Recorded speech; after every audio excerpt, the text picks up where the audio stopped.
This is the beginning of the story of the Great Depression, a period of dramatic economic collapse and human hardship that reshaped not only the United States, but the entire world. It is a story of boom and bust, of misplaced confidence and failed policy, of desperation and eventual recovery. So before we begin, take a moment to like the video and subscribe to the channel. Also, let me know where you're watching from and what time it is. The 1920s in the United States were marked by immense optimism and the belief that endless growth was possible.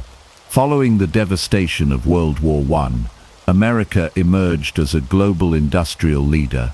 The economy surged ahead with new innovations, rising wages for some, and expanding access to consumer goods. Radios became standard household items, delivering entertainment and news to millions. Automobiles, once a luxury, became accessible to the average family due to Henry Ford's innovations in mass production. Electric power spread rapidly, transforming everyday life through the use of modern appliances. Skyscrapers rose above growing cities as the symbols of American ambition. Consumerism flourished. The advertising industry boomed, tapping into psychological strategies to sell not just products, but lifestyles. Department stores were filled with the latest conveniences and fashions, all increasingly available on credit. Americans were encouraged to embrace a new identity as consumers. Installment buying became the norm, and by the end of the decade, the majority of consumer goods were bought on credit. This allowed people to enjoy luxuries they couldn't afford outright, feeding into the illusion of universal prosperity. The stock market became the symbol of this economic confidence. From 1921 to 1929, stock prices soared and investing became mainstream. People from all walks of life jumped into the market, driven by tales of fortunes made overnight.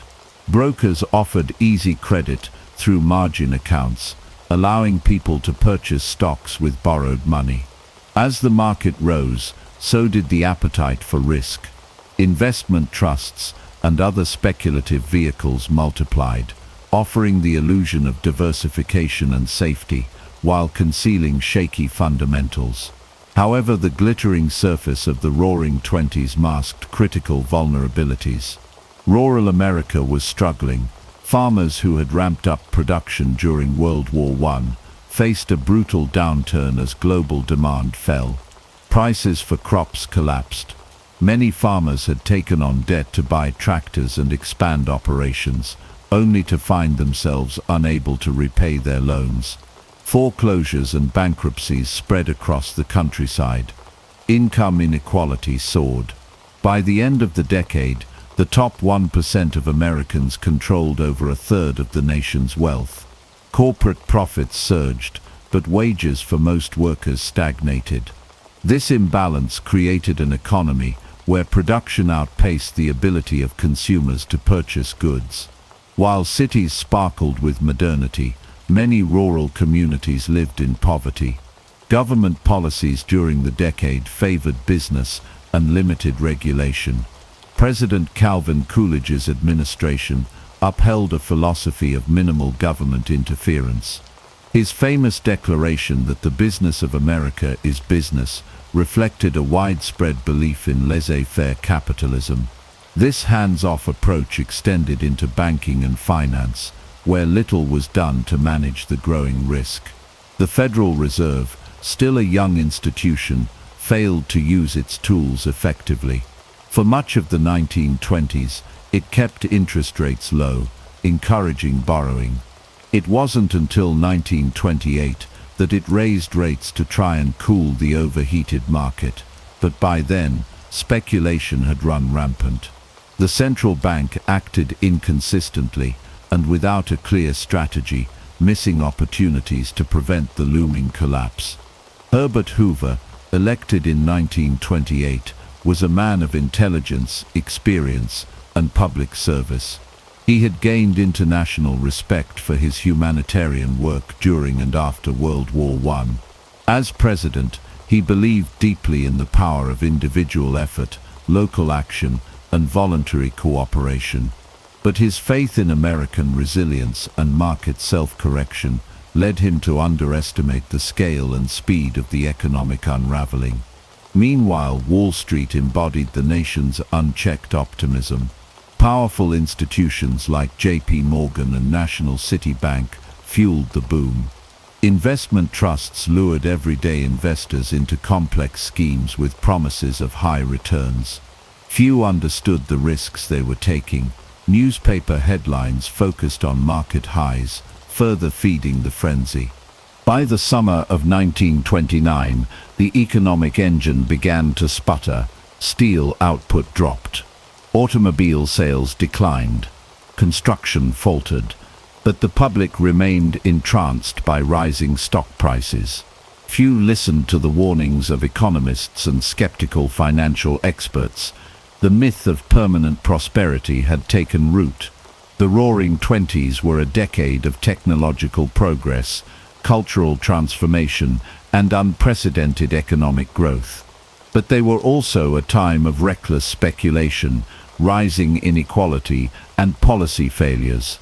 Beneath the surface of apparent prosperity lay deep cracks in the economic foundation. In the next chapter, we will examine how those cracks widened into a catastrophic collapse that brought the global economy to its knees. By the fall of 1929, the American economy stood on a precipice.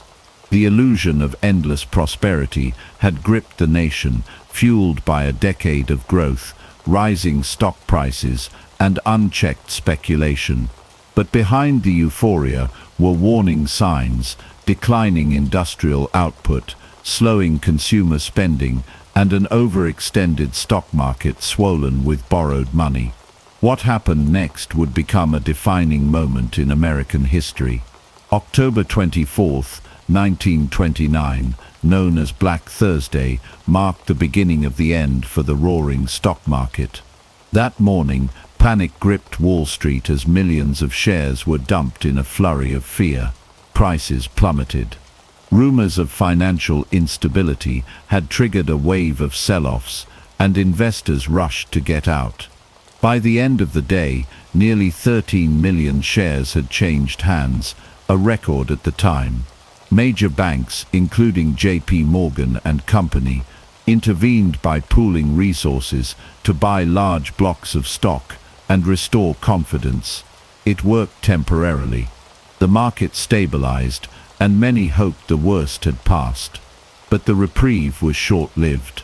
Just 4 days later, on Monday, October 28th, Black Monday, the market suffered a devastating blow. The Dow Jones Industrial Average dropped nearly 13% in a single day. Panic returned with full force. The psychological impact of the crash deepened as newspapers across the country reported massive losses. Confidence evaporated. Then came October 29th, Black Tuesday, the most infamous day in the history of the U.S. stock market. That morning, thousands of investors crowded outside the New York Stock Exchange. Inside, chaos reigned. A staggering 16 million shares were traded, and prices collapsed. Entire fortunes vanished in hours. Some investors, ruined and desperate, reportedly took their own lives, though many of these stories have been exaggerated in retrospect. Still, the emotional and financial toll was unprecedented. What caused this monumental collapse? Several key factors converged. First and foremost, the market had become wildly overvalued. Stock prices no longer reflected the actual performance of companies, but were instead driven by speculative fervor. Investors believed the market could only go up. Buying on margin, using borrowed money to purchase stocks, exacerbated the risk. When prices began to fall, margin calls forced investors to sell, triggering a cascade of panic selling. The crash also exposed the fragile nature of the American financial system. There was no government insurance on bank deposits. There were few regulations on securities trading. As the crash unfolded, banks that had heavily invested in the market or lent money to investors began to fail.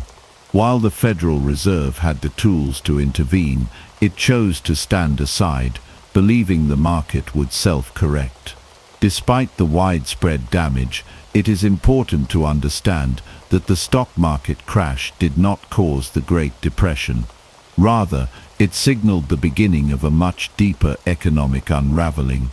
In the months that followed, consumer confidence declined. People cut back on spending. Businesses reduced production. Layoffs increased.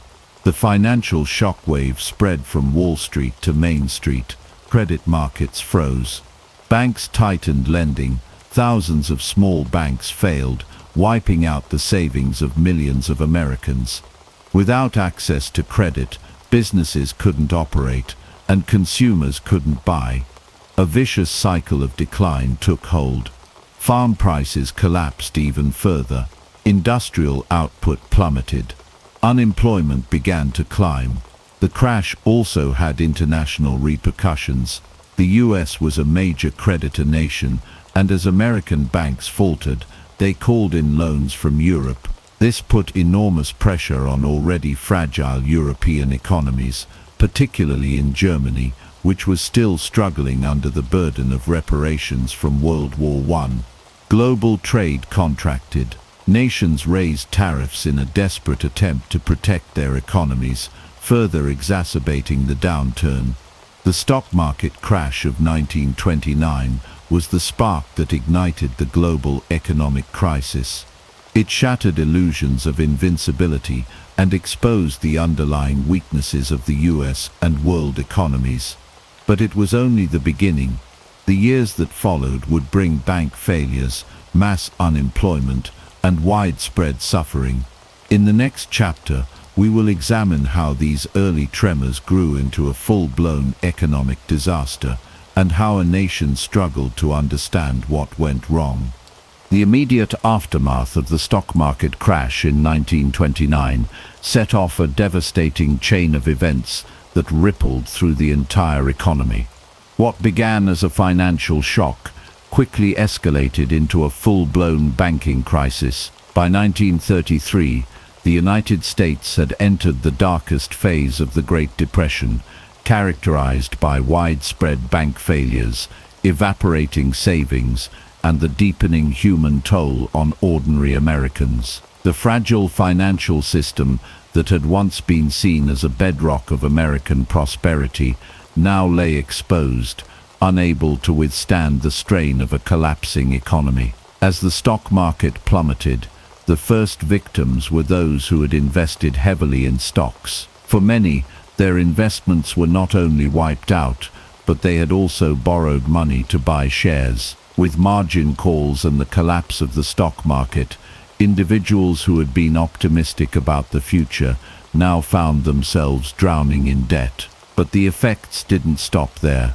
The entire banking system was deeply connected to the stock market, and many of the nation's banks had invested heavily in the now worthless stocks. In the wake of the crash, panic spread like wildfire. Fearful depositors, seeing their banks in financial trouble, rushed to withdraw their savings. The problem was that most banks did not keep enough cash on hand to meet the massive demand for withdrawals. The so-called bank runs became widespread, and many institutions, unable to meet their obligations, were forced to close their doors. This caused even more panic, as people realized that their savings were no longer accessible.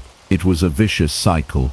Bank closures led to more panic, which led to more bank failures. Between 1930 and 1933, the United States saw nearly 10,000 bank failures. Small community banks, which had been the backbone of many local economies, were hit especially hard. The failure of these banks left millions of Americans without access to their hard-earned money. Farmers, small business owners, and working-class families were particularly vulnerable. Without their savings, many were left destitute. Part of the reason for the catastrophic failures was the absence of federal deposit insurance. Before the creation of the Federal Deposit Insurance Corporation (FDIC) in 1933, there was no government protection for bank deposits. This meant that if a bank failed, depositors had no recourse to recover their savings. Many Americans had no idea how fragile the banking system was until it was too late. Compounding the problem was the gold standard, which limited the ability of the U.S. government to respond effectively to the crisis. Under the gold standard, the U.S. could only issue as much money as it had in gold reserves. This created a situation in which the government had limited flexibility to expand the money supply and stimulate the economy.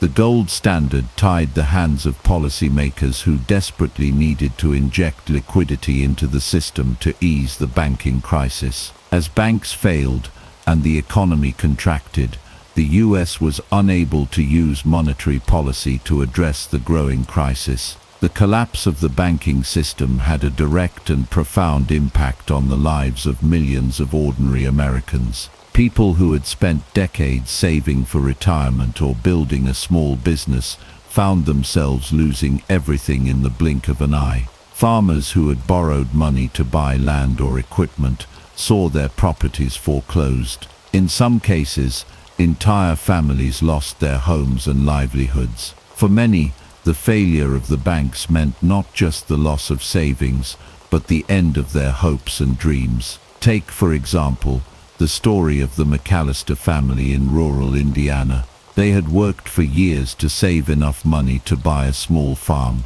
With the purchase, they hoped to build a secure future for their children.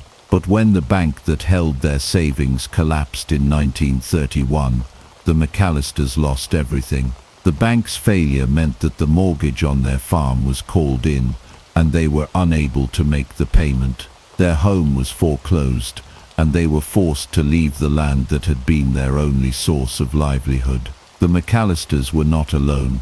There were countless other families like them across the country. In cities, the impact was just as severe. The collapse of banks led to widespread unemployment.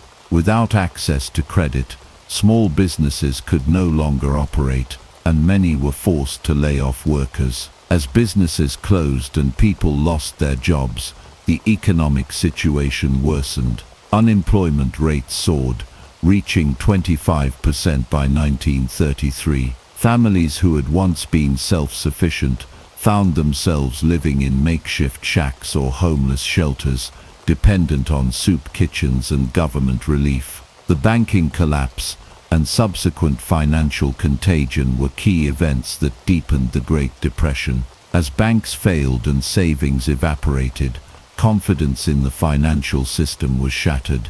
The resulting loss of wealth and the inability to access credit led to a dramatic contraction of the economy. The pain of the banking crisis was felt by nearly every American, but it was the poorest and most vulnerable who suffered the most. This period of financial devastation lasted for years. As more banks failed and more businesses closed, the economic landscape became increasingly bleak. Farmers were hit especially hard, as falling commodity prices, rising debt, and the failure of local banks created a perfect storm of economic hardship. In the next chapter, we will examine how the federal government responded to the banking collapse and the key measures that were taken to try and halt the spiraling economic decline. The Great Depression, which began in the United States in 1929, quickly spread across the globe, affecting countries in Europe, Latin America, Asia, and beyond. While the initial cause of the crisis was the collapse of the stock market, the far-reaching consequences of the Depression were a result of global economic interdependence. The effects of the crash were felt deeply in nations that were already fragile, and the interconnectedness of international trade, debts, and policies caused the crisis to spiral out of control, transforming a national disaster into a worldwide catastrophe. In Europe, the depression hit particularly hard. Many countries had still not fully recovered from the devastation of World War I, and the global economic downturn exacerbated existing problems. One of the most affected nations was Germany, which had been burdened by crippling reparations payments as part of the Treaty of Versailles. The German economy had relied heavily on loans from American banks to meet these obligations. When the US economy collapsed and American banks stopped lending, Germany's ability to pay reparations was severely hampered. This led to a chain reaction. The German economy contracted further, unemployment skyrocketed, and political instability grew. The economic strain in Germany contributed to the rise of extremism, which would eventually lead to the election of Adolf Hitler in 1933. In Britain, the depression caused severe deflation as the British pound came under pressure. Faced with high levels of debt, the British government was forced to abandon the gold standard in 1931, which had tied the pound to gold reserves and limited the country's ability to respond to the crisis. The decision to leave the gold standard allowed Britain to devalue the pound, which made British exports cheaper and helped stimulate trade with other countries. However, the economic situation remained dire, with mass unemployment and widespread poverty, particularly in the industrial regions of the north. The government's austerity measures, including cuts to public spending, only deepened the suffering for many British citizens. In the colonies of European powers, the impact of the depression was equally devastating. Colonial economies were heavily dependent on the export of raw materials, and as global demand for commodities such as rubber, sugar, and oil fell, so did the economic well-being of many colonized nations. In Africa, Latin America, and Asia, the collapse of international trade led to widespread unemployment, food shortages, and social unrest. Colonial governments, which were already struggling to maintain control over vast and diverse territories, found themselves facing increasing challenges as economic hardship and political instability grew. One of the key factors that exacerbated the global depression was the collapse of international trade. As countries faced growing economic challenges, many turned inward, raising tariffs and restricting trade in an effort to protect their own industries and jobs. The United States, under the leadership of President Herbert Hoover, passed the Smoot-Hawley Tariff in 1930. The tariff, which raised taxes on imported goods to historically high levels, was intended to protect American industries from foreign competition. However, it backfired. Other countries retaliated by imposing their own tariffs on American goods, and global trade contracted dramatically. The tariff deepened the global depression by worsening the economic downturn in countries that depended on exports, including Canada, Latin American nations, and European countries.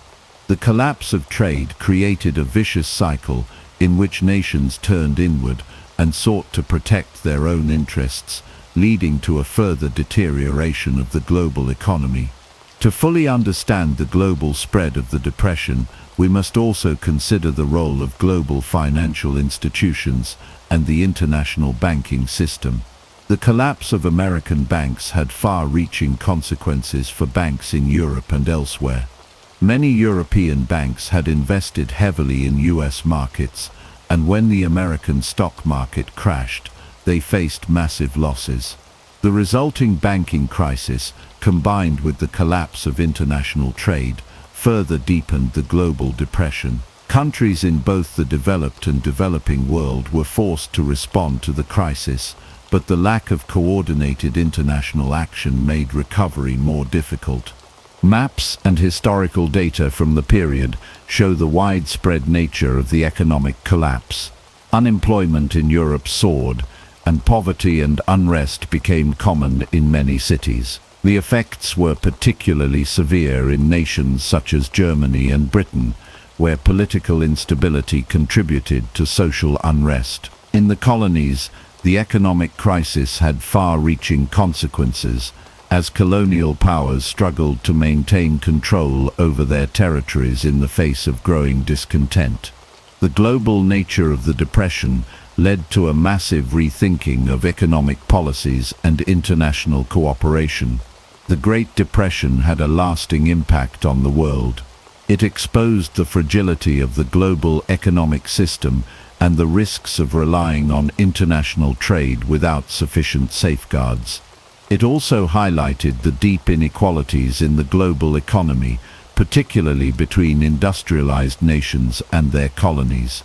The failure of the international system to prevent the Depression from spreading contributed to the growing disillusionment with free market capitalism and laid the groundwork for the rise of more interventionist economic policies in the years to come.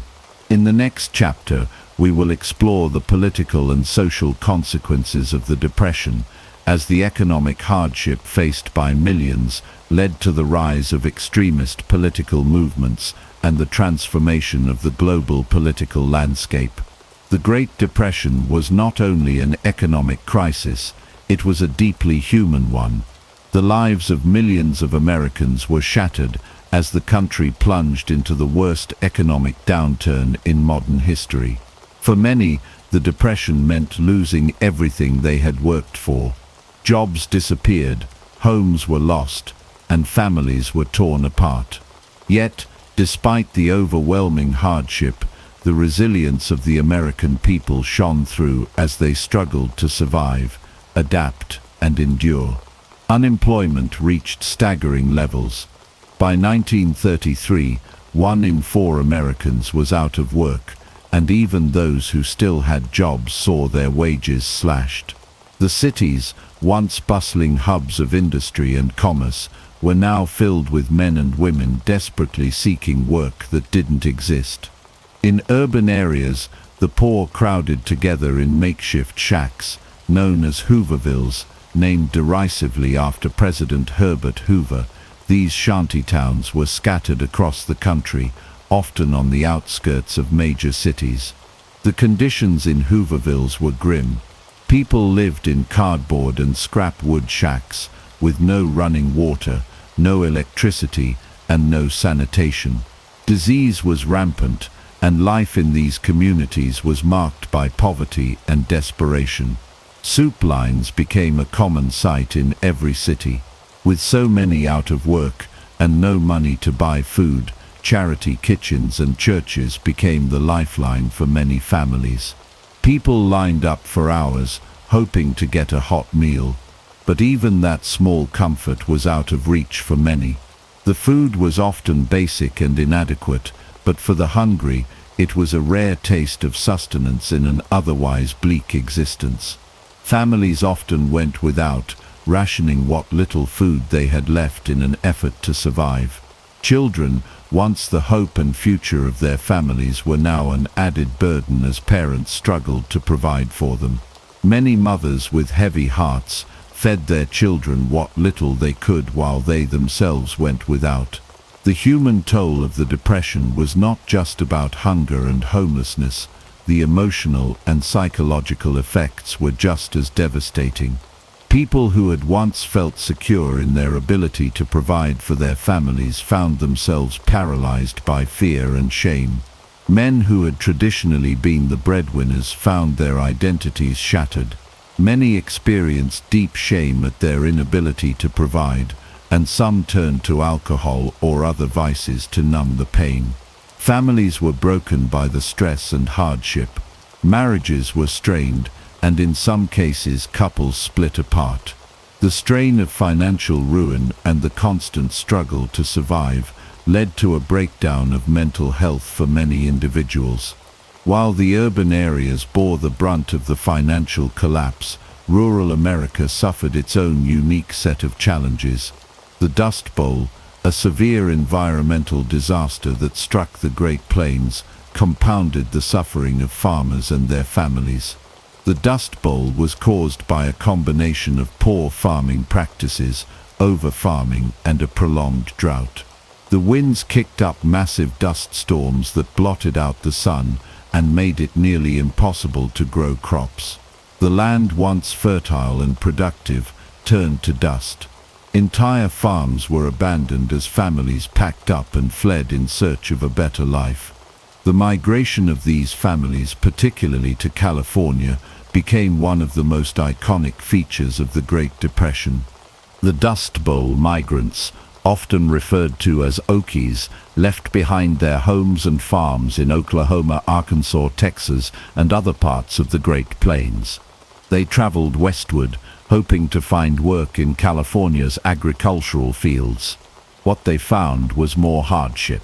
California, struggling with its own economic problems, was unable to provide the relief that these migrants desperately needed. Instead, they were met with hostility and discrimination. Many were forced into camps where conditions were little better than the ones they had left behind. But still, they held on to the hope that a better life awaited them. They lived on the margins of society, scraping together whatever work they could find in the fields, often for meager wages. They were the forgotten Americans, struggling to survive in an America that had turned its back on them. Interviews and letters from the period provide a powerful window into the emotional landscape of the Great Depression. One letter from a mother in a Hooverville in Chicago, written to her sister, poignantly describes the toll the Depression has taken on her family. "We haven't had a decent meal in weeks, and I'm so tired, but I have to keep going for the kids. I just don't know how much longer we can last." Another letter from a father in the Dust Bowl states, "We worked the land for so long, but now it's all gone. The dust keeps blowing, and I don't know what we're supposed to do. I've lost everything." These voices of despair were echoed by countless others across the country. Diary entries from the period, written by individuals facing the hardest times of their lives, provide a deeply personal perspective on the emotional cost of the Depression. One diary entry from a young woman living in a small town in Texas reads, "Every day feels the same. My family doesn't have enough food, and the bank is about to take our house. I'm scared. What happens to us after this? I can't even dream about a better future anymore." Another entry from a migrant mother moving westward describes the pain of leaving home behind. "I don't know if we'll ever make it, but I have to keep telling myself that California will be better. We can't stay here anymore. There's nothing left." Through these voices, through the letters, the diaries, the personal stories, we can begin to understand the human toll of the Great Depression. It was not just an economic catastrophe, but a personal tragedy for millions of Americans. It was a time of hardship, heartache, and survival. Yet it was also a time of incredible resilience. Despite the overwhelming odds, people fought to stay afloat, to keep their families together, and to survive. The Great Depression left deep scars, but it also shaped a generation of Americans who learned to endure, to rebuild, and to hope for a better future. In the next chapter, we will explore how the government responded to this unprecedented crisis through a series of bold programs and reforms that sought to alleviate the suffering and lay the foundation for future recovery.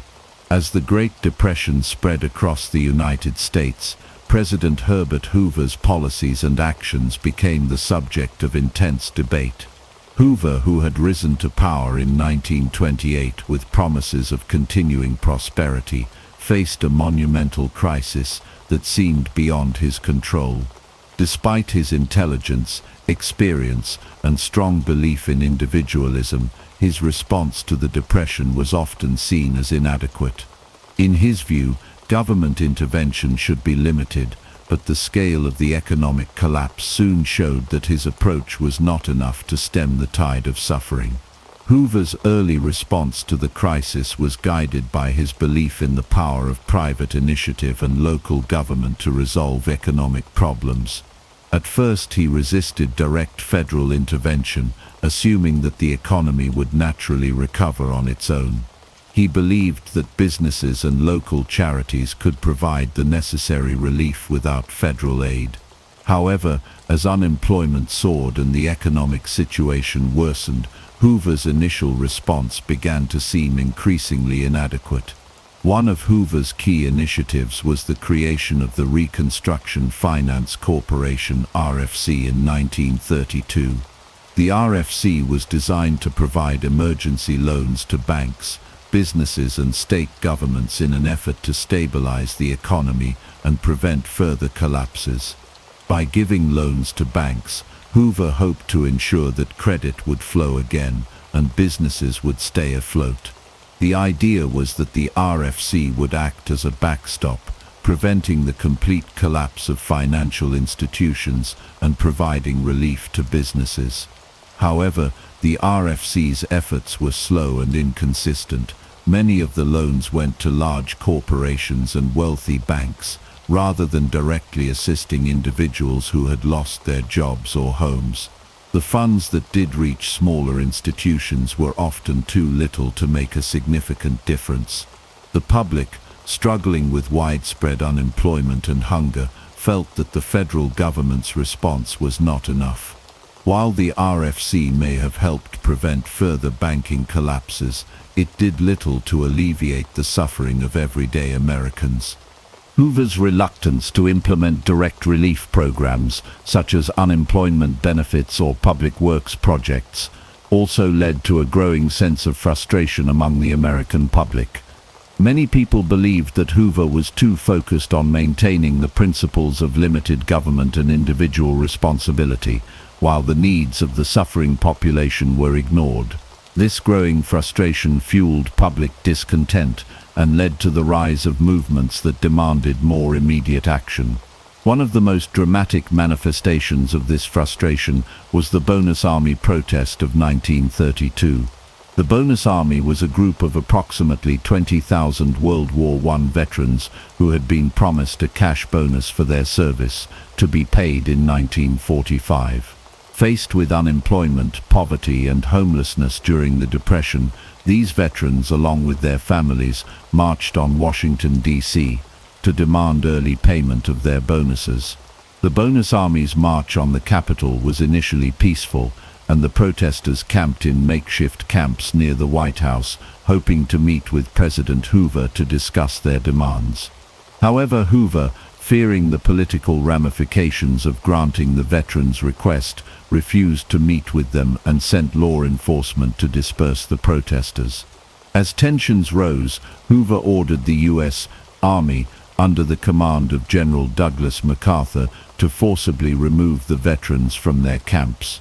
The military used tanks and tear gas to clear the veterans, and the violent eviction became a shocking spectacle in the national media. The public reaction to the treatment of the Bonus Army was one of outrage.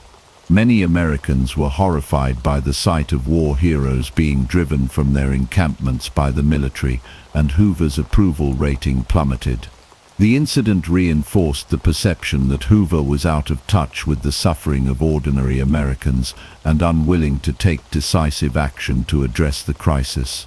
His failure to connect with the public, combined with his reluctance to take bold action, marked a turning point in his presidency. By 1932, Hoover's popularity had eroded to the point where he faced serious challenges in the upcoming presidential election. The American public, exhausted and disillusioned by the Depression, was ready for change. Enter Franklin D. Roosevelt, the Democratic candidate who promised a new approach to the crisis. Roosevelt's campaign focused on providing direct relief to the unemployed, reforming the banking system, and creating public works programs to stimulate the economy. His message of hope resonated deeply with Americans who were struggling to make ends meet. As the 1932 election approached, the contrast between Hoover and Roosevelt could not have been more stark. Hoover, once seen as a competent and capable leader, was now viewed by many as a symbol of government ineptitude.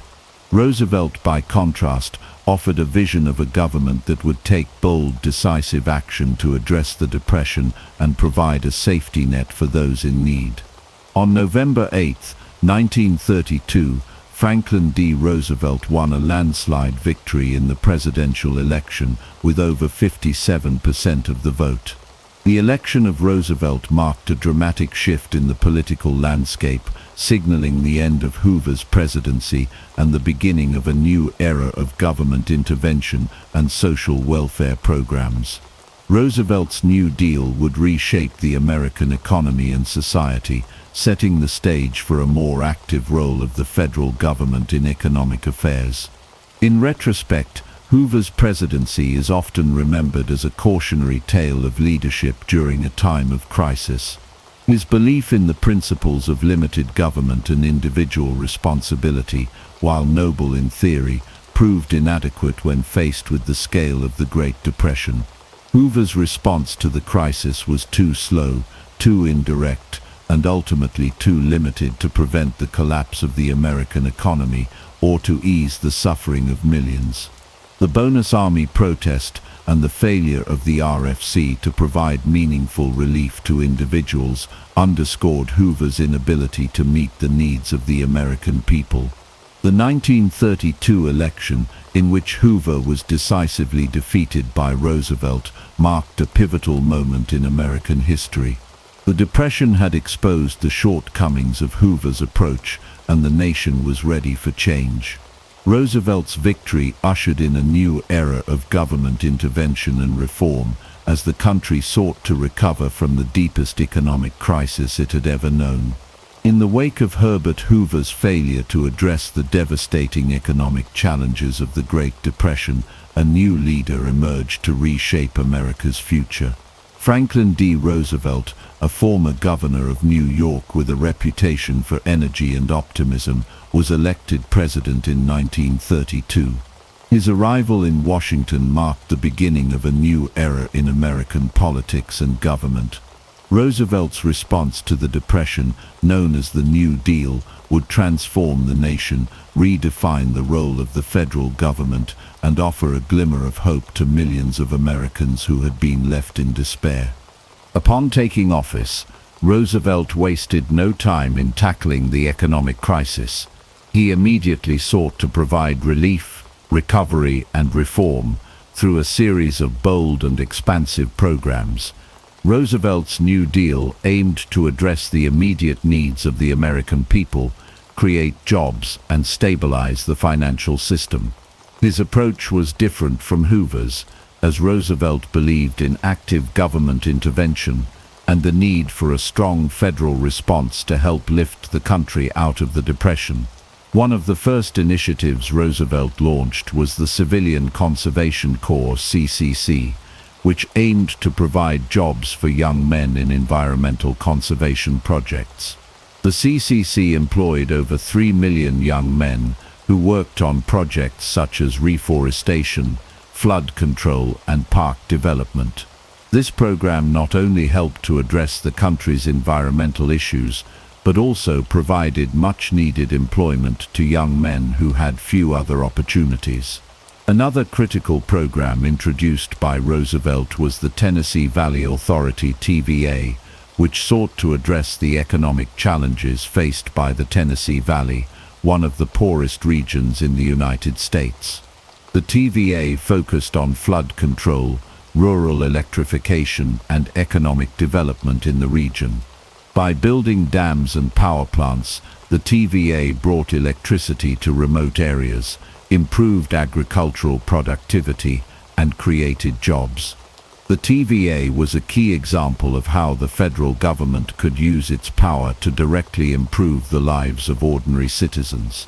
The Works Progress Administration, WPA, was another cornerstone of the New Deal. It employed millions of Americans in public works projects, including the construction of roads, bridges, schools, and hospitals. The WPA was particularly notable for its emphasis on hiring artists, writers, and musicians, providing them with government contracts to create murals, write literature, and produce plays. This aspect of the WPA helped to ensure that the arts remained a vibrant part of American culture during a difficult period. while also providing work for those who had seen their careers and livelihoods disrupted by the Depression. Perhaps one of the most lasting legacies of the New Deal was the creation of Social Security. Signed into law in 1935, the Social Security Act established a system of old age pensions, unemployment insurance, and welfare for the needy. The program was designed to provide a safety net for Americans who had been left vulnerable by the economic collapse. Social Security became a cornerstone of the American welfare state, and over time it would be expanded to cover more groups of people, including those with disabilities and survivors of deceased workers. While the New Deal programs were celebrated by many for providing relief to struggling Americans, they also faced significant opposition. Some critics, particularly conservatives, argued that Roosevelt's policies were an overreach of government power and would undermine the free market system. They believed that Roosevelt's interventions would lead to excessive government control over the economy and create a dependence on federal aid. Additionally, some believed that the New Deal did not do enough to address the structural inequalities in American society, particularly those faced by African Americans and women. Despite these criticisms, Roosevelt's New Deal enjoyed widespread popularity among the American public. Many Americans saw Roosevelt as a savior who understood their struggles and was willing to take bold steps to address their needs. The New Deal's emphasis on job creation, direct relief, and economic reform gave hope to millions who had lost everything in the Depression. Roosevelt's Fireside Chats, a series of radio broadcasts in which he spoke directly to the American people, were instrumental in building trust and fostering a sense of unity and confidence in his leadership. Roosevelt's ability to communicate with the public made him one of the most beloved presidents in American history. However, not all Americans were convinced that the New Deal was the solution to the nation's problems. Some, particularly those on the political left, argued that Roosevelt's programs did not go far enough in challenging the economic elites or addressing the needs of the most vulnerable Americans. Figures like Huey Long, a populist Louisiana governor, proposed more radical alternatives, such as wealth redistribution and guaranteed incomes for all citizens. Long's Share Our Wealth program gained significant traction, particularly among those who felt that Roosevelt had failed to address the deep inequalities of American society. The New Deal's legacy is complex and multifaceted. While it succeeded in providing immediate relief to millions of Americans and reshaping the relationship between the federal government and the people, it did not end the Depression. World War II, which began in 1939, would ultimately bring the United States out of the economic crisis by creating an unprecedented demand for war materials and by mobilizing the economy for military production. However, the New Deal laid the foundation for the modern welfare state and permanently altered the role of the federal government in American life. The New Deal also had lasting effects on American political culture. It realigned the American political system, with the Democratic Party becoming the party of the working class, minorities, and the poor. Roosevelt's success in navigating the Depression and reshaping the American economy would solidify his place as one of the most influential presidents in U.S. history. His leadership during this tumultuous period continues to be a touchstone for debates over the role of government in times of crisis. In the next chapter, we will explore the political and economic challenges that arose during the New Deal era, including the rise of opposition movements and the eventual end of the New Deal's most ambitious programs. As the United States continued to grapple with the effects of the Great Depression, the federal government and the financial system were forced to confront a range of challenges that would reshape the nation's economic structure. One of the most important institutions in the early response to the Depression was the Federal Reserve, which played a central role in shaping the nation's monetary policy. Initially, the Federal Reserve's actions contributed to the deepening of the crisis, but in the years following Franklin D. Roosevelt's election, the Fed's policies shifted dramatically, leading to a permanent transformation of America's financial system. In the early years of the Depression, the Federal Reserve responded to the crisis with monetary tightening. This decision, based on the belief that high interest rates would help maintain the value of the dollar and prevent inflation, had disastrous consequences. As the Fed raised interest rates and reduced the money supply, it inadvertently exacerbated the economic contraction, deepening deflation and further stifling recovery. Businesses were unable to borrow and invest, and individuals found it more difficult to secure credit. As a result, the economy spiraled downward and the depression deepened. Deflation, the general decline in prices, became a major concern during the Depression.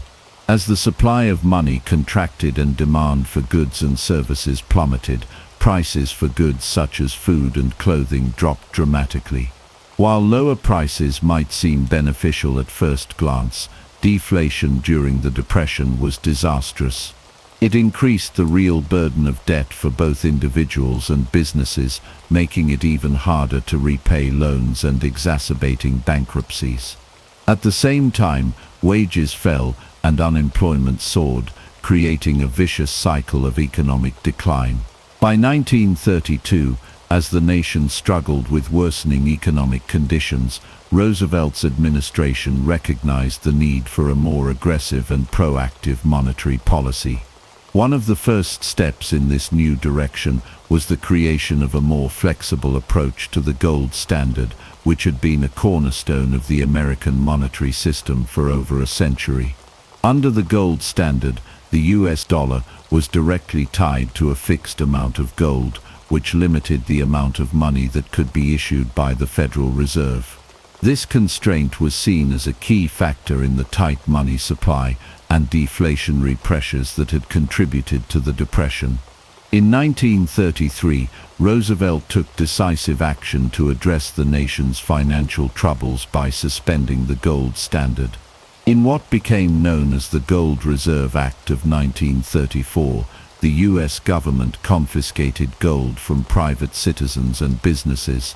People were required to exchange their gold coins, gold bullion, and gold certificates for paper currency at a fixed rate, thus increasing the amount of money in circulation and loosening the constraints imposed by the gold standard. This was a bold move that was deeply controversial at the time, but it was part of Roosevelt's broader strategy to combat deflation and stimulate economic recovery. The Gold Reserve Act also set the stage for a dramatic devaluation of the US dollar. By reducing the dollar's link to gold and increasing the money supply, Roosevelt was able to lower the value of the dollar relative to other currencies. This devaluation was designed to make American goods more competitive in global markets by making them cheaper for foreign buyers. It also helped to raise prices for goods in the US, which in turn provided some relief for farmers and businesses that had been struggling under the weight of falling prices. The decision to devalue the dollar and abandon the gold standard marked a pivotal moment in American economic history. Roosevelt's actions signaled a fundamental shift away from the classical economic principles that had dominated U.S. monetary policy since the 19th century. The U.S. government under Roosevelt was now willing to intervene directly in the financial system in ways that had been unimaginable just a few years earlier. The end of the gold standard marked the beginning of a new era in which the federal government would play an active role in managing the economy, a role that would continue to expand throughout the 20th century. Alongside these changes, Roosevelt's administration also worked to reform the banking system. The Banking Act of 1933, also known as the Glass-Steagall Act, was another key piece of New Deal legislation. This law separated commercial banking from investment banking, reducing the risks of speculative investment and protecting consumers' savings. It also established the Federal Deposit Insurance Corporation, FDIC, which provided insurance for bank deposits up to a certain amount, giving Americans greater confidence in the safety of their savings. The FDIC was a crucial step in restoring public trust in the banking system, which had been shattered by a wave of bank failures during the early years of the Depression. By insuring deposits, the FDIC helped to stabilize the banking system and reduce the fear of losing savings in the event of a bank failure. This, in turn, encouraged people to deposit money in banks rather than hoard it at home, which helped to inject liquidity back into the financial system and promote economic activity. In addition to these reforms, Roosevelt's administration also worked to stabilize the financial markets through the Securities Exchange Act of 1934. This law created the Securities and Exchange Commission, SEC, which was tasked with regulating the stock market and protecting investors from fraud and manipulation. The SEC's creation marked a shift toward more active government oversight of the financial system and laid the groundwork for modern securities regulation. By the time Roosevelt left office in 1945, the U.S. financial system had undergone a profound transformation. The policies he implemented during the New Deal, particularly those related to monetary policy and banking reform, would have lasting effects on the American economy. The abandonment of the gold standard and the devaluation of the dollar set the stage for the modern era of flexible exchange rates and greater government intervention in the economy. The establishment of the FDIC, the SEC, and the broader regulatory framework for the financial system helped to restore stability and public confidence, ensuring that the mistakes of the 1920s and early 1930s would not be repeated. In the next chapter, we will examine the long-term effects of Roosevelt's financial reforms, including how they shaped the post-war economic boom and the role of the U.S. in the global economy. The Great Depression was not only an economic catastrophe, but also a profound cultural and psychological experience for millions of Americans.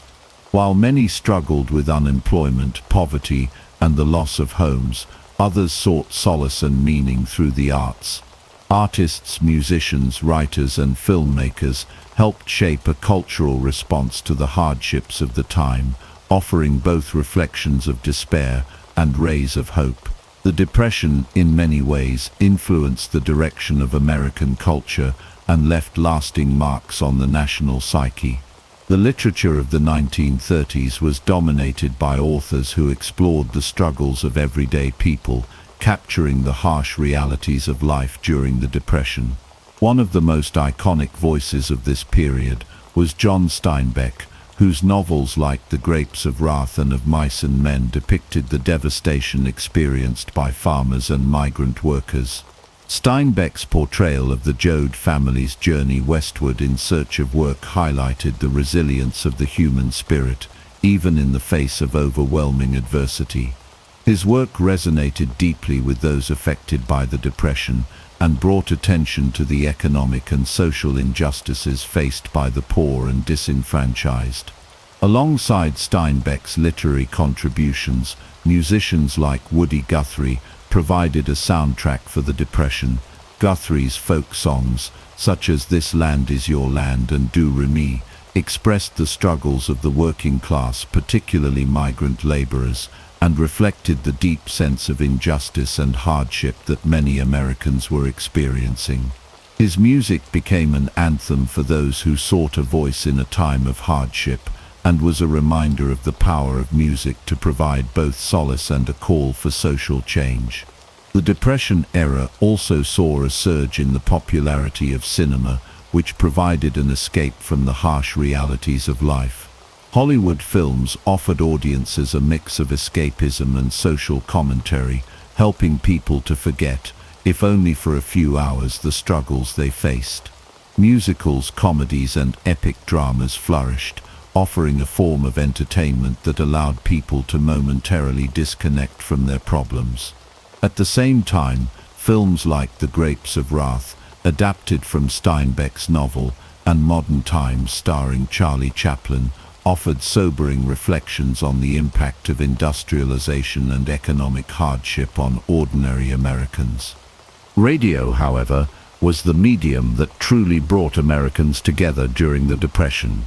As the most popular form of entertainment and communication, radio allowed people across the country to connect with each other and with their leaders. One of the most significant uses of radio during the Depression was Franklin D. Roosevelt's fireside chats. These radio broadcasts, which began in 1933, allowed Roosevelt to speak directly to the American people in a reassuring and intimate manner. In an era of widespread anxiety and uncertainty, Roosevelt's calming voice and clear explanations of his policies helped to restore a sense of hope and confidence. The fireside chats were a vital tool in building trust between the president and the public and provided a sense of unity during a time of national crisis. In addition to providing entertainment and connection, radio also served as a platform for the burgeoning labor movement. The economic hardships of the Depression spurred the growth of unions and workers' rights organizations as workers sought to secure better wages and working conditions. Radio broadcasts helped to spread the message of labor activism and unionization, as many Americans listened to programs that highlighted the struggles of workers and the importance of collective bargaining. The radio provided a voice for union leaders like John L. Bullock, Lewis, head of the United Mine Workers, and other labor figures who became influential during this period. The rise of unions during the Depression was a direct response to the exploitation and mistreatment of workers by large corporations. As unemployment soared and working conditions worsened, labor unions became a powerful force in advocating for the rights of workers. The passage of the National Industrial Recovery Act, NIRA, in 1933, which aimed to establish fair labor standards and provide workers with the right to organize, marked a significant shift in the relationship between labor and management. The NIRA and other New Deal legislation provided a legal framework for labor unions to gain strength and influence. During the Depression, there was a growing recognition of the need to protect workers and ensure their rights in the workplace. The rise of union movements not only changed the nature of labor relations, but also helped to shape the broader social and political landscape of the time. Unionization efforts during the Depression were a critical part of the struggle for economic justice and equality in the United States. The cultural shifts brought about by the Depression were not just limited to the arts and labor movements. The national psyche was also deeply impacted by the prolonged economic struggle. The Depression eroded the sense of optimism that had characterized the previous decade, replacing it with a sense of caution and resilience. People learned to live with less, and many embraced a culture of thrift and self-reliance. Yet, at the same time, the Depression sparked a collective sense of solidarity, as Americans looked to each other for support and found strength in their shared experiences. In the years following the Depression, the cultural impact of this period would continue to shape American life. The music, literature and films of the 1930s would remain deeply influential, offering lessons on perseverance, justice, and the importance of community. The labor movement would also continue to evolve, shaping labor rights and economic policy for decades to come. And the fireside chats would serve as a model for future presidents, illustrating the power of direct communication in times of crisis. The Great Depression, with all its hardships, was also a time of tremendous cultural change. It reshaped the way Americans saw their world, their economy, and each other. The arts, radio, and labor movements played pivotal roles in helping the nation survive the darkest period in its history, and the legacy of this era continues to be felt in American culture today. In the next chapter, we will examine the end of the Depression and the role of World War II in bringing about the recovery that the New Deal alone could not achieve. By the late 1930s, the United States was on the long road to recovery, though the scars of the Great Depression remained deeply embedded in the national consciousness. While the New Deal had provided critical relief, employment and reforms, the recovery was slow and uneven. For many Americans, life still felt uncertain, but there were emerging signs of improvement. The economic landscape was shifting, with key indicators pointing toward a gradual but sustained recovery. One of the most significant early signs of recovery in the late 1930s was the steady growth in industrial output. Factories that had been idle during the worst years of the Depression began to hum with activity again. The manufacturing sector, which had been devastated by falling demand and widespread bankruptcies, saw a surge in production as consumer confidence grew. The revival of key industries such as automobiles, steel, and consumer goods fueled optimism, and jobs were slowly being restored. The agricultural sector also showed signs of improvement, particularly after the passage of the Agricultural Adjustment Act AAA, which had been part of Roosevelt's New Deal. This legislation sought to raise crop prices by paying farmers to reduce production, thereby addressing the severe economic pressures faced by the agricultural community. While the effectiveness of the AAA was debated, it did provide some relief to struggling farmers and helped stabilize the agricultural market. Additionally, the rise of new farming technologies and practices gradually improved productivity and efficiency.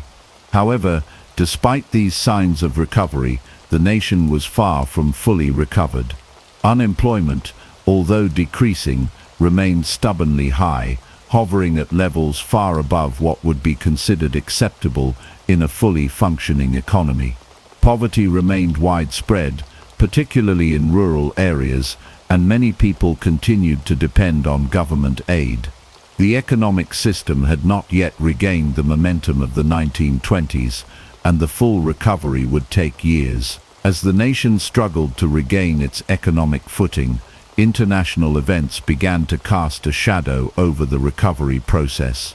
The rise of authoritarian regimes in Europe and Asia, particularly the expansionist policies of Nazi Germany and Imperial Japan, created an unstable global environment.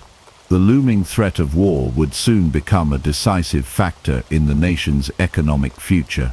The outbreak of World War II in 1939 marked a turning point in the recovery process. The war brought with it an unprecedented demand for industrial goods, including weapons, vehicles, and other military supplies. The U.S. government embarked on massive industrial mobilization to support the war effort, resulting in a dramatic increase in production and job creation. Factories that had once produced consumer goods now shifted to military production, and millions of men and women found work in defense industries. Unemployment, which had plagued the nation for years, was virtually eliminated as the country geared up for war. The war effort also had a profound impact on the labor market. With millions of men enlisted in the military, women entered the workforce in greater numbers than ever before, filling jobs in factories, offices, and other industries. The iconic image of Rosie the Riveter symbolized the crucial role that women played in the wartime economy. The war not only provided jobs for millions, but also laid the foundation for significant changes in American society, particularly in terms of gender roles and the participation of women in the workforce. In addition to the economic benefits of war mobilization, World War II had lasting effects on American society.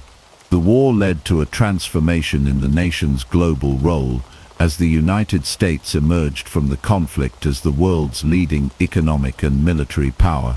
The war also accelerated technological innovation, with advancements in fields such as aviation, communications, and medicine.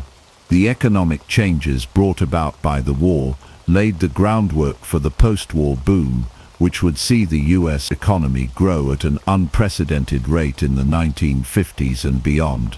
Although World War II played a critical role in ending the Great Depression, the legacy of the Depression era remained deeply ingrained in American society. The financial reforms implemented during the 1930s, such as the creation of the Federal Deposit Insurance Corporation (FDIC) and the Securities and Exchange Commission (SEC), helped to stabilize the banking and financial systems and restore public confidence. These reforms provided a sense of security for depositors and investors and reduced the risk of another financial collapse. The New Deal also laid the foundation for the modern welfare state. Social Security, which was established in 1935, provided a safety net for the elderly, the disabled, and other vulnerable populations. This program, along with other social welfare initiatives, became a cornerstone of the American social contract and ensured that millions of Americans would not fall through the cracks during times of economic hardship. The experience of the Great Depression also left a lasting mark on the national psyche. Americans had learned to be cautious and conservative with their finances.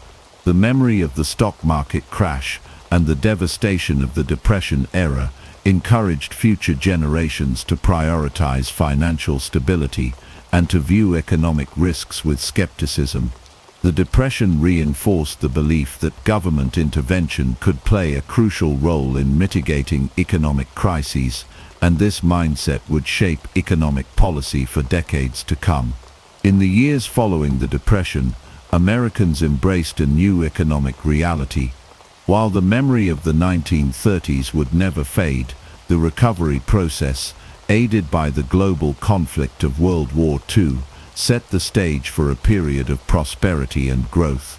The legacy of the Great Depression, however, remained an integral part of the nation's development as the United States emerged from the crisis with a new understanding of the need for financial regulation, social welfare programs, and a more active role for government in managing the economy. As the United States moved into the post-war era, the country was forever changed by the lessons learned during the Great Depression. The challenges of the 1930s helped to reshape American politics, economics, and society, leaving a profound impact on the direction of the nation for generations to come. The history of the Great Wall of China begins long before the monumental structure we recognize today. In fact, the origins of this massive defense system trace back to ancient China, during a time when the Chinese kingdoms were in constant struggle against nomadic tribes from the north. These tribes, including the Xiongnu, posed a constant threat to the prosperity and stability of the Chinese states. The Warring States period 475–221 BC, a time marked by frequent warfare and political fragmentation, was when the first rudimentary fortifications began to take shape. During this era, China was not a unified empire, but rather a collection of competing kingdoms, each vying for power and territorial control. The northern frontier was particularly vulnerable, as nomadic groups would often launch raids on Chinese settlements, plundering crops and livestock, and sometimes even taking prisoners. In response to these constant threats, the individual kingdoms in the north began to construct walls and fortifications to protect their borders. The earliest defenses were relatively simple compared to the later grander structures of the Great Wall. These early walls were primarily made of earth, wood, and other locally available materials. The kingdoms of Qi, Yan, and Zhao, among others, built walls to keep the northern tribes at bay. These fortifications were not the continuous stone walls that we think of today, but rather a series of barriers that were constructed in strategic locations along the border. They were designed to deter invasions, slow down enemy forces, and create defensive positions for soldiers. In addition to these rudimentary walls, early fortifications often included watchtowers and signal fires, which allowed defenders to communicate with neighboring cities and warn of an impending attack. The walls, though not particularly strong, were a reflection of the growing realization that defense was vital to the survival of the Chinese kingdoms. These early efforts at building fortifications set the stage for what would later become the Great Wall of China, a symbol of China's resilience in the face of external threats. As the Warring States period continued, the need for a more unified defense system grew stronger. The various kingdoms and states had been constructing walls independently, but the fragmentation of China meant that these walls lacked cohesion. There was no central authority overseeing these defense efforts, and the walls were often disjointed, poorly maintained, and not always effective against the mobile and adaptable nomadic tribes. In this chaotic period, the importance of a unified defense system became apparent, and this led to the beginning of the Great Wall's transformation. The first major step toward the creation of what we now know as the Great Wall occurred during the unification of China under the Qin dynasty.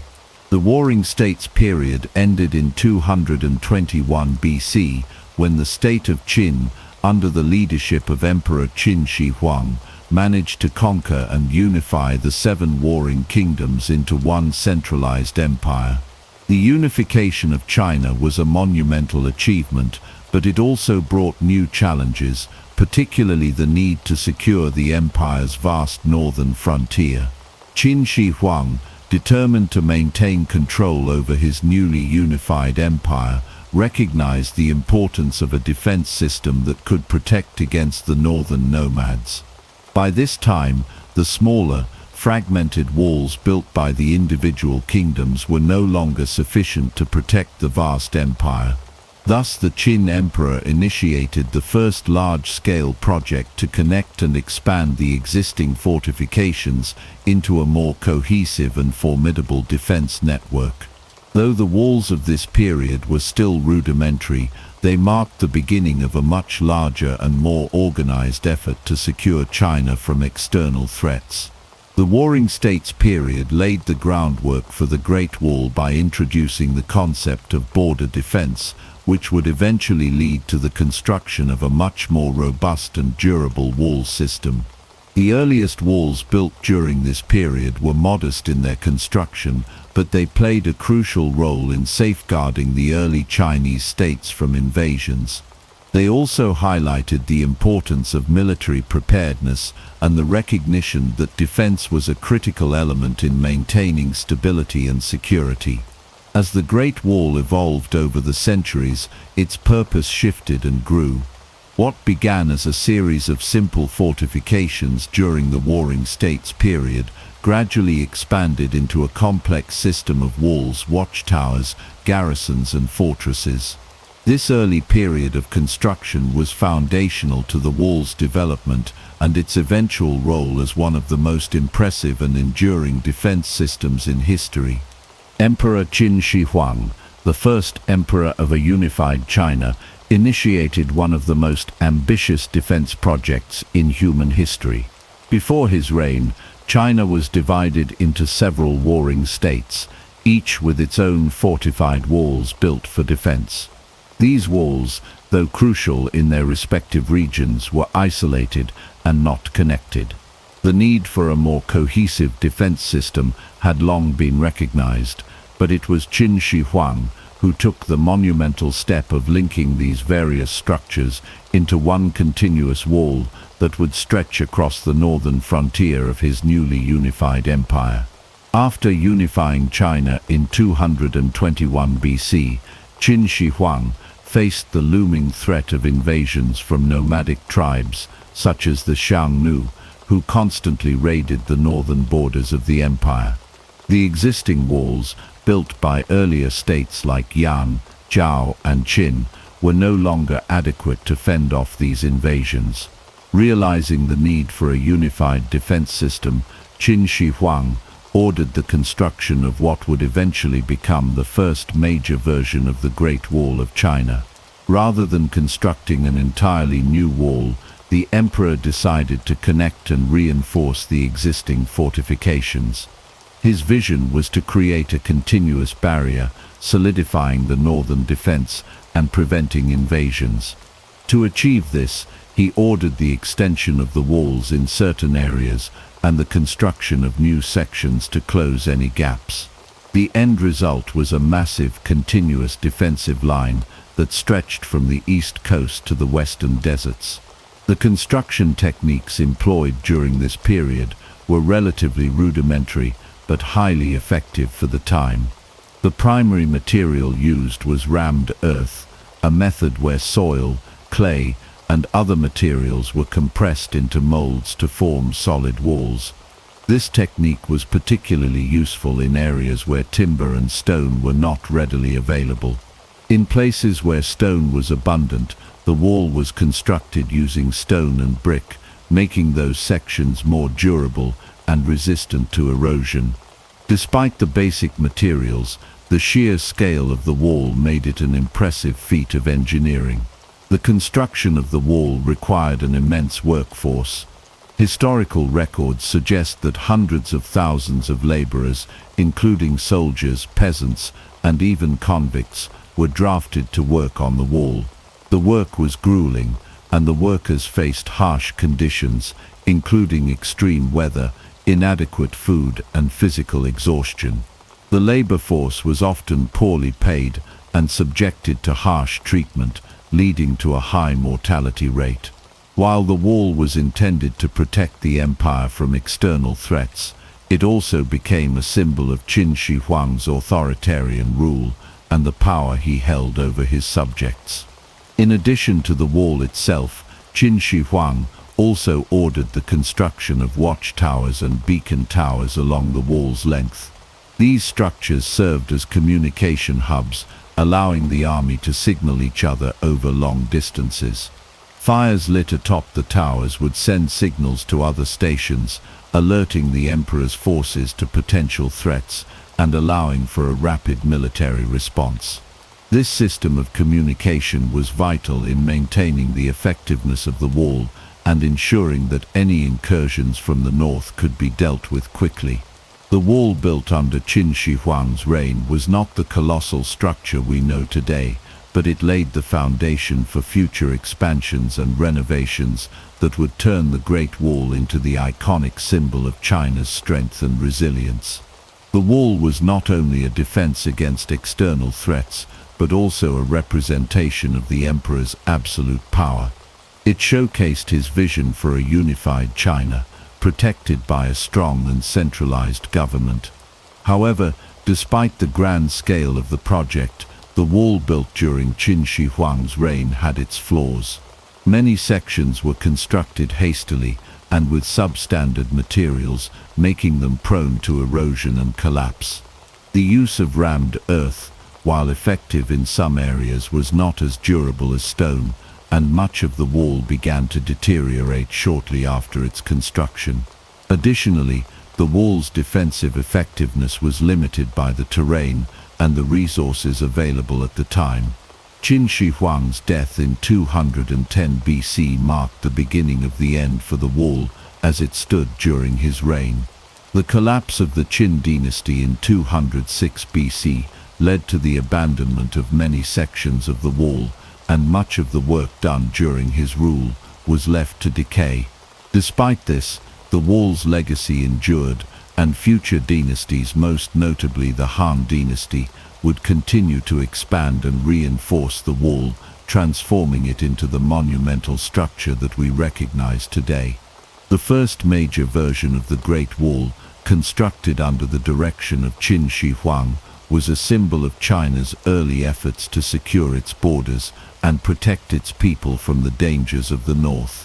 Though it was not as enduring as the later walls, it laid the groundwork for the future evolution of the Great Wall of China. The work of Qin Shi Huang and his massive defense project remains an essential chapter in the history of China's defense system, and his vision would continue to influence the development of the Great Wall for centuries to come. The Han Dynasty, which ruled China from 206 BC to 220 AD, was a pivotal period in the history of the Great Wall. Following the fall of the Qin dynasty, the Han rulers inherited the wall's basic structure but sought to expand it significantly, both in terms of physical size and strategic importance. The Han dynasty's expansion of the Great Wall was largely driven by the need to secure the vast expanse of land they controlled, especially in the context of the Silk Road, which became a crucial trade route linking China with Central Asia, the Middle East, and Europe. One of the key motivations for the Han dynasty's wall-building efforts was the protection of the Silk Road. This ancient network of trade routes was vital for the exchange of goods, culture, and ideas. Silk, spices, and other luxury items were transported westward, while horses, wool, and other materials came from the west.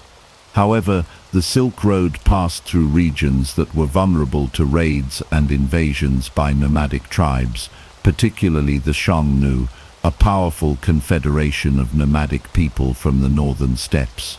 The Xiongnu were a constant threat to the stability of the Han dynasty, and protecting the trade routes became a priority. The Han rulers, led by Emperor Wu of Han, who reigned from 141 to 87 BC, understood the importance of controlling these northern territories. In order to protect the Silk Road and ensure the flow of trade, they embarked on an ambitious campaign to expand the Great Wall. This expansion would see the wall extend into regions such as present-day Inner Mongolia, northern China, and parts of modern-day Gansu and Shaanxi provinces. The expanded wall served not only as a physical barrier against invasion, but also as a symbol of Han authority in the north. One of the major challenges faced by the Han dynasty in expanding the Great Wall was the vast and varied terrain it had to cover. The wall stretched across deserts, mountains, and grasslands, each of which presented unique difficulties for construction and maintenance. In some regions, such as the Gobi Desert, the harsh climate made it difficult to gather the materials needed to build the wall. The construction in these areas had to rely on local resources, such as stones and mud bricks, which were often less durable than the materials used in other regions. In addition to the physical challenges, maintaining and guarding the wall over such a large area was a significant logistical problem. The Han dynasty had to station soldiers along the wall, a task that required a vast number of troops. These soldiers were responsible for defending the wall, repairing it when necessary, and ensuring that the trade routes remained secure. The wall was not a single continuous structure, but rather a series of forts, watchtowers, and smaller walls that were connected to form a more comprehensive defense network. The Han dynasty also faced difficulties in coordinating the defense of the wall with their military campaigns in other parts of the empire. At times, the need for troops in other regions, such as the southern frontier, would leave the northern border vulnerable to raids. Despite these challenges, the Han dynasty managed to maintain a strong defensive presence along the wall for much of their rule. The expansion of the Great Wall during the Han dynasty also marked a shift in the role the wall played in Chinese society. While the earlier walls had been primarily military structures designed to keep out invaders, the Han expanded the wall's purpose to include protection of trade routes and communication networks. The presence of the wall facilitated the movement of goods and people, as it allowed for greater security along the Silk Road. This expansion helped to foster a period of economic prosperity and cultural exchange between China and the rest of the world. In addition to its military and economic significance, the Great Wall during the Han dynasty was also a symbol of the empire's power and unity. As the Han rulers expanded the wall, they were also reinforcing their control over the northern frontier, and asserting their dominance over the nomadic tribes that had previously threatened the empire. The wall became a physical manifestation of the Han dynasty's efforts to maintain a stable and secure China. Despite these efforts, the Great Wall built during the Han dynasty eventually fell into disrepair. The decline of the Han dynasty, which came in the 3rd century AD, led to the abandonment of many sections of the wall. The wall's importance diminished as the empire's focus shifted away from the northern frontier and toward internal conflicts and power struggles. However, the legacy of the Han dynasty's expansion of the wall continued to influence future generations, and subsequent dynasties would continue to reinforce and expand the Great Wall. The Han dynasty's contribution to the Great Wall was instrumental in establishing the wall as a vital part of China's defense system. The expansion of the wall during this period helped to protect the Silk Road, secure trade routes, and solidify the Han dynasty's control over the northern frontier. Though the wall's construction and maintenance posed significant challenges, the Han rulers' efforts laid the foundation for the future development of the Great Wall and cemented its role as one of the most enduring symbols of Chinese strength and resilience. The Tang dynasty 618–907 AD was one of China's most prosperous and influential periods, yet it also marked a period of decline and partial restoration for the Great Wall. During the early years of the Tang dynasty, China's attention shifted from defending its northern frontier to expanding its territory and consolidating power within its borders. The focus of the empire moved away from the wall as the Tang military strategy evolved, leading to a period where much of the wall fell into disrepair. At the start of the Tang dynasty, the empire was concerned with internal stability, including the suppression of rebellions, the establishment of a strong centralized government, and the expansion of the empire's reach into Central Asia and the western regions. The Tang emperors were more interested in consolidating power in the heart of China than in maintaining the Great Wall. This led to the neglect of the northern defenses, which had been a key feature of earlier dynasties. The shift in military strategy also led to a new approach to security. During the Tang dynasty, China relied less on physical barriers like the Great Wall and more on the use of mobile cavalry units and alliances with neighboring tribes. The Tang military sought to control the northern border by establishing a network of alliances with tribes such as the Yuis and the Tibetans, rather than depending solely on the wall as a defense mechanism. The result was a reduced emphasis on maintaining the wall, and much of the structure, especially in the more remote areas, fell into disrepair. However, as the Tang dynasty faced growing threats from the north, particularly from the Tibetan Empire and the Turkic Khaganates, the need for a defensive system became more apparent. In response, the Tang dynasty undertook a partial restoration of the Great Wall during the 8th century. This restoration was not aimed at rebuilding the wall to its former grandeur, but at reinforcing key sections of the northern frontier that were vulnerable to invasions. The restored sections of the wall were focused on areas where the Tang dynasty had experienced significant military pressure, particularly in the northwest and northern China. These sections were built to defend against raids from the nomadic tribes, who continued to pose a threat to the stability of the empire. The wall was reinforced with new construction methods, including the use of stone and brick, which made these sections more durable and resistant to the harsh conditions of the northern steppes. The restoration of the Great Wall during the Tang dynasty also marked a shift in the way China approached its northern defenses.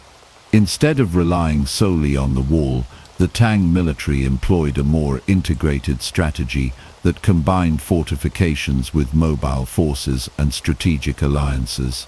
The wall was seen as one part of a broader military strategy, rather than as the sole defense against invaders. Despite these efforts, the Tang dynasty's northern frontier remained vulnerable. The wall, while partially restored, was not sufficient to fully protect the empire from external threats. As the Tang dynasty entered its decline in the 9th century, the northern border once again became a point of instability. The wall's defenses were no longer enough to keep out the various nomadic groups that continued to harass the empire. In the end, the fall of the Tang dynasty in 907 marked the final abandonment of the wall as a primary defense structure. Although the Tang had made efforts to restore parts of the wall, the structure's significance continued to diminish as the empire's military strategy evolved. The wall, while still a symbol of China's past strength, had become less relevant in the face of new military challenges and shifting geopolitical realities.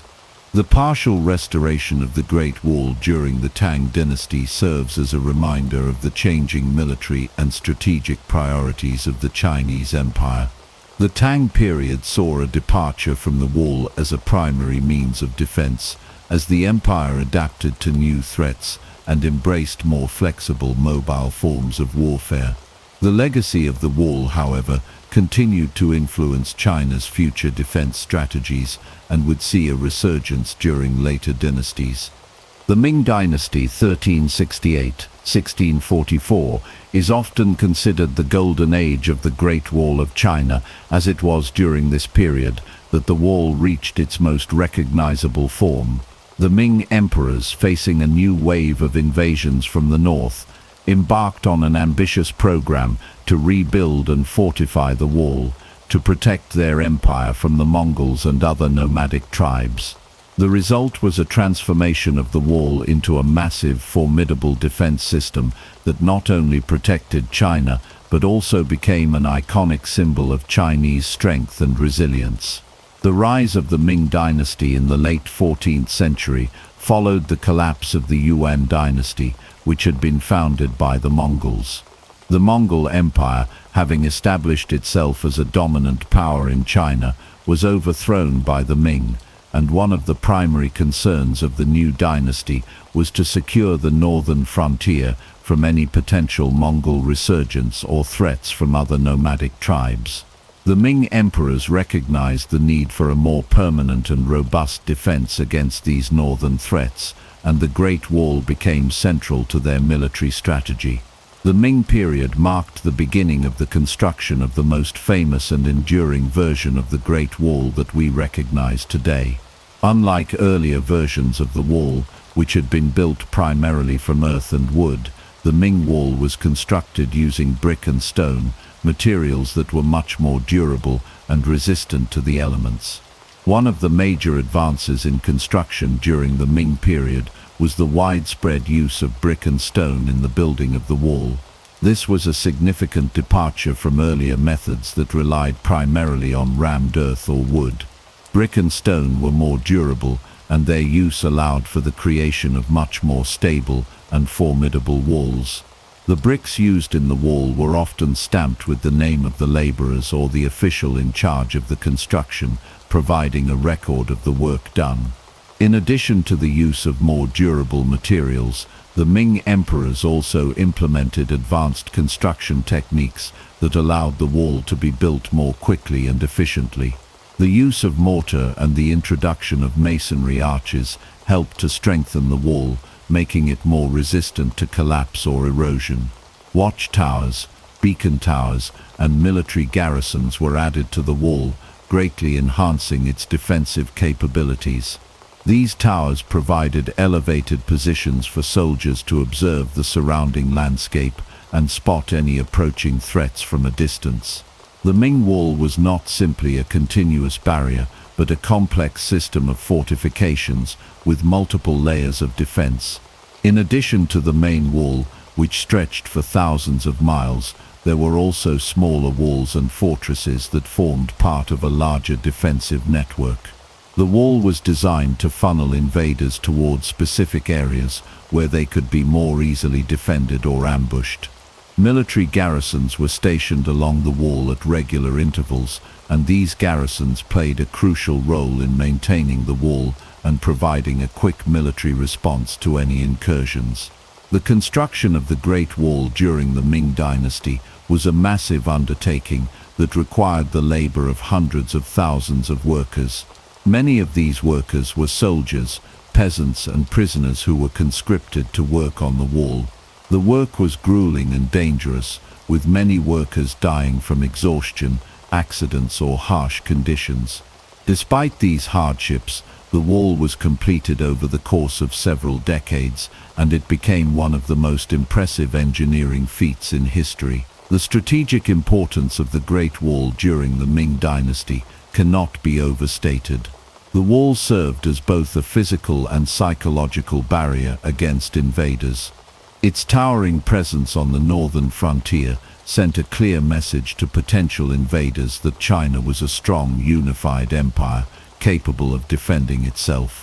The wall also served as a symbol of the Ming Emperor's power and authority, and it was used as a tool of political control, helping to solidify the emperor's rule over the vast empire. While the wall was primarily built for military purposes, it also played a significant role in the economy of the Ming Dynasty. The Great Wall and its surrounding areas became important centers of trade and commerce, as the wall facilitated the movement of goods and people. The presence of the wall helped to secure trade routes and allowed merchants to travel safely between China and other regions of Asia. Despite the immense efforts made to strengthen and maintain the wall, the Ming Dynasty eventually began to decline in the 17th century. The weakening of the empire, combined with internal strife and external threats, led to the eventual abandonment of the wall as a primary defense system. The fall of the Ming Dynasty in 1644 marked the end of the golden age of the Great Wall, though its legacy as one of China's most iconic and enduring symbols remained.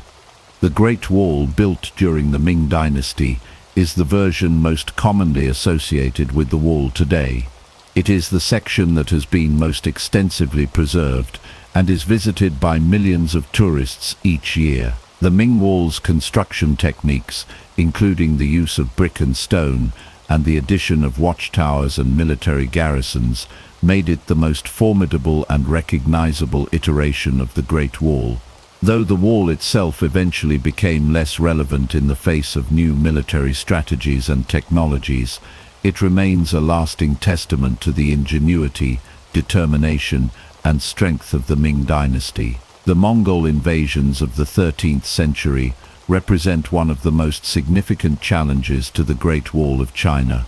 At its height, the Mongol Empire was the largest contiguous empire in history, spanning much of Asia and parts of Europe. The Mongols, led by Genghis Khan and later his descendants, posed an existential threat to China. Their military strategies and unparalleled mobility on horseback made them formidable opponents, and for much of the 13th century, the Great Wall stood as one of the primary defenses against Mongol incursions into Chinese territory. The Mongol invasions began in the early 13th century, when Genghis Khan united the Mongol tribes and set his sights on expanding his empire.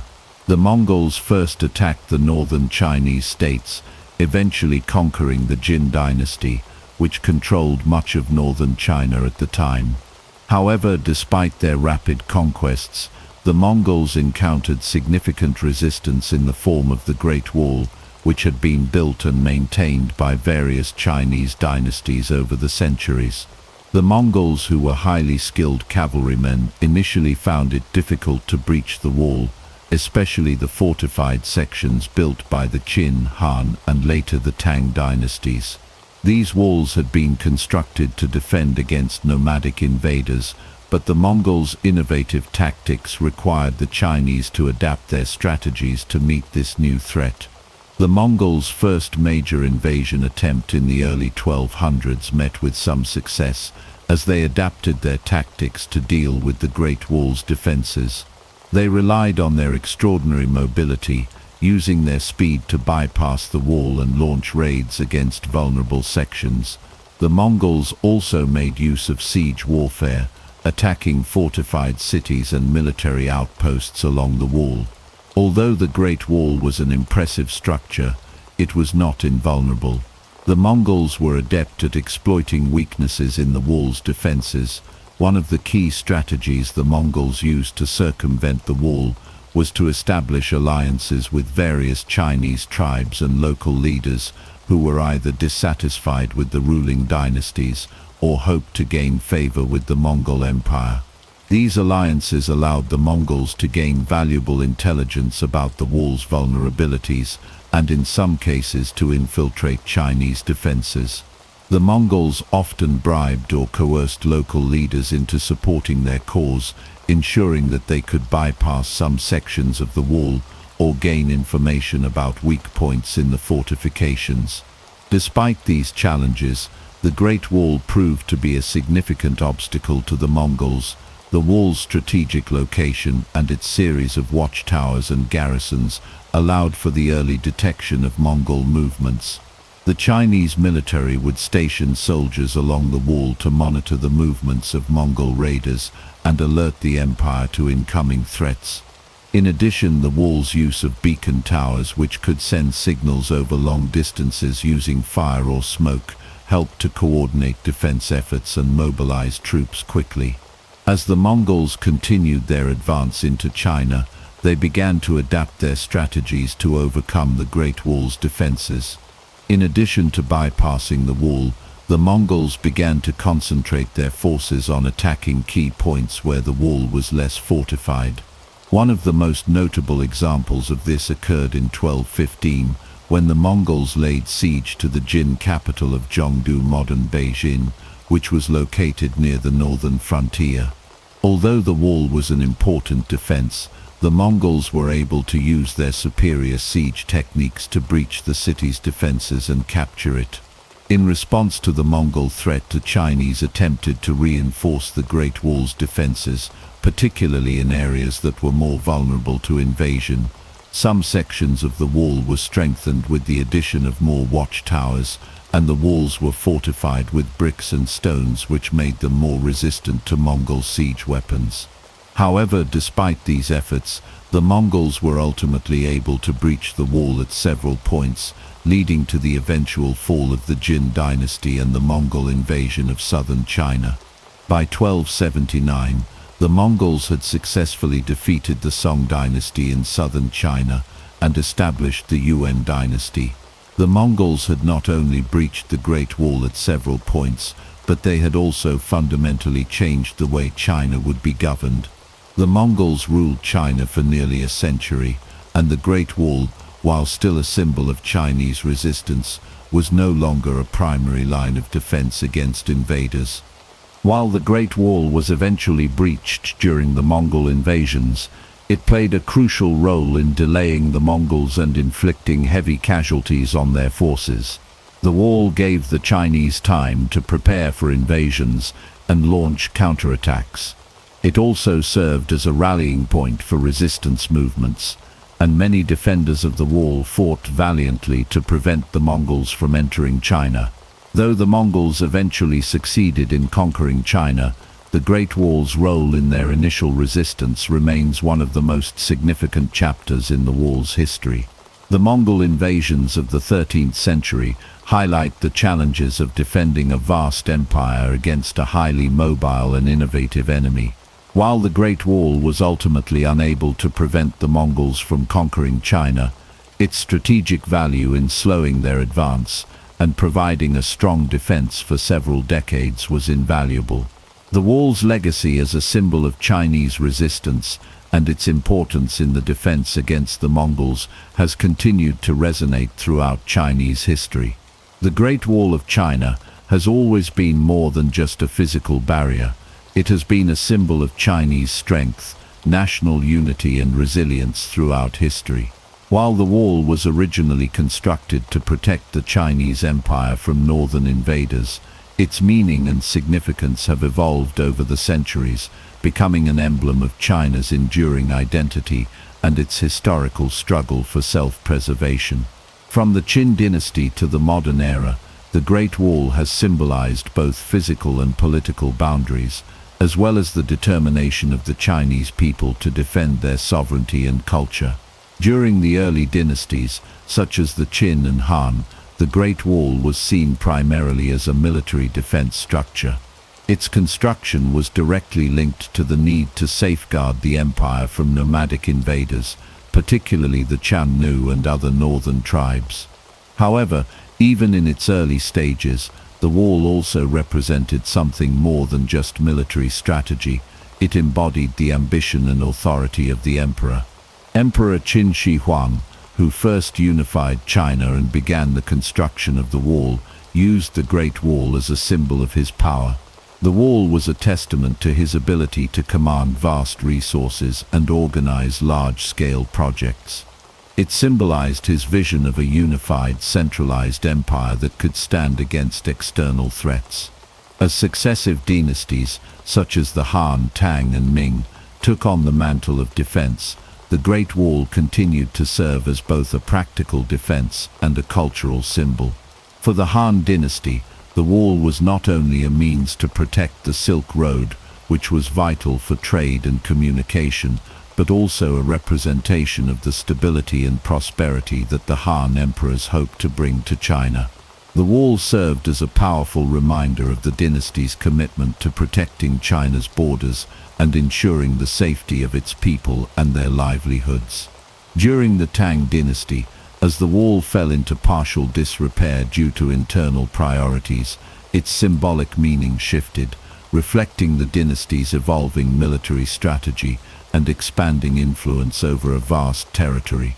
The Ming dynasty, in particular, saw the wall reach its most iconic and recognized form. As the Mongols were driven out and China faced new threats from the north, the Great Wall became a symbol of national strength and unity. The wall's reconstruction and fortification during the Ming period was not just about protecting the empire, it was a statement of Chinese resolve. The Ming emperors, through the monumental effort of rebuilding and expanding the wall, demonstrated their commitment to national defense and to the protection of Chinese civilization from foreign invasions. The Great Wall became a national symbol of Chinese resilience, as it stood as the last line of defense against invaders, embodying the determination to preserve China's sovereignty. Culturally, the Great Wall also became a powerful symbol in Chinese literature, art, and philosophy. Throughout the centuries, the wall was frequently referenced in Chinese poetry and songs, often portraying it as a metaphor for the strength and enduring nature of the Chinese people. It became a symbol of the indomitable will of the nation, representing the idea that, like the wall itself, the Chinese people could withstand any external threat. In Chinese culture, the wall was often personified, depicted as a protective guardian watching over the empire and its people. The physical structure of the wall, with its massive scale and imposing presence, mirrored the strength and resilience of the nation. The political significance of the Great Wall also evolved over time. During times of stability, the wall represented the power of the emperor and the unity of the nation, but during times of instability, the wall took on a more symbolic role, representing the division between China and the outside world. In the Ming dynasty, for example, the Great Wall became a clear marker of the boundary between China and the rest of the world, as it effectively separated the vast empire from the nomadic tribes of the north. The wall was seen as a physical manifestation of the political authority of the emperor, who controlled both the empire's internal and external borders. In the modern era, the symbolism of the Great Wall has expanded beyond its historical and military roles.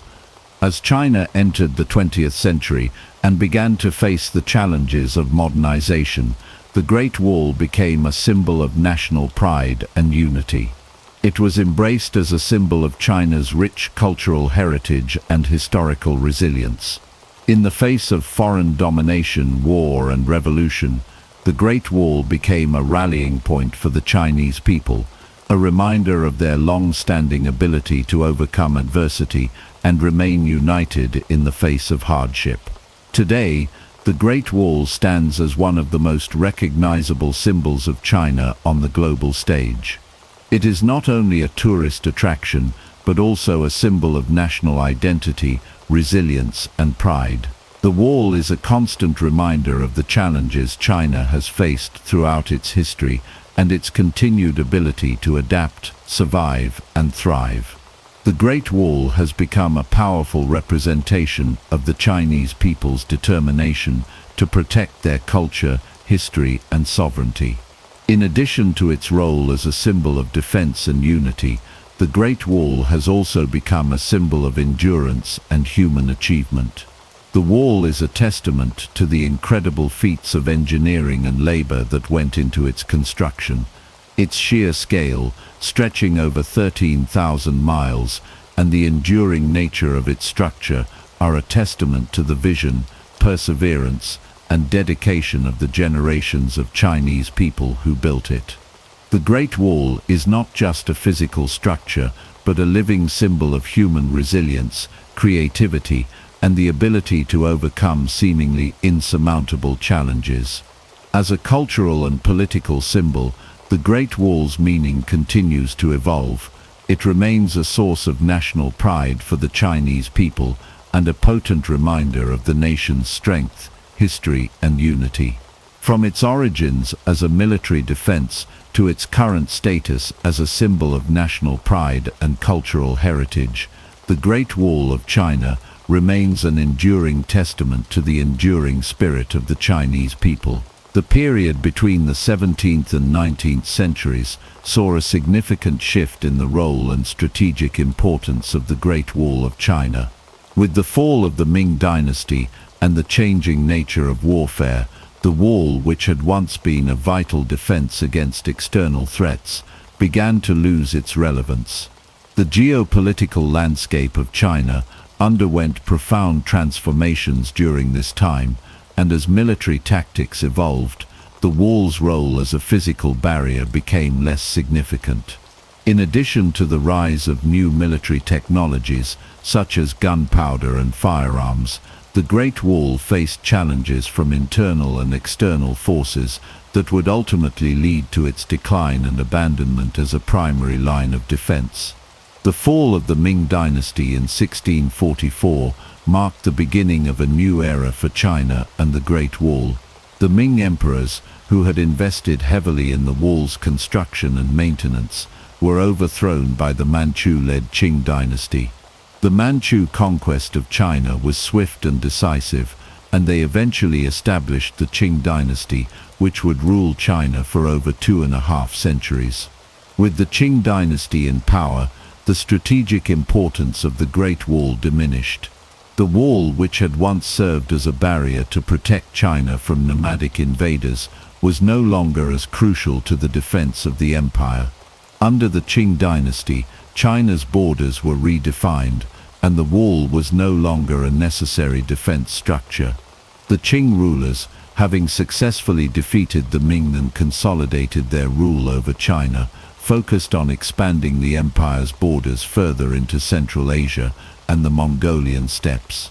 The Qing military forces, including their elite cavalry, were able to successfully control these new territories, making the Great Wall less relevant. Additionally, the wall's geographic position, largely focused on defending against northern invaders, became less strategically important as the Qing dynasty shifted its focus to other military concerns. As the Qing dynasty expanded its territories and encountered fewer threats from the north, the Great Wall began to fall into neglect. The wall's maintenance, which had once been a top priority for previous dynasties, was no longer a key concern. The changing political and military landscape of China rendered the wall less significant as a defensive structure. Instead of reinforcing and expanding the wall, the Qing rulers turned their attention to other military strategies, such as securing borders through diplomatic means and leveraging the strength of their cavalry forces. As a result, large sections of the Great Wall began to deteriorate and were abandoned over time. During this period, the increasing use of gunpowder and firearms in warfare further diminished the wall's strategic value. The rise of gunpowder weapons, such as cannons, muskets, and firearms, meant that traditional fortifications like the Great Wall were no longer as effective against invaders.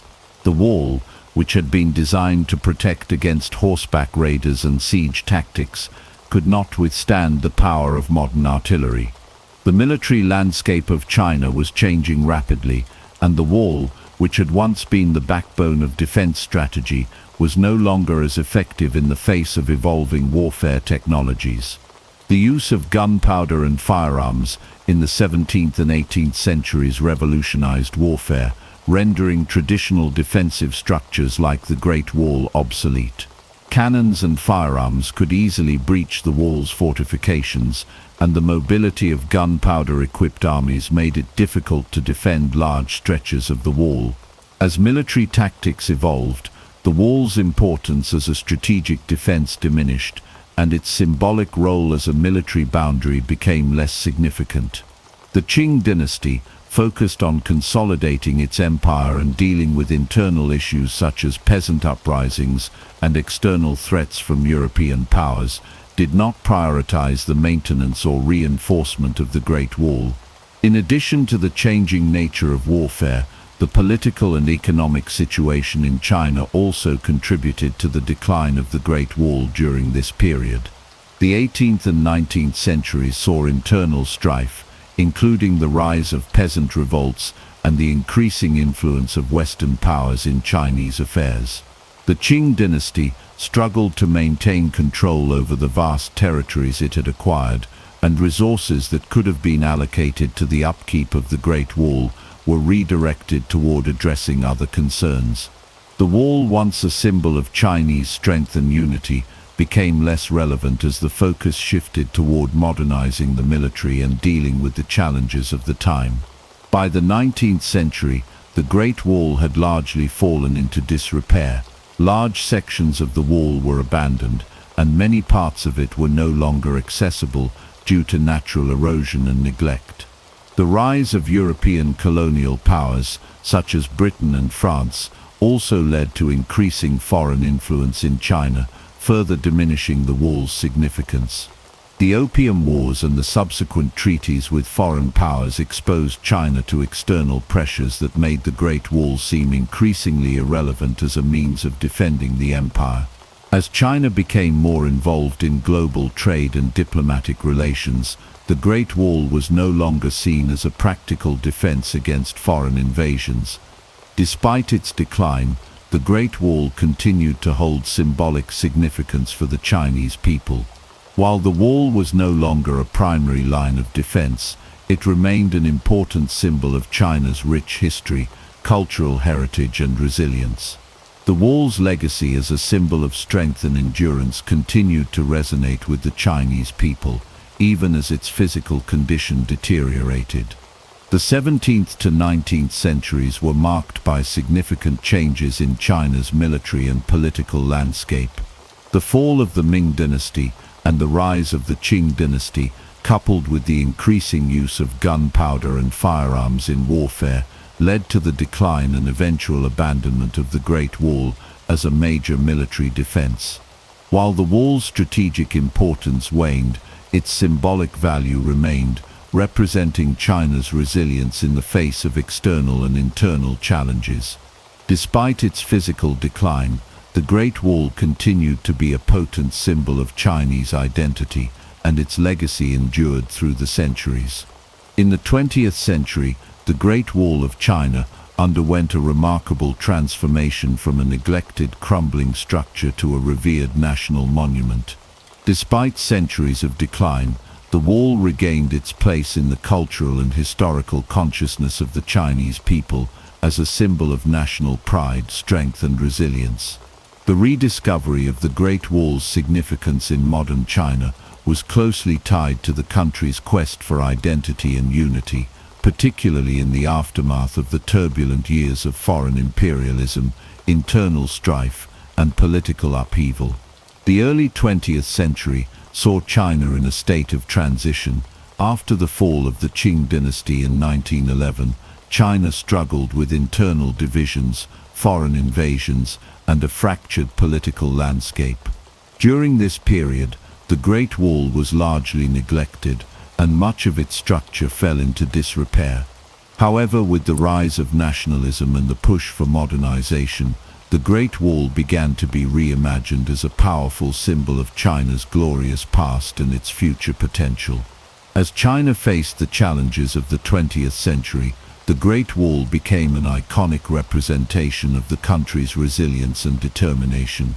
In the years following the founding of the People's Republic of China in 1949, the Great Wall was embraced as a symbol of national unity. Mao Zedong and other leaders of the Communist Party saw the wall as a reminder of China's long-standing struggle for sovereignty and independence.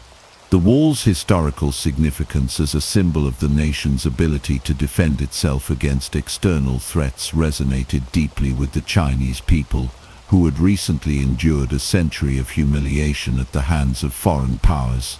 The Great Wall, once a military fortification, was now transformed into a symbol of the Chinese people's strength and their ability to overcome adversity. During the 1950s and 1960s, the government initiated efforts to preserve and protect the wall, which had suffered from neglect and environmental degradation. The wall's deteriorating condition, caused by erosion, weathering, and vandalism, became a growing concern for Chinese authorities. In response, preservation projects were launched to repair and protect sections of the wall, particularly those that were most symbolic and historically significant. The Chinese government recognized the Great Wall as a crucial part of the nation's cultural heritage, and efforts to safeguard it from further damage were stepped up. The increasing importance of tourism in China also played a role in the Great Wall's preservation.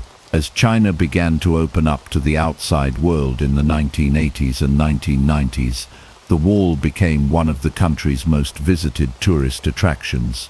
The international recognition of the Great Wall as one of the world's greatest architectural achievements further solidified its status as a national treasure. Tourism brought significant economic benefits to the regions surrounding the wall, particularly in areas like Beijing and its environs, where sections of the wall, such as Badaling, have been extensively restored and developed to accommodate visitors. Despite the positive impact of tourism, the Great Wall faced significant challenges in the modern era. Vandalism, environmental wear, and the pressures of mass tourism posed ongoing threats to its preservation. Over the years, graffiti, souvenir hunters, and even reckless construction around sections of the wall have caused irreparable damage to the historic structure. The wall's long exposure to the elements has also taken a toll, with wind, rain, and temperature fluctuations causing parts of the wall to erode. As a result, the Chinese government and preservation organizations have implemented stricter regulations to protect the wall from further damage, including limiting access to certain sections and promoting more sustainable tourism practices. In 1987, the Great Wall was inscribed as a UNESCO World Heritage Site, further solidifying its importance as a global cultural monument. This recognition brought international attention to the efforts to preserve and protect the wall. The inscription as a UNESCO site has helped garner support for preservation initiatives, both from the Chinese government and from international conservation groups. Over the years, various restoration projects have been undertaken to repair sections of the wall and restore its historical integrity, using traditional construction techniques and materials wherever possible. One of the primary challenges in preserving the Great Wall is the sheer size and complexity of the structure. Stretching over 13,000 miles, the wall traverses a wide range of terrains, from mountains to deserts to plains. Some sections of the wall are well preserved and have been carefully restored, while others remain in a state of ruin, requiring extensive conservation efforts.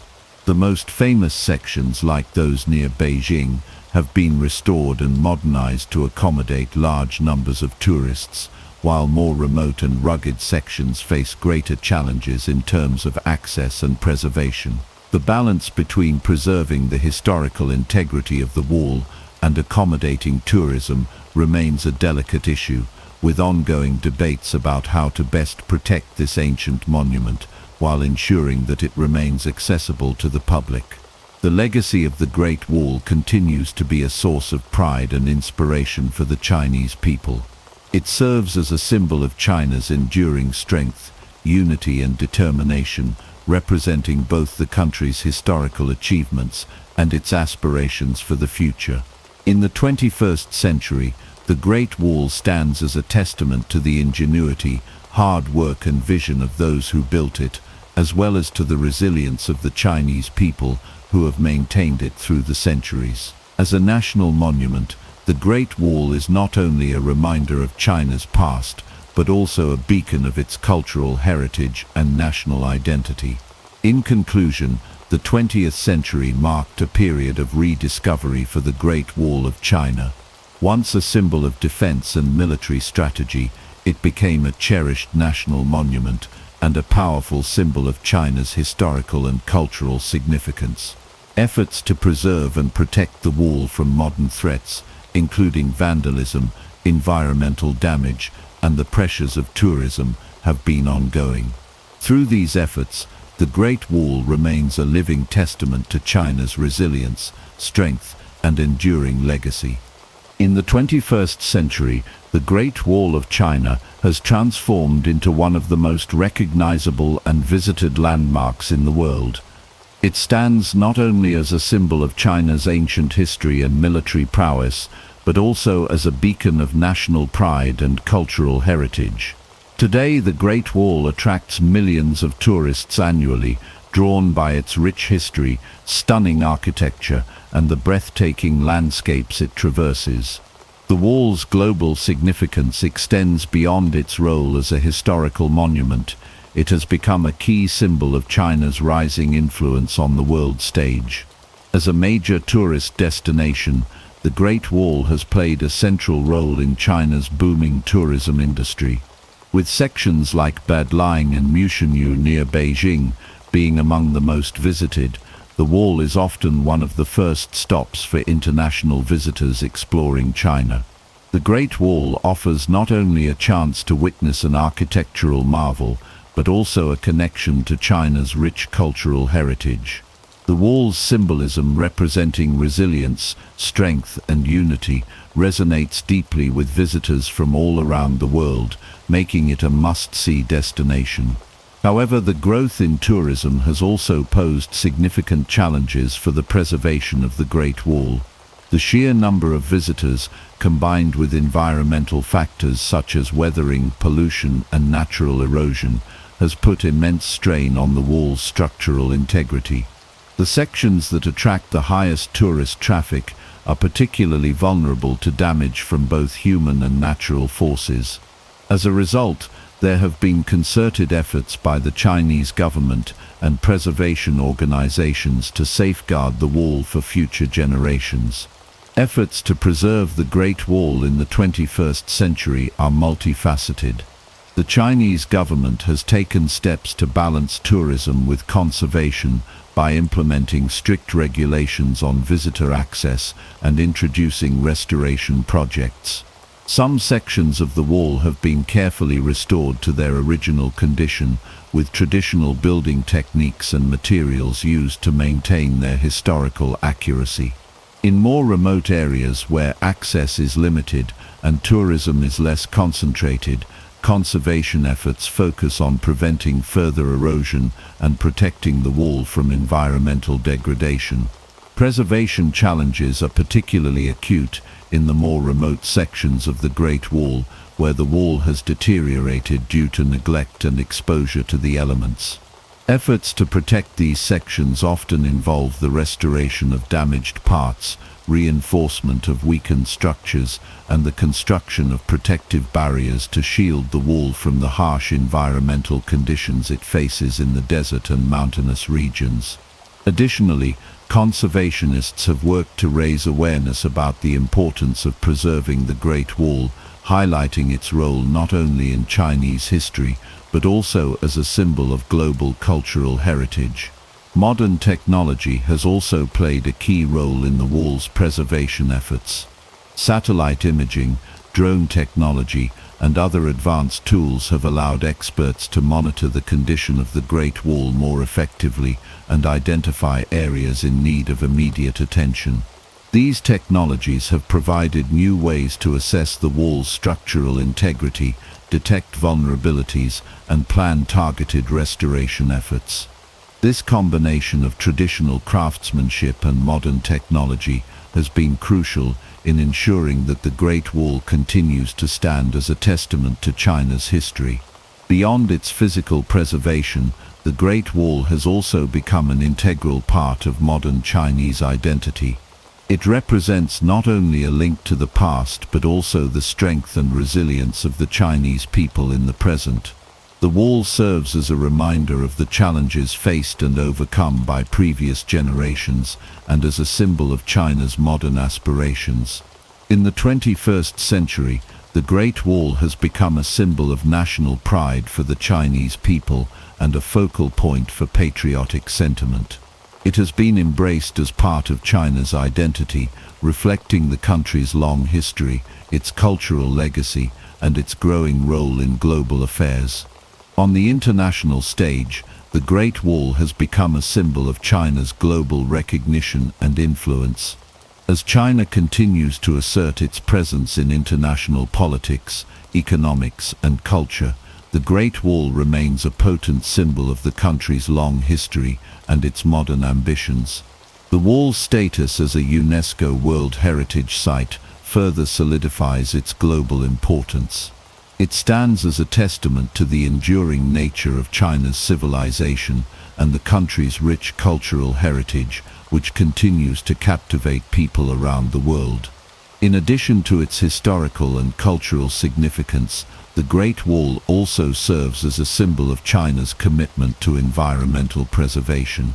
The wall's role in modern Chinese identity is intertwined with the country's efforts to balance development with sustainability. As China modernizes and grows economically, the Great Wall stands as a reminder of the need to protect the environment and preserve the nation's natural and cultural heritage for future generations. The role of the Great Wall in China's modern global identity is further emphasized by its representation in popular culture, art, and literature.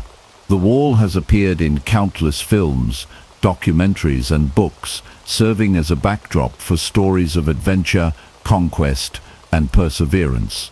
Its image is often used in advertisements and marketing campaigns, both in China and internationally, reinforcing its status as an icon of Chinese culture. Looking ahead, the future of the Great Wall will be shaped by ongoing preservation efforts and the evolving role of the wall in Chinese society and global affairs. As China continues to develop its infrastructure and economy, the Great Wall will remain an enduring symbol of the country's historical roots and cultural heritage. The 21st century will undoubtedly bring new challenges in terms of preserving the wall and ensuring that it remains intact for future generations. However, the wall's significance as a national and global icon will continue to grow, cementing its place as one of the most important and recognized cultural landmarks in the world. In conclusion, the Great Wall of China stands today as not only a remarkable historical monument, but also as a symbol of modern China's national identity and global significance. As tourism continues to grow and preservation efforts intensify, the Great Wall remains a testament to China's enduring cultural legacy. It serves as a powerful reminder of the resilience and strength of the Chinese people, both in the past and in the present, and its influence continues to be felt around the world. Ancient Egypt stands as one of the most influential and fascinating civilizations in human history. Its story spans over 3 millennia, from the dawn of its unification around 3100 BCE to its eventual decline in the 4th century CE. Situated along the fertile banks of the Nile River, Egypt's unique geography and natural resources played a pivotal role in the formation and growth of its remarkable culture and society. This chapter introduces the beginnings of ancient Egyptian civilization, its rise, and the crucial role the Nile played in shaping one of the greatest ancient cultures. The geography of ancient Egypt was central to its development. The country is located in northeastern Africa, bordered by deserts to the east and west, and by the Mediterranean Sea to the north. But perhaps the most significant geographic feature of Egypt was the Nile River, which stretched for over 4,000 miles from Central Africa to the Mediterranean. The Nile provided a lifeline to the Egyptians, offering water, transportation, fertile soil, and abundant fish and wildlife. Each year the river flooded its banks, depositing nutrient-rich silt that enabled the Egyptians to cultivate crops and sustain large populations. The annual flooding of the Nile was seen as a gift from the gods, an event that allowed Egypt to thrive as an agricultural powerhouse. Beyond its geographical advantages, Egypt's natural isolation, protected by vast deserts, provided a sense of stability and security. This allowed Egyptian culture and society to develop relatively undisturbed by outside forces for many centuries. It was within this unique environment that one of the earliest great civilizations of antiquity would rise. The early history of Egypt is marked by its unification. Before around 3100 BCE, Egypt was divided into two kingdoms: Upper Egypt, located to the south, and Lower Egypt, located in the north around the Nile Delta. The unification of these two regions is traditionally attributed to King Narmer, also known as Menes, who became the first pharaoh of a unified Egypt. Narmer's unification marked the beginning of the dynastic period, a time when Egypt would be ruled by a succession of powerful and influential dynasties. With the establishment of the first dynasty around 3100 BCE, Egypt's political and religious structures began to take shape. The pharaoh, viewed as both a divine ruler and the earthly representative of the gods, was central to the government. Pharaohs would rule over Egypt for centuries, and their power and influence were supported by a class of officials, priests, and soldiers. In this early period, Egypt's distinct cultural and religious practices began to emerge, setting the stage for the monumental achievements that would follow.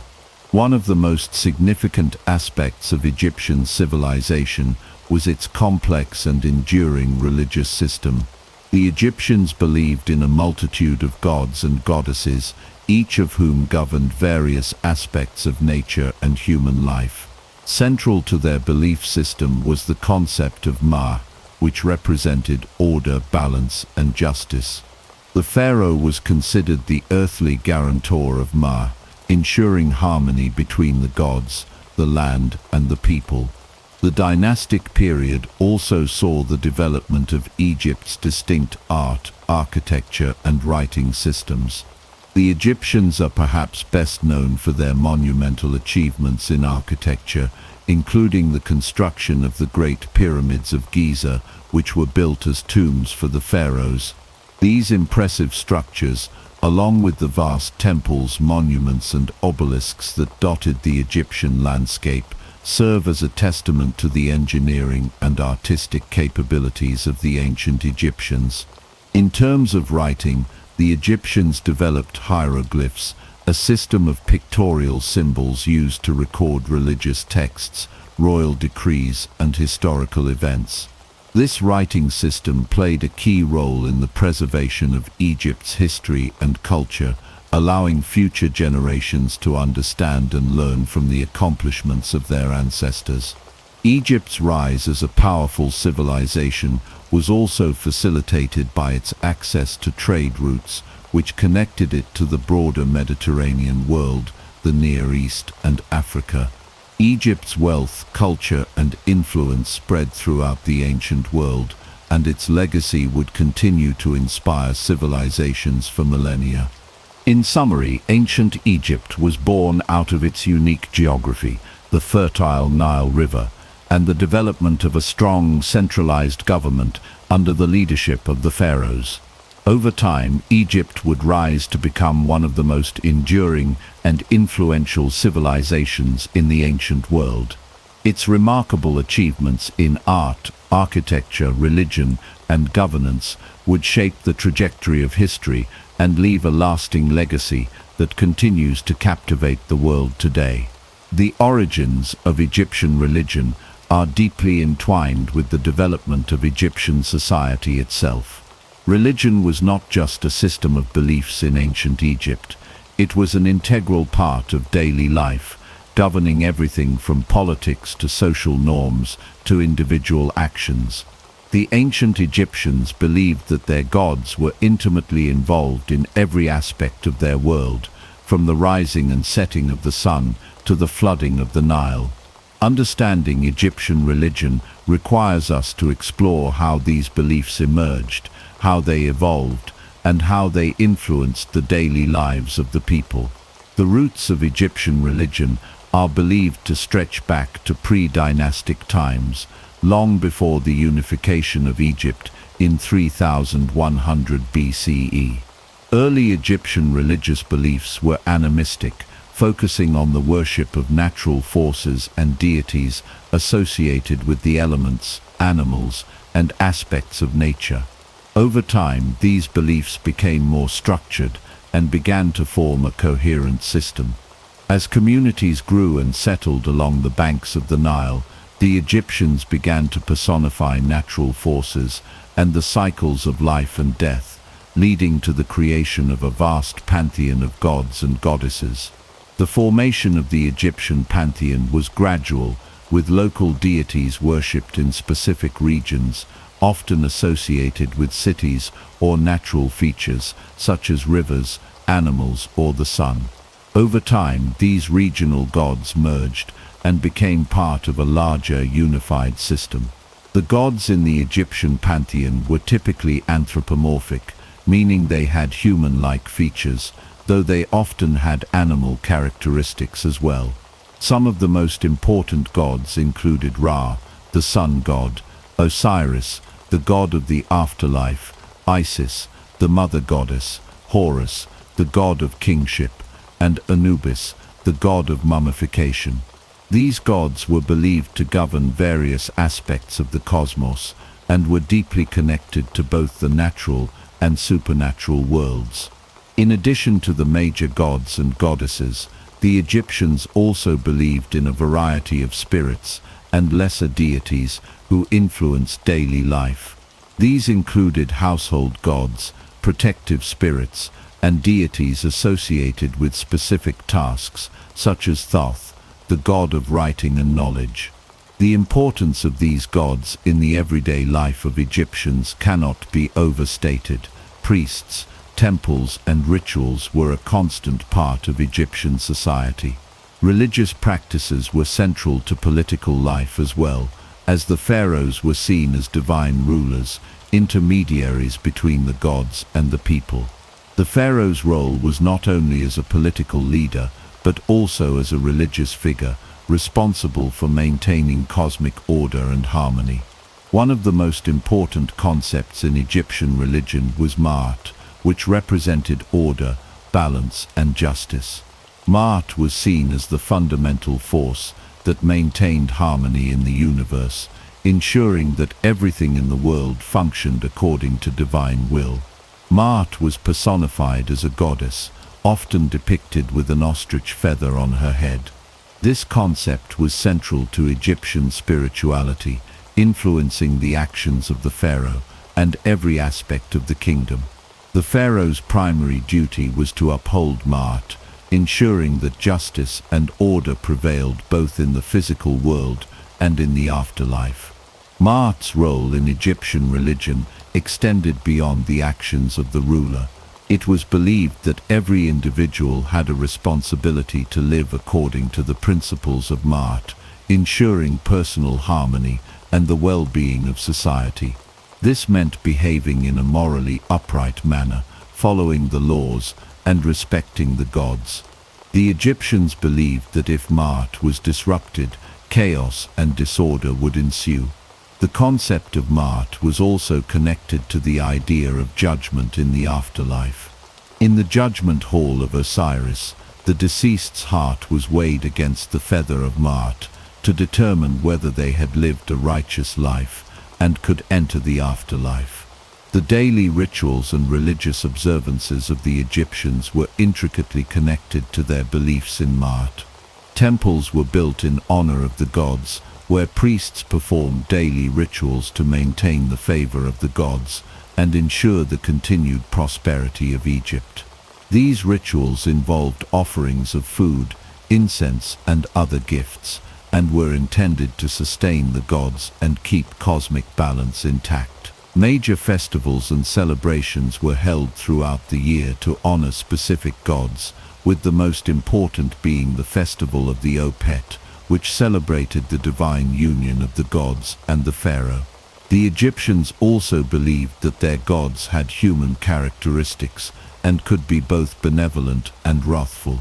The gods were seen as protectors, guiding their people through difficult times, but they were also capable of punishing those who violated the principles of Ma'at. One of the most famous examples of divine wrath is the story of the sun god Ra, who sent the goddess Sekhmet to punish humanity for their disobedience. The balance between divine protection and retribution was an essential part of Egyptian religious thought.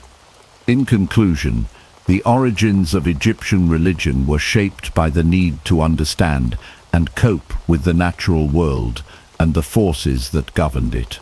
Over time, this evolved into a rich and complex system of beliefs centered around a pantheon of gods and the concept of Ma'at. Religion in Egypt was not a separate part of life. It was interwoven with every aspect of society, from governance to daily rituals. The gods and goddesses were seen as integral to the welfare of the state, and their influence extended into every corner of Egyptian life. As such, Egyptian religion played a fundamental role in the development of this great civilization, influencing its politics, culture, and spirituality for centuries. Ra, the sun god, is one of the most powerful and revered deities in ancient Egyptian mythology. As the central figure in Egypt's religious system, Ra was associated with life, light, warmth, and the very essence of creation. His influence was so profound that he became the cornerstone of Egyptian religious thought and was considered the king of all gods. This chapter delves into the myth of Ra's creation, his journey across the sky, and his significant role in Egyptian society and governance. Ra was believed to be the creator of the universe, responsible for bringing light and life to the world. In the Egyptian creation myth, Ra's emergence from the primordial waters of Nun marks the beginning of time and existence.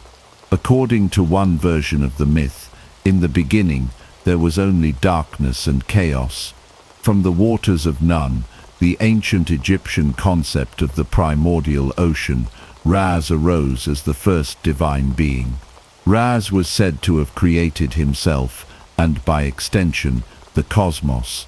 As the god of the sun, his primary role was to bring order and structure to the world, dispelling the chaos that once ruled. Ra's journey across the sky was a central part of his daily existence. Egyptians believed that Ra traveled across the sky in his solar bark, a boat that sailed through the heavens each day. As the sun rose in the east, Ra began his journey, sailing from the horizon to the zenith of the sky, where he would reign supreme. As he traveled, Ra would pass through different realms, each with its own challenges and obstacles. At night, Ra would descend into the underworld, known as Duat, where he would battle the forces of darkness and chaos, primarily represented by the serpent Apep or Apophis. The struggle between Ra and Apep symbolized the eternal fight between order and chaos, light and darkness. The myth of Ra's nightly journey was not only a cosmological explanation for the cycle of day and night, but also a reflection of the ancient Egyptians' belief in the need to maintain harmony and balance in the universe. Ra's victory over Apep each night was seen as essential for the continuation of life and the preservation of Maat, the divine order.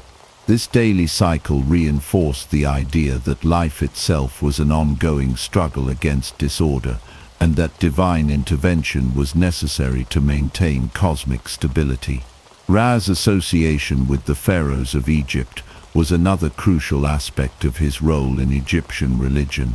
The pharaoh was considered not only a political leader, but also a divine ruler on earth, directly descended from Ra's.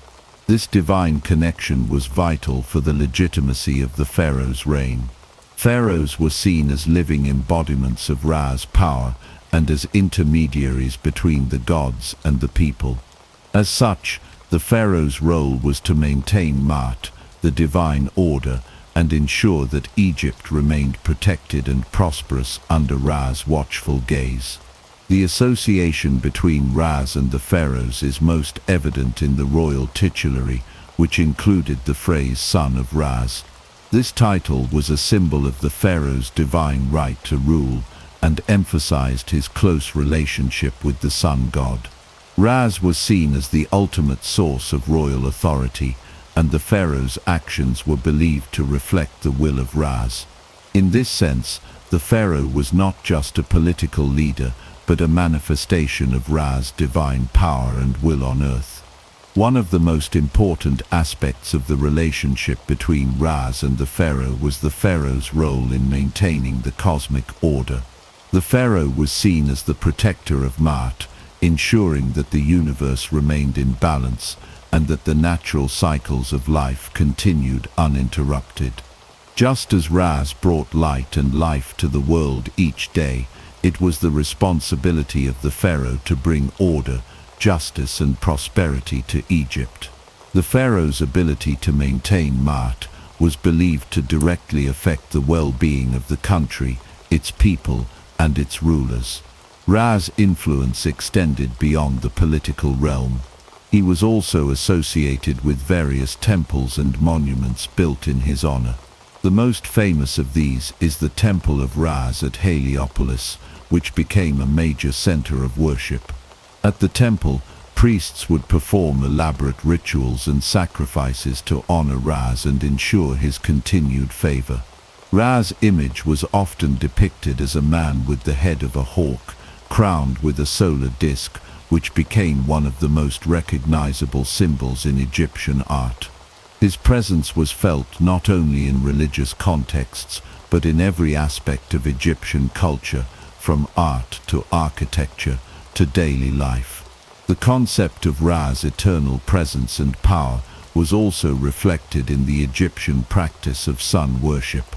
Temples dedicated to Ra's were built throughout Egypt, and sun worship became an important part of Egyptian religious practice. The daily worship of Ra's was not limited to the elite. The general population participated in various sun-related rituals and festivals, which were believed to invoke Ra's blessings for the country's prosperity. In summary, Ra was not only the sun god, but also the very essence of creation, light and life in ancient Egypt. His creation myth explained the origins of the world and the eternal struggle between order and chaos. Ra's daily journey across the sky symbolized the cyclical nature of life, while his battle with Apep represented the constant need to uphold Maat, the divine order. His association with the pharaohs emphasized the divine right to rule, and the pharaohs themselves were seen as manifestations of Ra's power. Through the worship of Ra, the ancient Egyptians sought to ensure the continued prosperity and stability of their civilization, placing the sun god at the center of their religious, political, and cultural life. The myth of Osiris and Isis is one of the most powerful and influential stories in ancient Egyptian mythology. Osiris, the god of the afterlife, and his wife Isis are central figures in the Egyptian religious system, representing death, resurrection, and the eternal cycle of life. The story of Osiris's death and resurrection became a symbol of hope for the Egyptians, reinforcing their beliefs about the afterlife and the importance of moral behavior in life. Osiris was originally a god associated with fertility and agriculture. He was a beloved ruler of Egypt, bringing prosperity and abundance to the land. His wife Isis was a goddess of magic and wisdom, known for her devotion to Osiris and her powerful abilities to heal and protect. Together, they represented the harmonious balance of life, death, and rebirth. The myth takes a dark turn when Osiris's brother Set, the god of chaos and destruction, becomes jealous of Osiris's popularity and power. In his envy, Set devises a cunning plan to kill Osiris and take his throne. Set traps Osiris in a beautiful, ornately decorated coffin, which he seals and throws into the Nile River. The coffin is carried away, and Osiris's body is eventually discovered by Isis. Heartbroken, Isis embarks on a quest to find and restore her beloved husband. With the help of her magical powers and the assistance of her sister Nephthys and the jackal-headed god Anubis, Isis is able to recover Osiris's body. However, Set, not willing to allow his brother's resurrection, dismembers Osiris's body and scatters the pieces across Egypt. Undeterred, Isis and her sister search for and reassemble Osiris's body, bringing him back to life through the power of her magic. The resurrection of Osiris is one of the most significant events in Egyptian mythology. It symbolizes the eternal cycle of life, death, and rebirth. Osiris's ability to be resurrected represents the promise of life after death and the possibility of regeneration. Osiris, after his resurrection, becomes the ruler of the afterlife, presiding over the judgment of souls and guiding the dead to their final resting place. The concept of the afterlife was central to Egyptian religious beliefs, and Osiris was the key figure in this process. The idea that one could live again in a different form after death provided comfort and hope to the ancient Egyptians. Osiris's resurrection also had profound implications for the pharaohs of Egypt. Pharaohs were considered to be the living embodiments of Horus, the son of Osiris, and were thus directly connected to Osiris in both life and death. After their deaths, the pharaohs were believed to join Osiris in the afterlife, and they were often depicted as being reborn in a similar way to their divine ancestor. This connection between Osiris and the pharaohs reinforced the concept of divine kingship and the idea that death was not an end, but a continuation of the eternal cycle. The myth of Osiris and Isis also had a significant impact on the religious practices of ancient Egypt. The story of Osiris's death and resurrection became the basis for many of the rituals and beliefs surrounding burial and the afterlife. Egyptians believed that through proper burial rites and offerings to the gods, the soul could be assured of its place in the afterlife, where Osiris would judge it and determine its fate. In addition to its religious significance within Egypt, the myth of Osiris and Isis also influenced the afterlife beliefs of later civilizations. The story of Osiris's resurrection would later be echoed in various religious traditions, especially in the concept of a dying and rising god, a motif that appears in numerous mythologies across the world.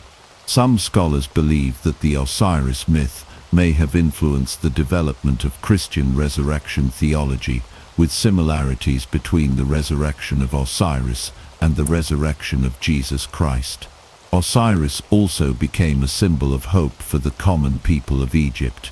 In a society where life was often difficult and uncertain, the story of Osiris's resurrection reminded the Egyptians that death was not the end, and that there was hope for renewal and rebirth. The resurrection of Osiris represented the idea that life, in all its forms was cyclical, renewed each day with the rising of the sun and again with the resurrection of Osiris. In conclusion, the myth of Osiris and Isis is one of the most important and enduring stories in ancient Egyptian religion. It encapsulates the central themes of life, death, and resurrection, offering Egyptians both a moral framework for living and a vision of hope for the afterlife. The story's impact extended far beyond Egypt, influencing the religious traditions of later civilizations and continuing to resonate through time as a powerful symbol of rebirth and eternal life. The early dynastic period of ancient Egypt, which lasted from around 3100 BCE to 2686 BCE, marks a crucial phase in the formation of one of the most powerful and enduring civilizations in history. It is during this period that Upper and Lower Egypt were unified under the rule of the first pharaoh, Narmer, also known as Menes. This unification laid the foundation for Egypt's political structure and religious beliefs, while the establishment of the First Dynasty helped to solidify the concept of divine kingship.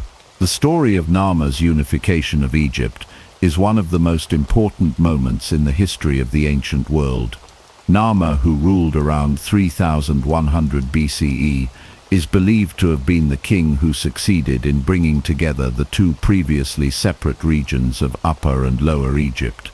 The unification was symbolized by the creation of the famous Narmer palette, a ceremonial slate slab depicting Narmer wearing the crowns of both Upper and Lower Egypt. This image clearly shows Narmer as the supreme ruler of both regions, and the palette itself represents one of the earliest examples of Egyptian art that illustrates the idea of unified Egypt. Narmer's successful unification allowed him to establish the First Dynasty, which marked the beginning of a long line of rulers that would dominate Egypt for the next 3 millennia. The title of pharaoh, which was used to refer to the king of Egypt, came to be associated with both political authority and divine status. Pharaohs were considered not only as the supreme political rulers, but also as divine intermediaries between the gods and the people. Their role as the earthly embodiment of the gods made them central to both the governance of Egypt and its religious practices. With the establishment of the First Dynasty, the pharaohs became key figures in both the spiritual and political lives of the Egyptian people. Their divine status was reflected in their association with the gods, and their authority was seen as ordained by the divine forces. This connection to the gods played a crucial role in ensuring the pharaoh's legitimacy and power. The idea of divine kingship also helped to reinforce social order in Egypt, as the pharaoh was seen as a symbol of the gods' will on earth. Another key aspect of the early dynastic period was the beginning of pyramid building projects. Early on, the pharaohs sought to demonstrate their power, wealth, and divine connection through monumental architecture. The construction of large-scale structures, including mastebous rectangular tombs and early pyramids, signaled the pharaohs' desire for eternal life and their role in the afterlife. The pyramids, as elaborate tombs for the pharaohs, also reflected the central role of religion in Egyptian life. These tombs were designed not only to house the pharaoh's body, but also to provide a space for their soul to reside in the afterlife.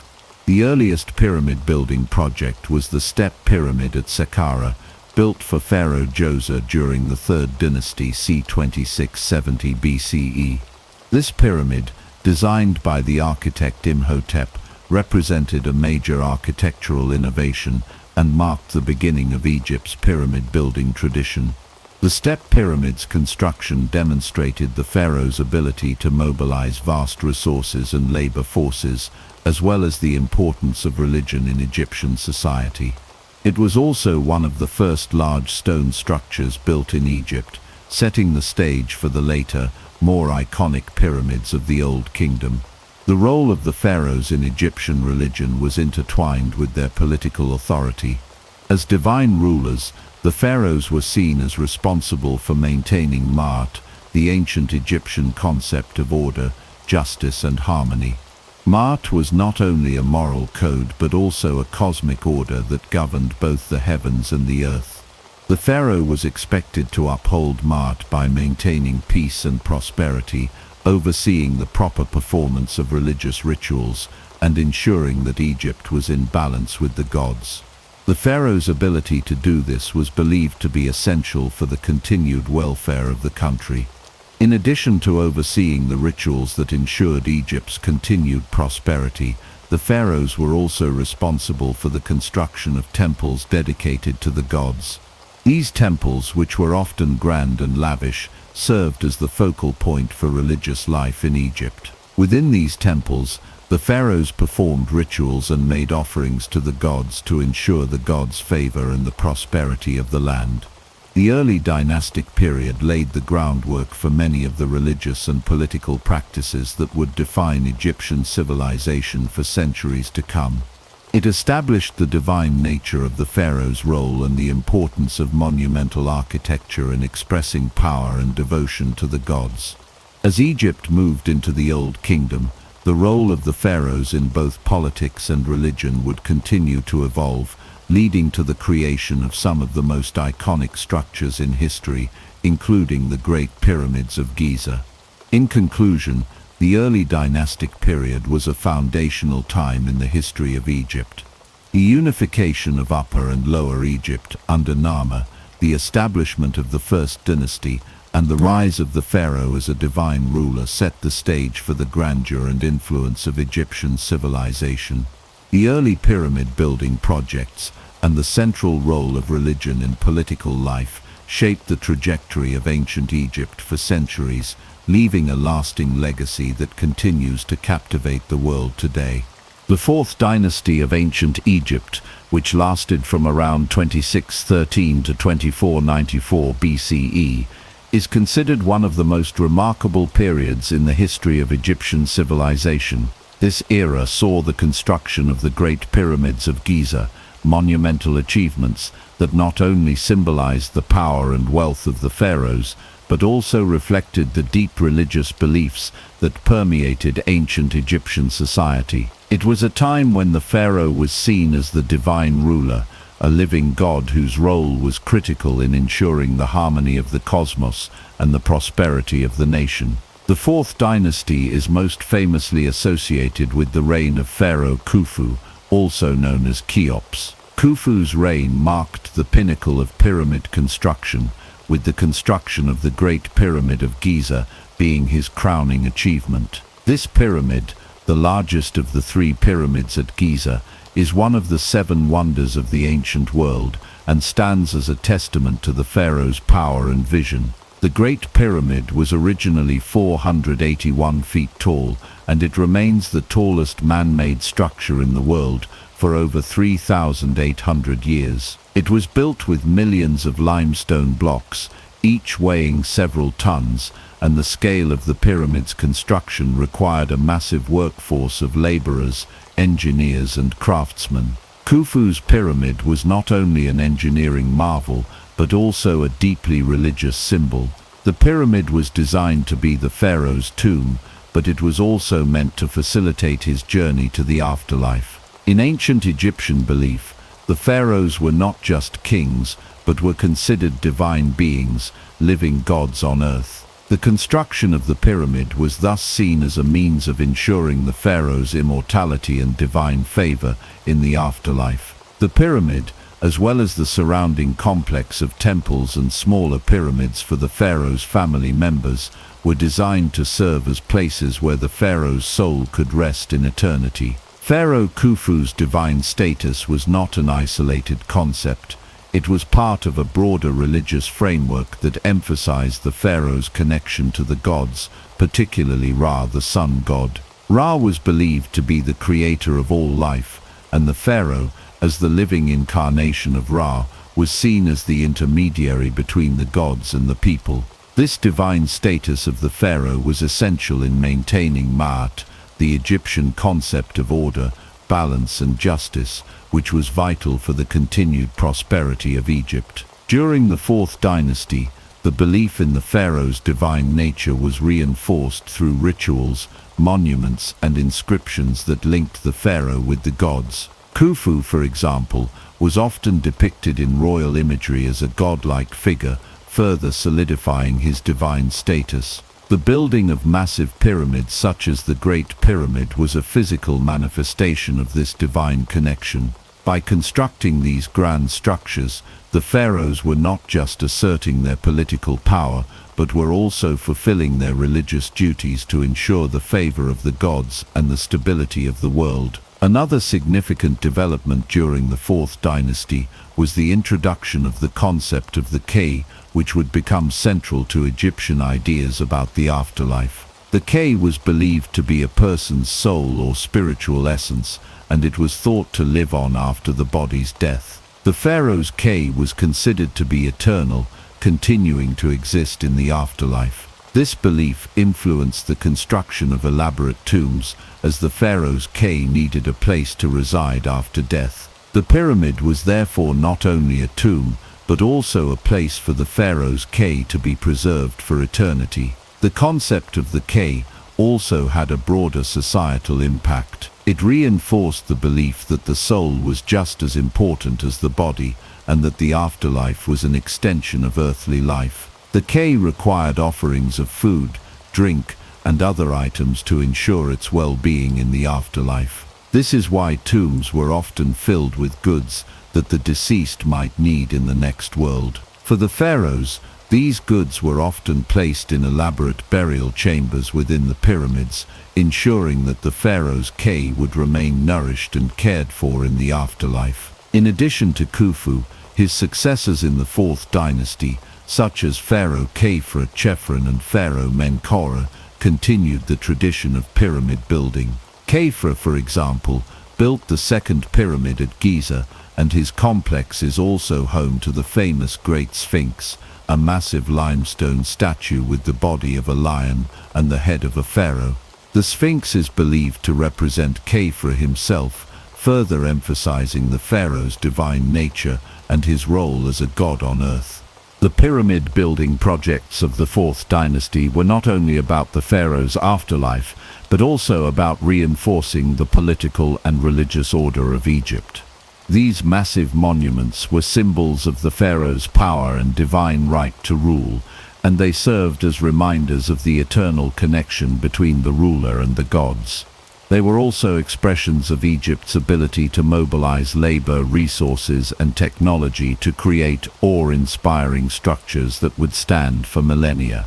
In conclusion, the Pyramid Age and the Fourth Dynasty of ancient Egypt represent one of the most extraordinary periods in the history of the ancient world. The reign of Pharaoh Khufu, with the construction of the Great Pyramid of Giza, stands as a lasting testament to the divine authority of the pharaohs and their role in ensuring the balance of the universe.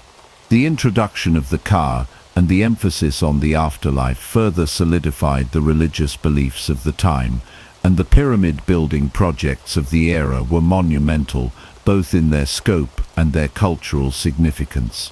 The legacy of the Fourth Dynasty continues to influence our understanding of ancient Egypt and the ancient world as a whole. The Middle Kingdom of Egypt, which lasted from around 2055 to 1650 BCE, marks a pivotal period in ancient Egyptian history. This era followed a time of instability known as the First Intermediate Period, where the once unified kingdom had fractured, leading to political disarray and decentralization. As Egypt transitioned from the Old Kingdom, the power of the pharaohs was restored, and a new era of stability and prosperity emerged. The Middle Kingdom would lay the groundwork for many of Egypt's most lasting achievements, both politically and religiously. The Middle Kingdom began with the reunification of Egypt under Pharaoh Mentuhotep II, who established the 11th dynasty. His victory over rival dynasties and his ability to restore centralized authority were crucial in bringing Egypt out of the chaos of the First Intermediate Period. Following his reign, the 12th dynasty, which included pharaohs like Amenemhat I and Senusret I, brought further stability to the nation. These pharaohs focused on administrative reforms, military campaigns, and large-scale building projects, which marked the beginning of the Golden Age of the Middle Kingdom. One of the most significant developments during the Middle Kingdom was the rise of the god Amun. Amun's emergence as a powerful deity reflects the broader religious transformations that took place during this period. Initially, Amun was a local god worshipped primarily in Thebes, a city in Upper Egypt. However, as the Middle Kingdom progressed, Amun's status was elevated, and he became one of the most important gods in the Egyptian pantheon. Amun's rise to prominence coincided with the growing political and religious power of Thebes. As the capital of the Middle Kingdom shifted back to Thebes, Amun became closely associated with the pharaohs, who sought to consolidate their political and divine power by aligning themselves with this powerful god. Amun's attributes as a creator god and his connection to the sun made him an appealing figure for the pharaohs, who were eager to strengthen their divine right to rule. Over time, Amun's role expanded, and he was associated with creation, fertility, and kingship. The role of Amun in religious life reached its peak during the reign of Pharaoh Amenemhat II, who ruled during the 12th dynasty. Amenemhat II, like his predecessors, worked to strengthen the political and religious unity of Egypt, and he did so in part by fostering the worship of Amun. This religious alliance between the pharaohs and Amun helped to solidify the legitimacy of the ruling family, as it reinforced the idea that the pharaoh's power came from divine favor. Amenemhat II and his successors built grand temples dedicated to Amun in Thebes, which became a center of religious worship and political authority. During the Middle Kingdom, pharaohs were often portrayed as the earthly representatives of the gods, and they used their connection to Amun to further strengthen their rule. Amun was seen as a protector of the pharaoh and the nation, and his favor was crucial for ensuring the pharaoh's success in both war and peace. As the pharaoh's association with Amun grew, the god's cult became increasingly influential, and his high priests gained significant power and wealth. This growing influence of Amun would have long-lasting consequences for Egyptian religion. By the New Kingdom period, Amun would be firmly established as the king of the gods, a status he would hold for centuries. The rise of Amun also led to the development of monumental religious architecture, including the vast temple complexes that would be built in his honor, such as the Temple of Karnak. The construction of these temples became a symbol of both the pharaoh's devotion to Amun and the pharaoh's divine right to rule Egypt. Another important aspect of the Middle Kingdom was the development of literature and culture. The pharaohs of the 12th dynasty were not only great military and political leaders, but also patrons of the arts. This period saw the production of some of the most famous works of Egyptian literature, including the wisdom literature and the Tale of Sinuhe, a narrative that explores themes of exile, identity, and the divine order. These literary works reflect the values and beliefs of the time and offer insight into the social and religious landscape of the Middle Kingdom. The Middle Kingdom also saw the beginning of Egypt's expansion beyond its borders. Pharaohs like Senusret III launched military campaigns into Nubia and the Sinai Peninsula, securing valuable resources and asserting Egyptian power over neighboring regions. These campaigns were not just about territorial expansion. They were also a way for the pharaohs to reinforce their divine right to rule by demonstrating their power and influence over foreign lands. In conclusion, the Middle Kingdom was a time of consolidation for Egypt, both politically and religiously. The transition from the Old Kingdom to the Middle Kingdom brought stability after a period of turmoil, and the rise of Amun as a major deity played a central role in this process.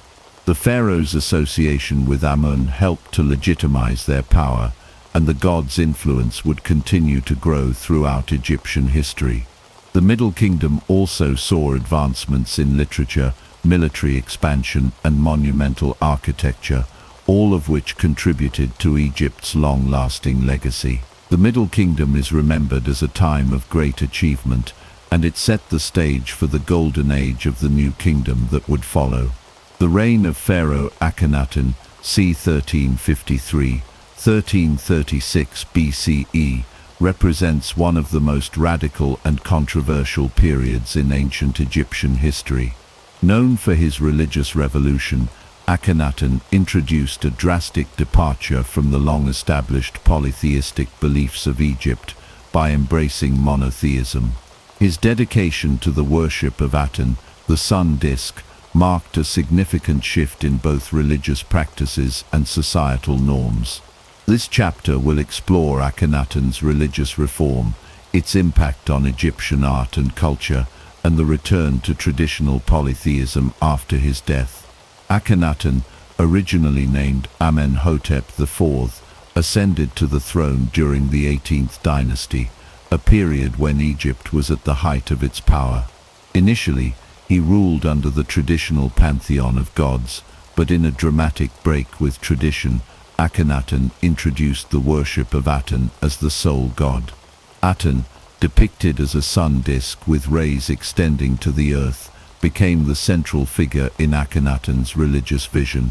Unlike the other gods, who were often represented in human or animal form, Aten was symbolized as a simple disk of light, emphasizing his abstract, all-encompassing nature.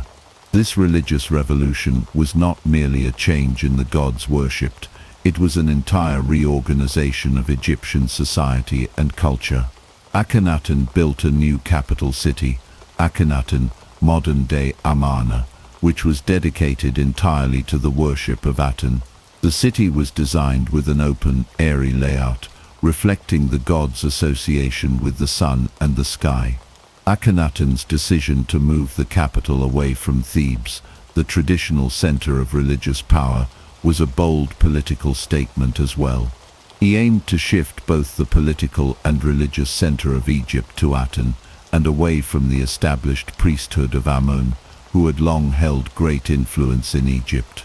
Akhenaten's religious reform also had a profound impact on Egyptian art. Traditional Egyptian art had followed strict conventions, with idealized depictions of the pharaohs and gods.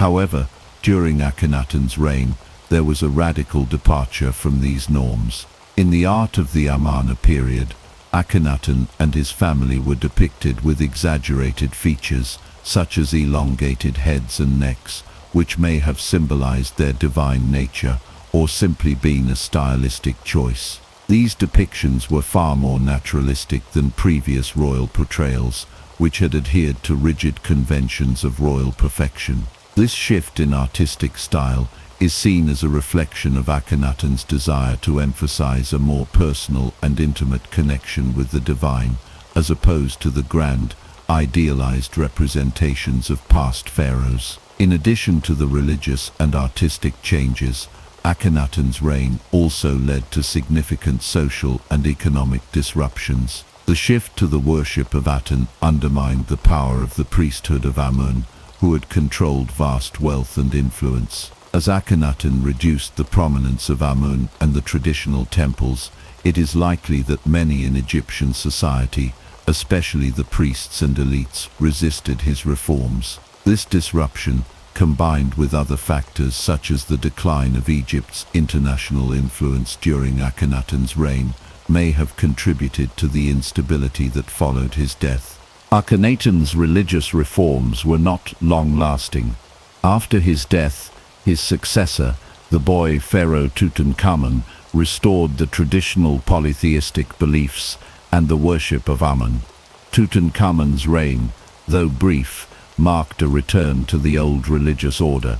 The city of Akhetamun was abandoned, and the focus of religious and political life returned to Thebes and the worship of the traditional gods. Akhenaten's successor, I, also continued this trend, by erasing Akhenaten's name and legacy from monuments and inscriptions. The restoration of polytheism was followed by a return to the strong influence of the Amun priesthood. The power and wealth of the priesthood of Amun were quickly restored, and the gods of Egypt returned to their prominent positions in the religious hierarchy. Akhenaten's radical religious reforms were largely erased from memory, and his reign became an anomaly in Egyptian history. However, despite the eventual return to polytheism, Akhenaten's reign had a lasting impact on Egyptian art and culture. The artistic style of the Amun period influenced subsequent generations of Egyptian artists who incorporated elements of Akhenaten's more naturalistic approach into their work. Additionally, Akhenaten's attempt at monotheism sparked debates that would resurface in later periods of Egyptian history, as well as in other ancient civilizations. Akhenaten's religious revolution remains one of the most fascinating and perplexing episodes in ancient Egyptian history. His shift to monotheism and the worship of Akhenaten was a bold experiment in religious and political power, but it was ultimately short-lived. Nevertheless, his reign continues to capture the imagination of scholars and historians who debate the reasons behind his religious reforms and their impact on Egyptian society. In the end, Akhenaten's legacy is one of both innovation and rejection, a reminder of the complexity and fluidity of religious and cultural traditions in ancient Egypt. The discovery of King Tutankhamun's tomb in 1922 by British archaeologist Howard Carter remains one of the most significant archaeological finds in history. The tomb, located in the Valley of the Kings, contained an extraordinary wealth of treasures, including the famous gold mask of Tutankhamun, as well as countless artifacts that have provided invaluable insights into ancient Egyptian culture, art, and religion. This discovery not only brought King Tut to international fame, but also shed new light on the religious and political history of Egypt, particularly during the transition from the reign of Akhenaten to the restoration of traditional polytheistic worship. Tutankhamun ascended to the throne at a young age, likely around the age of 9 or 10, following the death of his father, Akhenaten, and the subsequent collapse of Akhenaten's religious reforms. Akhenaten's attempt to establish the worship of Akhenas, the sole god, had been deeply controversial, and after his death, the return to the traditional religious order was inevitable. As pharaoh, Tutankhamun was a figurehead, with the real power lying in the hands of his advisors, such as the vizier I and general Horemheb. Despite his youth and relative inexperience, Tutankhamun's reign was marked by the restoration of the traditional polytheistic beliefs that had been disrupted by Akhenaten. Tutankhamun's most significant religious actions were his restoration of the worship of the old gods, particularly Amun, the chief deity in the Egyptian pantheon. Akhenaten's efforts to suppress the worship of Amun had caused widespread unrest, and the return to the traditional gods was seen as a necessary step to heal the divisions caused by Akhenaten's reign. Tutankhamun's restoration of Amun worship included the reopening of temples that had been closed during the Amun period and the reinstatement of the powerful Amun priesthood. The pharaoh also took steps to erase Akhenaten's name from monuments and inscriptions as part of the broader effort to undo his predecessor's religious changes. Although Tutankhamun's reign was short, he died around the age of 18 or 19. His restoration of the old gods had a profound impact on Egyptian religious life. The gods, such as Amun, Osiris, and Ra, returned to their central positions in the Egyptian religious system. Amun, in particular, regained his status as the king of the gods, and his cult based in Thebes flourished once again. The power of the priesthood of Amun was strengthened, and Egypt's religious and political landscape returned to the familiar order that had existed prior to Akhenaten's reforms. In addition to the religious changes, the afterlife beliefs of Egyptian pharaohs also played a central role in Tutankhamun's reign.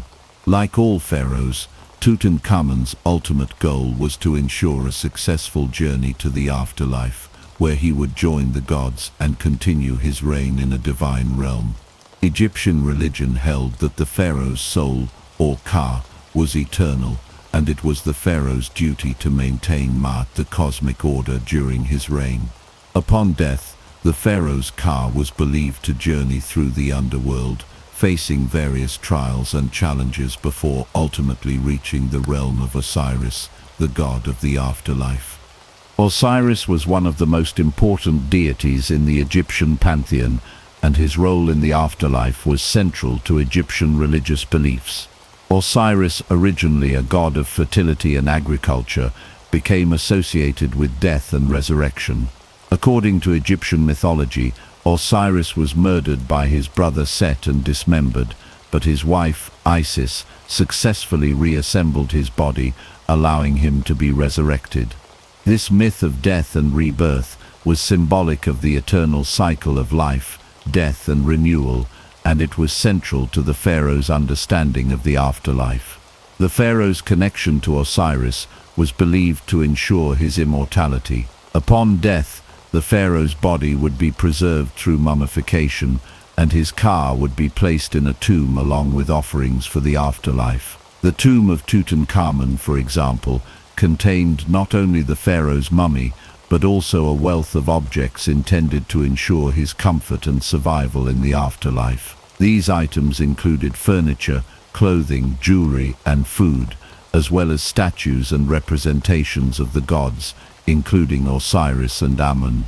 The tomb of Tutankhamun also revealed the pharaoh's close connection to the god Ra, the sun god, who was believed to journey through the sky each day, bringing light and life to the world.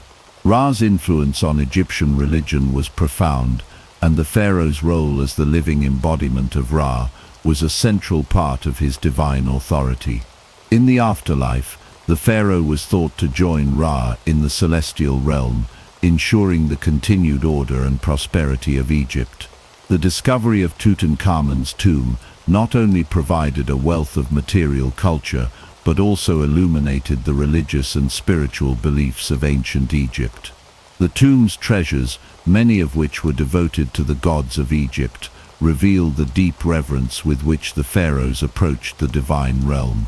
Tutankhamun's tomb contained numerous statues, amulets, and inscriptions that demonstrate the importance of the gods in his life and death. These artifacts highlight the belief in a divine order that transcended earthly existence and the pharaoh's essential role in maintaining that order. In conclusion, Tutankhamun's reign, though brief, was marked by the restoration of Egypt's traditional polytheistic beliefs and a return to the worship of the gods, particularly Amun and Osiris. The discovery of his tomb has provided modern scholars with unparalleled insight into the religious practices, art, and material culture of ancient Egypt. The gods of Egypt, from Amun and Osiris to Ra, played a central role in the afterlife beliefs of the pharaohs, and the legacy of these beliefs continues to fascinate and inspire people around the world today. The New Kingdom c. 1550–1070 BCE is often regarded as the peak of ancient Egyptian civilization, marked by immense military power, cultural flourishing, and monumental building projects. Among the many great pharaohs of this period, Ramses II, also known as Ramses the Great, stands out as one of the most influential and legendary rulers in Egyptian history. His reign, lasting from 1279 to 1213 BCE, is considered a high point in Egyptian power, with Ramses II being celebrated for his military successes, his role in constructing vast temple complexes, and his consolidation of Egypt's divine right to rule through his association with the gods. Ramses II's reign followed a period of relative stability after the turbulent 18th dynasty, during which Egypt had established its dominance in the ancient world, Under Ramses II, Egypt reached the height of its territorial expansion and political influence. His military campaigns, especially against the Hittites in the Battle of Kadesh, demonstrated his prowess as a warrior and strategic leader. Although the battle itself was inconclusive, Ramses II presented it as a great victory, securing his reputation as a defender of Egypt's borders and an upholder of Ma'at, the divine order. The gods played a central role in legitimizing Ramses II's reign, reinforcing his divine right to rule. Amun, Ra, and Pa, three of the most powerful gods in the Egyptian pantheon, were closely associated with the pharaoh, as they were with all Egyptian rulers. Amun, as the king of the gods, was the most prominent deity associated with Ramses II's reign.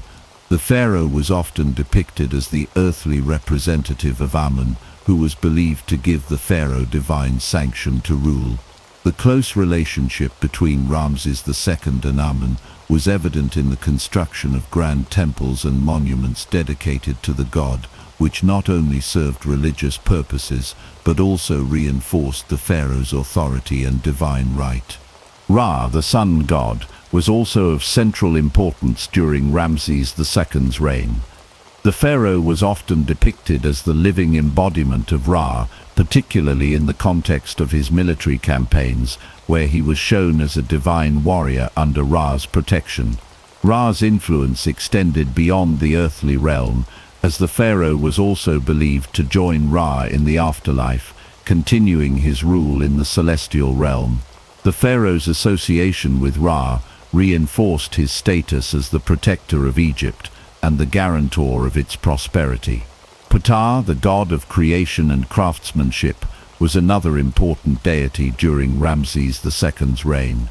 Ptah was particularly associated with the city of Memphis, the ancient capital of Egypt, and Ramses II, as a ruler deeply invested in monumental architecture, sought to honor Ptah through the construction of temples and statues.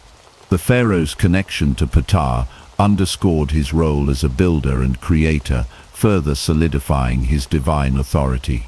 Ramses II's dedication to the gods was not limited to his military exploits. It was also expressed in his monumental construction projects.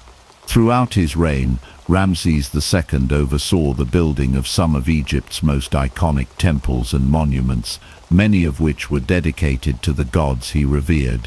One of the most famous of these is the Abu Simbel complex, located in southern Egypt near the Nubian border. The temple at Abu Simbel, carved directly into a mountainside, is an awe-inspiring example of Ramses II's architectural ambition. The complex features 4 colossal statues of Ramses II seated on a throne, symbolizing his dominance over both the earthly and divine realms. The Abu Simbel temples were not only a testament to Ramses II's grandeur, but also a demonstration of the pharaoh's role as the chosen of the gods. The temples were specifically designed to honor Ra-Horakhti, the sun god, and to celebrate Ramses II's divine right to rule. The most impressive aspect of the Abu Simbel temple is the fact that twice a year during the solstices, the sunlight would penetrate deep into the temple's inner sanctum, illuminating the statues of Ramses II and the gods, further emphasizing the pharaoh's connection to Ra and the divine. In addition to the Abu Simbel temples, Ramses II also commissioned the construction of several other monumental structures, including the Ramseum, a mortuary temple dedicated to his own memory, and the temple at Karnak, which was expanded and enriched during his reign. These monumental buildings not only showcased Ramses II's devotion to the gods, but also reinforced his legacy as a ruler who had ensured Egypt's prosperity and divine favor. Ramses II's reign was also marked by the flourishing of Egyptian art, literature, and culture. The pharaoh was not only a military and political leader, but also a patron of the arts. His reign saw the production of grand inscriptions and reliefs that depicted his victories, divine associations, and building projects. The artistry of the time reflected the grandeur and power of the pharaoh, with intricate carvings, paintings and sculptures that continue to captivate audiences today. Ramses II's long reign, which lasted 66 years, was a time of unparalleled peace and prosperity for Egypt, but it also marked the apex of Egypt's imperial ambitions. By the time of his death, Egypt had become the dominant power in the ancient world, and Ramses II's legacy as one of Egypt's greatest pharaohs was firmly established. His military victories, religious devotion and monumental building projects ensured that his name would be remembered for millennia. In conclusion, the reign of Ramses II represents the height of Egypt's power during the New Kingdom. The pharaoh's close association with the gods, particularly Amun-Ra and Ptah, reinforced his divine right to rule, and his grand building projects, including the Abu Simbel temples, stand as enduring symbols of his authority and devotion. Ramses II's reign was a time of military success, cultural flourishing, and religious consolidation, and his legacy continues to influence our understanding of ancient Egyptian civilization. George Washington was born on February 22, 1732, in Westmoreland County, Virginia, into a family of modest means but strong ambition. His father, Augustine Washington, was a planter and land speculator who married Mary Ball Washington after the death of his first wife. George was the eldest of their 6 children, and from an early age he showed a sense of responsibility that set him apart from his peers. From the time he could walk, he was expected to contribute to the family's livelihood, and as he grew older, he developed a deep sense of duty that would define his future. When Washington was just 11 years old, his father passed away, leaving much of the family's property to his older half-brothers. One of them, Lawrence Washington, became a significant influence on young George. Lawrence had served in the British Navy and had married into the powerful Fairfax family. Through this connection, George was introduced to Virginia's aristocratic circles and gained opportunities that would shape his future. He spent time at the Fairfax estate, absorbing lessons on leadership and the expectations of a gentleman in colonial society. Through Lawrence Washington, George gained access to books on military strategy, philosophy, and history, further fueling his ambition. Unlike many prominent figures of his time, Washington did not receive a formal education at a university. Instead, he was largely self-taught, focusing on subjects like mathematics, geography, and surveying. At the age of 16, he joined a surveying expedition into the Western Territories of Virginia.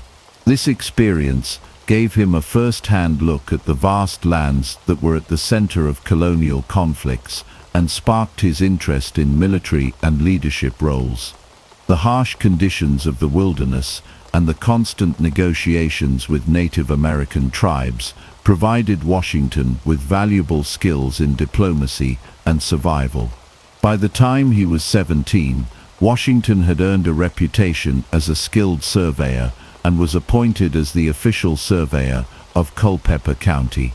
This position provided him with a steady income and allowed him to acquire land, which was a key marker of success in colonial society.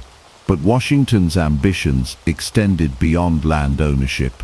With tensions rising between the British and French over control of North America, he saw an opportunity to prove himself in a military capacity. He trained tirelessly, studying the tactics of European warfare and preparing for a leadership role in the militia. At 21 years old, Washington was commissioned as a major in the Virginia militia and sent on a dangerous mission to the Ohio Valley. His task was to deliver a message to the French, demanding that they withdraw from British-claimed territory. This journey through the wilderness in the dead of winter was treacherous, but Washington completed his mission and returned with valuable intelligence about French military positions. His ability to navigate the rugged terrain and deal with hostile conditions earned him recognition from colonial leaders. The following year, Washington was promoted to lieutenant colonel and ordered to lead a small force to confront the French. This campaign led to the Battle of Jumonville Glen, where Washington's troops ambushed a French scouting party, killing their commander. The incident ignited what would become the French and Indian War and marked Washington's first experience with the brutal realities of combat. He had little time to celebrate, as he soon found himself facing a counterattack. However, his success was short-lived, as he was soon forced to surrender at Fort Necessity after a counterattack by the French and their Native American allies. The battle was a humiliating defeat for Washington, but it was also a lesson in military strategy and perseverance. Despite this early setback, Washington's bravery and leadership caught the attention of British commanders.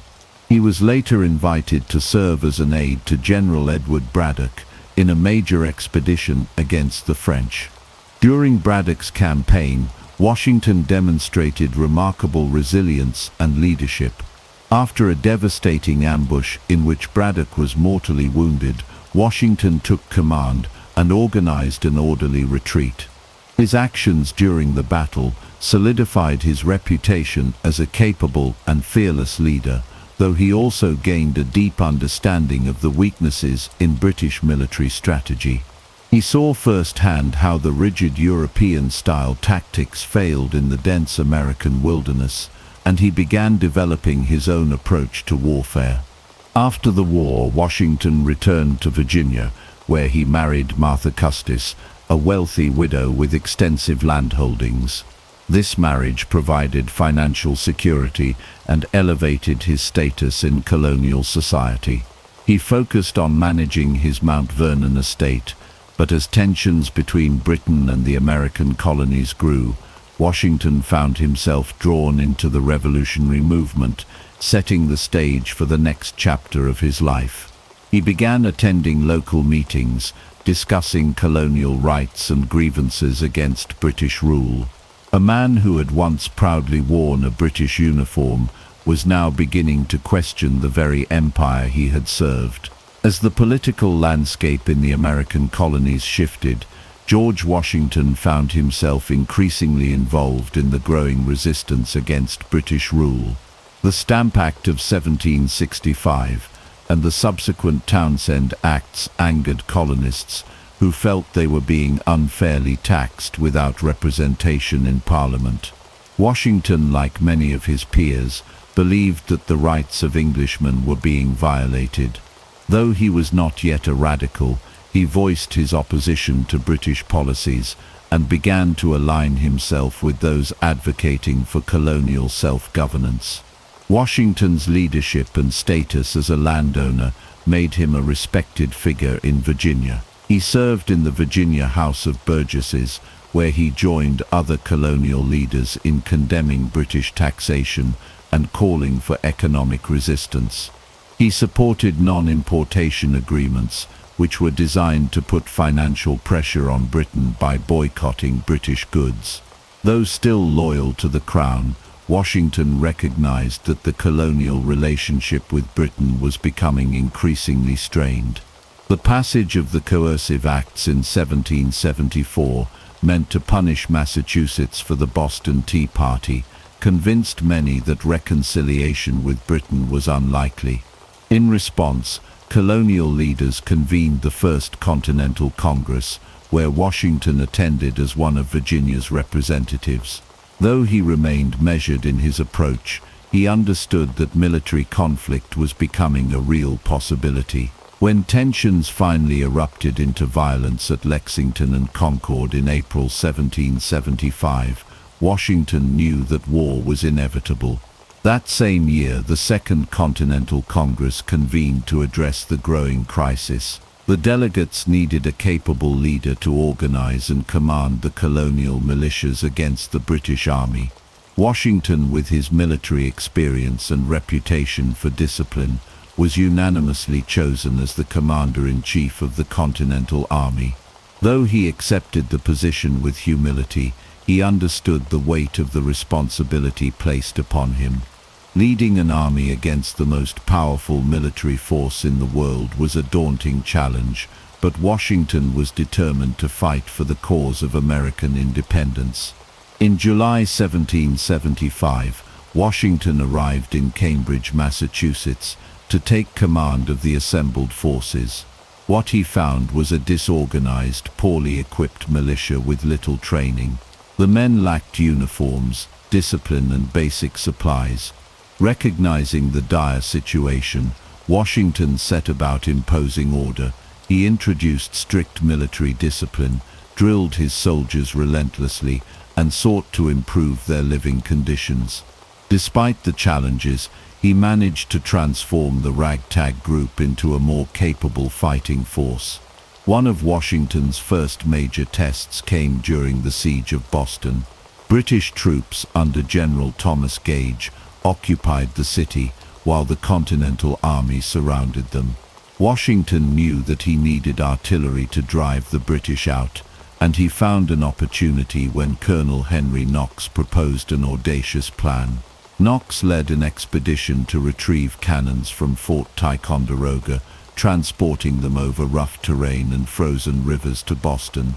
When the cannons arrived, Washington positioned them on Dorchester Heights, overlooking the city. The British, realizing they were vulnerable to bombardment, evacuated Boston in March 1776.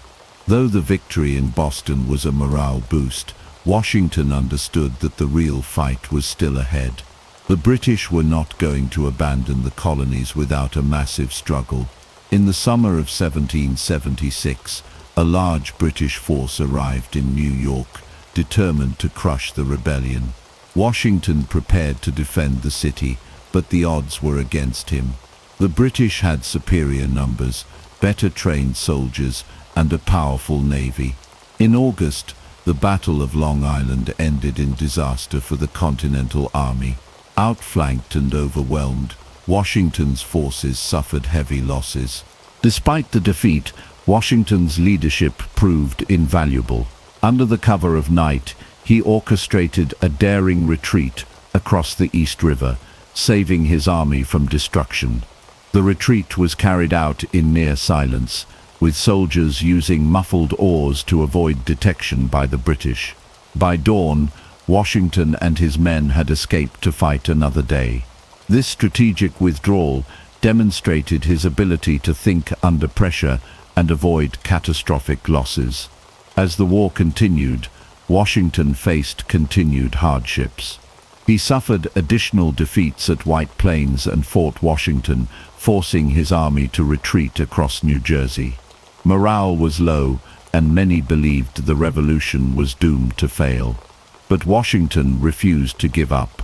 As winter set in, he planned one of the boldest moves of his career, a surprise attack on the Hessian forces in Trenton, New Jersey. The outcome of this daring mission would determine whether the revolution had a chance of survival. On the night of December 25, 1776, as a brutal winter storm raged, George Washington led his army across the icy Delaware River. The soldiers, weary and demoralized from months of retreat, faced a near impossible task. The cold was unbearable, ice floes threatened to capsize their boats, and many of the men lacked proper clothing. Yet Washington knew that this attack was their best chance to turn the tide of the war. Failure meant the likely collapse of the revolution. By the early morning hours of December 26th, Washington's forces reached the outskirts of Trenton, New Jersey. The town was occupied by Hessian mercenaries, skilled German soldiers fighting for the British. But they were unprepared for an attack. After a night of Christmas celebrations, the Hessians were caught off guard as Washington's troops stormed into the town. The battle was swift and decisive. Within an hour, the Continental Army had overwhelmed the Hessians, capturing nearly 1,000 prisoners with minimal losses. The victory at Trenton electrified the revolution. It proved that the Continental Army could defeat professional soldiers and reignited hope in the cause of independence. Washington, understanding the need to maintain momentum, struck again just days later at the Battle of Princeton. Using deception and speed, he outmaneuvered British forces, securing another crucial victory. These twin successes forced the British to abandon much of New Jersey, buying Washington valuable time to rebuild his army. Despite these triumphs, Washington faced constant challenges. Supplies remained scarce, enlistments were expiring, and support for the war wavered. He spent the next months reorganizing his forces, training new recruits, and preparing for the battles ahead. The war was far from over, and Washington knew that the British would return with greater force. In the summer of 1777, British General William Howe launched a campaign to capture Philadelphia, the revolutionary capital. Washington moved his army to intercept him, leading to the Battle of Brandywine in September. The fight was fierce, but the British outflanked Washington's forces, forcing him to retreat. Though defeated, Washington refused to be discouraged. He regrouped and attempted a counterattack at Germantown, but once again, the British emerged victorious. By the end of the year, the Continental Army found itself at Valley Forge, where they endured one of the harshest winters of the war. Starvation, disease, and freezing temperatures took a devastating toll. Thousands of soldiers died, and morale reached its lowest point. Yet Washington remained resolute. He worked tirelessly to keep the army together, lobbying Congress for supplies and instilling discipline within the ranks. It was during this time that Washington found an unlikely ally, Baron Friedrich von Steuben, a Prussian officer with extensive military experience. Von Steuben introduced rigorous training drills, transformed the army's tactics, and instilled discipline in the troops. By the time winter ended, Washington's army was no longer a ragtag militia, but a well-trained fighting force. In June 1778, Washington's revitalized army faced the British at the Battle of Monmouth. The battle was brutal, fought in scorching heat, but Washington's leadership ensured that the Continental Army held its ground. Though not a decisive victory, Monmouth demonstrated that Washington's troops could stand toe-to-toe with the British. As the war dragged on, Washington had to balance military strategy with political maneuvering. He worked closely with Congress to secure resources and navigated complex alliances with France and other foreign powers. The arrival of French support in 1778 provided a crucial advantage, and Washington began planning how to deliver the final blow to the British. With the war reaching its climax, Washington prepared for the campaign that would define his legacy. The fate of the Revolution and the future of the United States hung in the balance. By 1781, after years of brutal warfare, the American Revolution reached its most critical stage. The British, despite their superior forces, found themselves stretched thin across the colonies. Washington knew that a decisive victory was necessary to finally break their hold. He set his sights on Yorktown, Virginia, where British General Charles Cornwallis had fortified his troops. The moment was ripe for a final strike. Washington coordinated with the French, who had become invaluable allies. French General Rochambeau and Admiral de Grasse provided both ground forces and naval support, ensuring the British had no easy escape. In a daring maneuver, Washington's army left its encampment near New York, marching south over 400 miles toward Yorktown. To deceive the British, he maintained the illusion that an attack on New York was imminent. By the time Cornwallis realized Washington's true objective, it was too late. By September, American and French forces had completely surrounded Yorktown. Washington ordered a relentless bombardment, hammering the British defenses day and night. Trenches were dug, Siege lines tightened, and the noose around Cornwallis's army grew smaller with each passing day.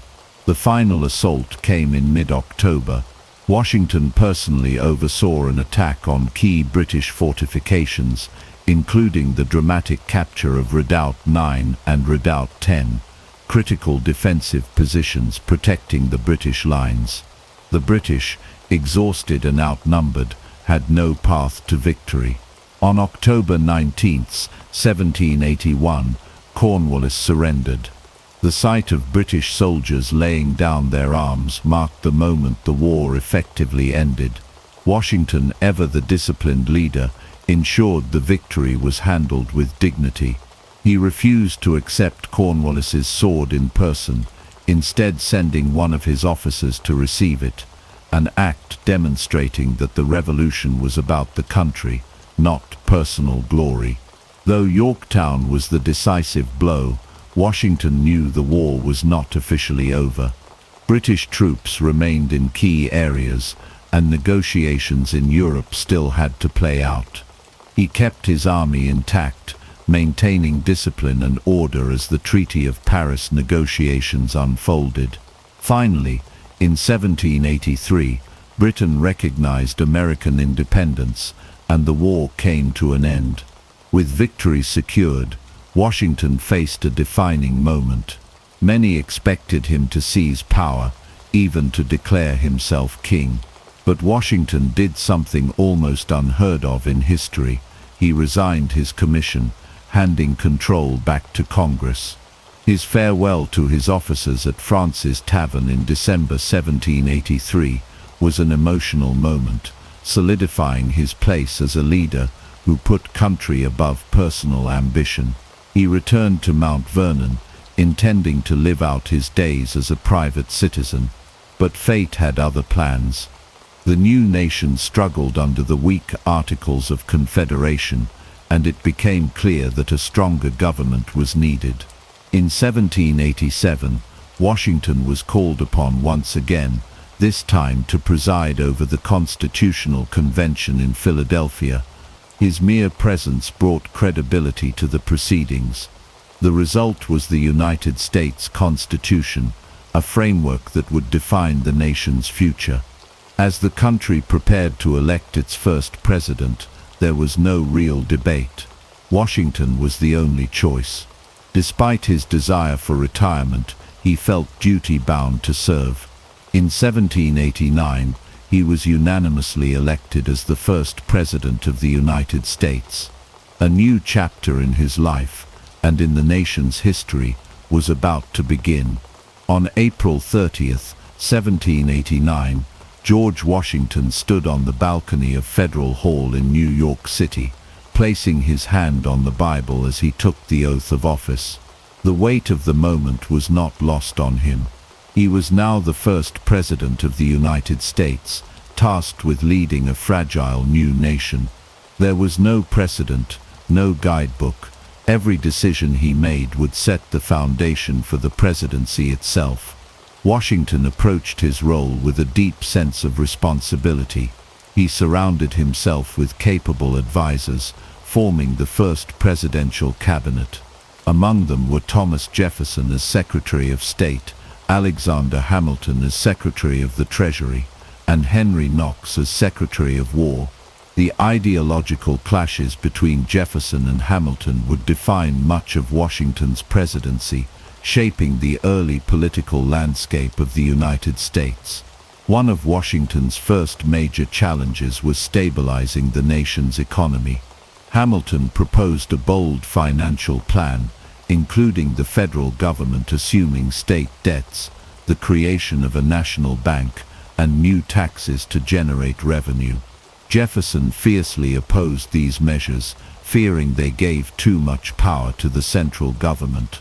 Washington, after careful deliberation, sided with Hamilton, believing a strong financial system was essential for national stability. This decision laid the groundwork for America's economic growth, but also deepened divisions between emerging political factions.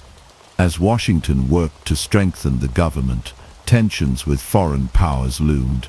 The French Revolution erupted in 1789, leading to a complex diplomatic crisis. France, seeing the United States as a revolutionary ally, expected American support in its war against Britain. Jefferson argued that the US should honor its alliance with France, while Hamilton insisted on neutrality to avoid another devastating war.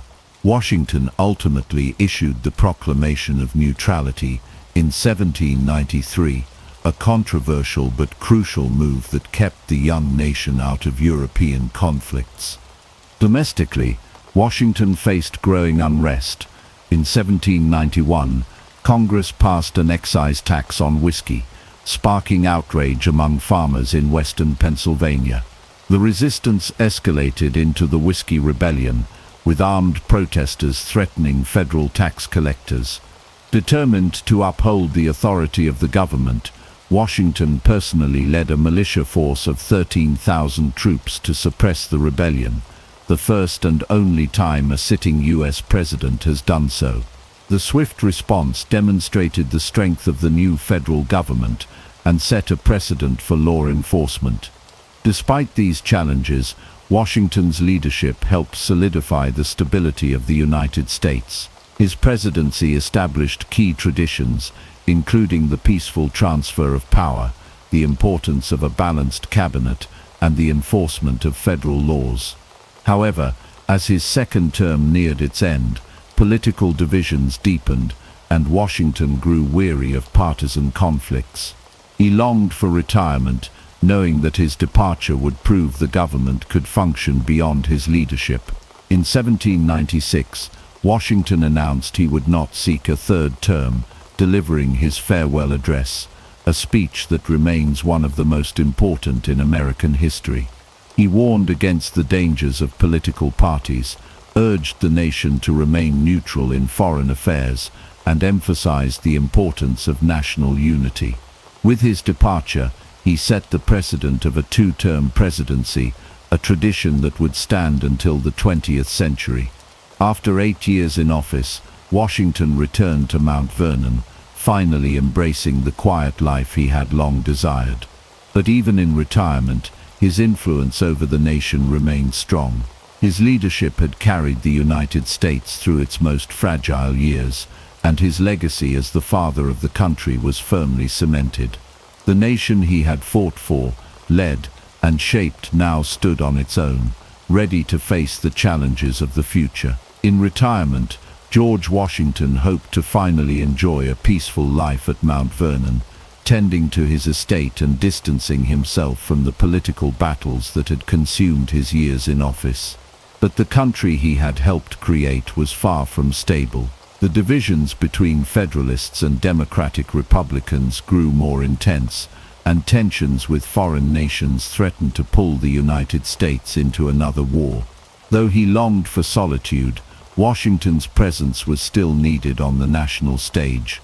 By the late 1790s, France and Britain were once again locked in conflict, and both sought to drag the United States into their struggle.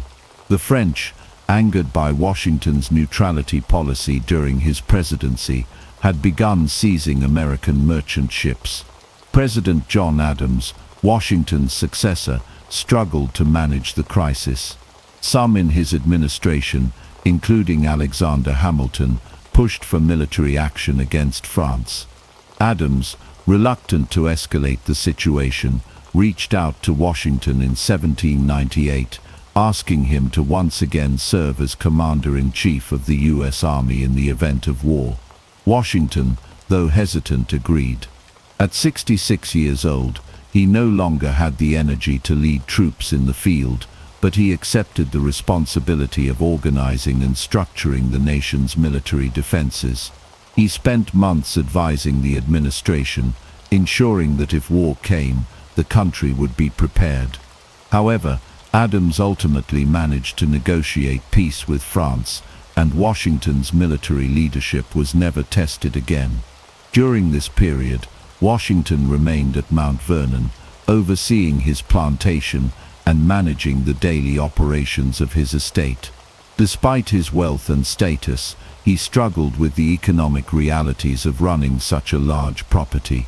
Mount Vernon relied heavily on enslaved labor, a practice Washington had grown increasingly uncomfortable with in his later years. Though he had not spoken publicly against slavery during his presidency, he had privately begun to question its morality and long-term consequences for the nation.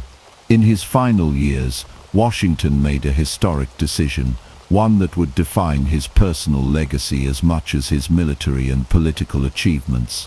In his will, he arranged for the emancipation of his enslaved workers upon the death of his wife Martha.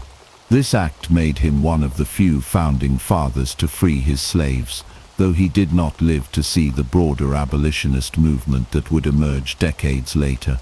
As winter set in during December 1799, Washington continued his daily routine at Mount Vernon. On December 12th, after riding through his estate in freezing rain, he developed a severe throat infection. Within days, his condition worsened. Physicians attempted various treatments, including bloodletting, a common but misguided practice of the time. Despite their efforts, Washington's health rapidly declined. On the night of December 14, 1799, George Washington took his final breath. His last words, according to those present, were simple yet profound. "'Tis well." The news of his death spread quickly, and the nation entered a period of mourning. Tributes poured in from across the country, and even from abroad, with leaders like Napoleon Bonaparte ordering a period of mourning in France in honor of the American leader. Washington's legacy was unparalleled. He had led the nation through revolution, shaped its government, and set precedents that would guide future leaders for generations. His passing marked the end of an era, but his influence remained woven into the fabric of the United States. Even in death, George Washington stood as the embodiment of American ideals, strength, sacrifice, and an unwavering commitment to the principles of liberty and democracy. After the passing of George Washington, the United States entered a new phase of its history, one where his presence was no longer a guiding force. Yet, his influence remained deeply embedded in the young nation's political fabric. In the years following his death, leaders often invoked his name and principles when shaping policies and navigating the turbulent waters of early American governance. His farewell address, in particular, became a cornerstone of political discourse, warning against partisanship, entangling foreign alliances, and sectional divisions. Despite Washington's warnings, the nation quickly fell into the very struggles he had sought to prevent. The emergence of two distinct political factions, the Federalists led by John Adams and Alexander Hamilton, and the Democratic Republicans led by Thomas Jefferson and James Madison, intensified political rivalries. These factions often used Washington's legacy as a tool to justify their own positions, each claiming to uphold his vision for the country. His neutral stance on many issues, once seen as a strength, now became a point of contention in a nation increasingly divided by ideological differences. International affairs also tested Washington's enduring legacy. His policy of neutrality was challenged when tensions with Britain and France escalated into what became known as the Quasi-War, an undeclared naval conflict between the US and France. Many Americans look back to Washington's leadership for guidance, with Federalists advocating for stronger military defenses in his image, while Democratic Republicans pushed for diplomatic solutions in line with his reluctance to engage in foreign conflicts. Washington's Mount Vernon estate became a symbol of his lasting impact, visited by political leaders, foreign dignitaries, and citizens seeking inspiration. However, his personal legacy regarding slavery remained a point of complex discussion. While he had freed his enslaved workers upon Martha Washington's death, the institution of slavery continued to expand in the South, sparking debates that would grow into one of the nation's most divisive issues.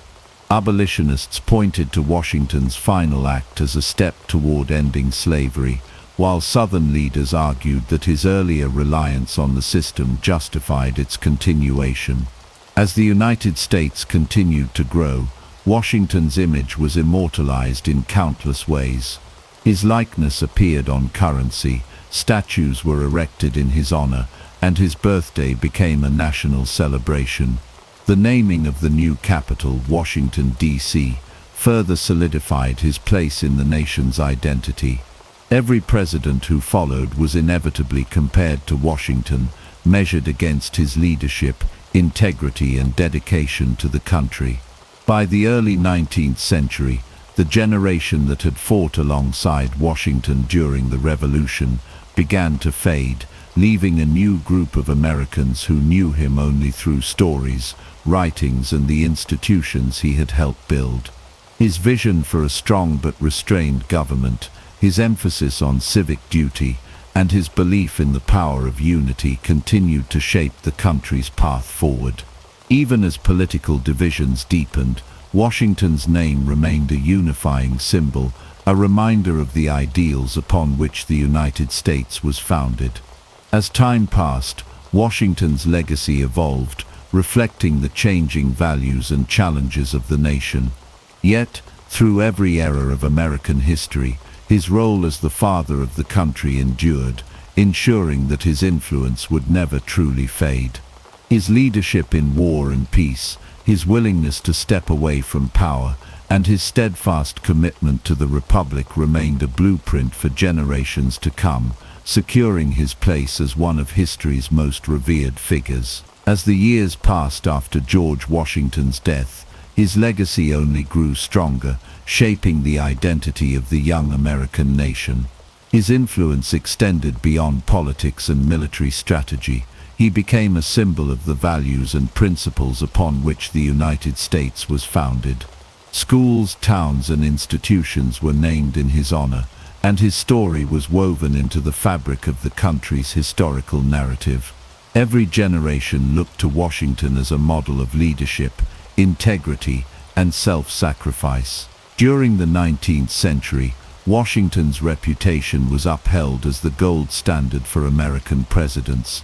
Political leaders often referenced his words and actions to justify their own decisions. His farewell address, with its warning against political factions and foreign entanglements, remained a guiding document, though the country increasingly struggled to adhere to its principles. The rise of sectionalism and debates over slavery tested the unity Washington had worked so hard to preserve. Yet, his example of putting the nation above personal interests continued to inspire those who sought compromise and national cohesion. The construction of the Washington Monument, which began in the mid-19th century, reflected the country's deep admiration for its first president. Planned as the tallest structure in the world at the time, the monument was meant to stand as a testament to Washington's greatness. However, delays and political turmoil, including the Civil War, stalled its completion for decades. The divided nation struggled to reconcile its differences, but Washington's image remained a rare unifying force, a reminder of a time when the country had come together to fight for independence. As the United States expanded westward, Washington's vision of a strong but restrained government was tested. The principles he championed, balance of power, civic duty, and national unity, were invoked in debates over the role of federal authority versus states' rights. His precedent of stepping down after 2 terms remained unchallenged until Franklin D. Roosevelt's presidency over a century later. Even as the nation transformed, Washington's example remained a benchmark for leaders navigating the complexities of governance. Beyond politics, Washington's agricultural innovations and economic foresight influenced generations of American farmers and entrepreneurs. His leadership extended beyond the battlefield and the presidency. He was a forward-thinking landowner who experimented with crop rotation, soil conservation, and sustainable farming practices at Mount Vernon. Historians later recognized his contributions to American agriculture as a reflection of his strategic mindset and long-term vision. The 20th century saw Washington's image become even more deeply ingrained in American culture. His face was immortalized on the $1 bill and the quarter, ensuring that his presence was a daily reminder of the country's foundations. The bicentennial celebrations of his birth in 1932 saw nationwide tributes, parades, and scholarly reflections on his enduring influence. His life and achievements were studied extensively, reinforcing his role as an unparalleled figure in American history. As modern America evolved, Washington's ideals continued to be referenced in discussions of leadership, democracy, and national unity. His story was taught in schools, his writings analyzed by scholars, and his leadership principles cited by politicians across ideological lines. Despite the many challenges the United States faced, Washington's example remained a touchstone, a symbol of what the nation aspired to be. Even centuries after his death, George Washington's legacy endured as a guiding light.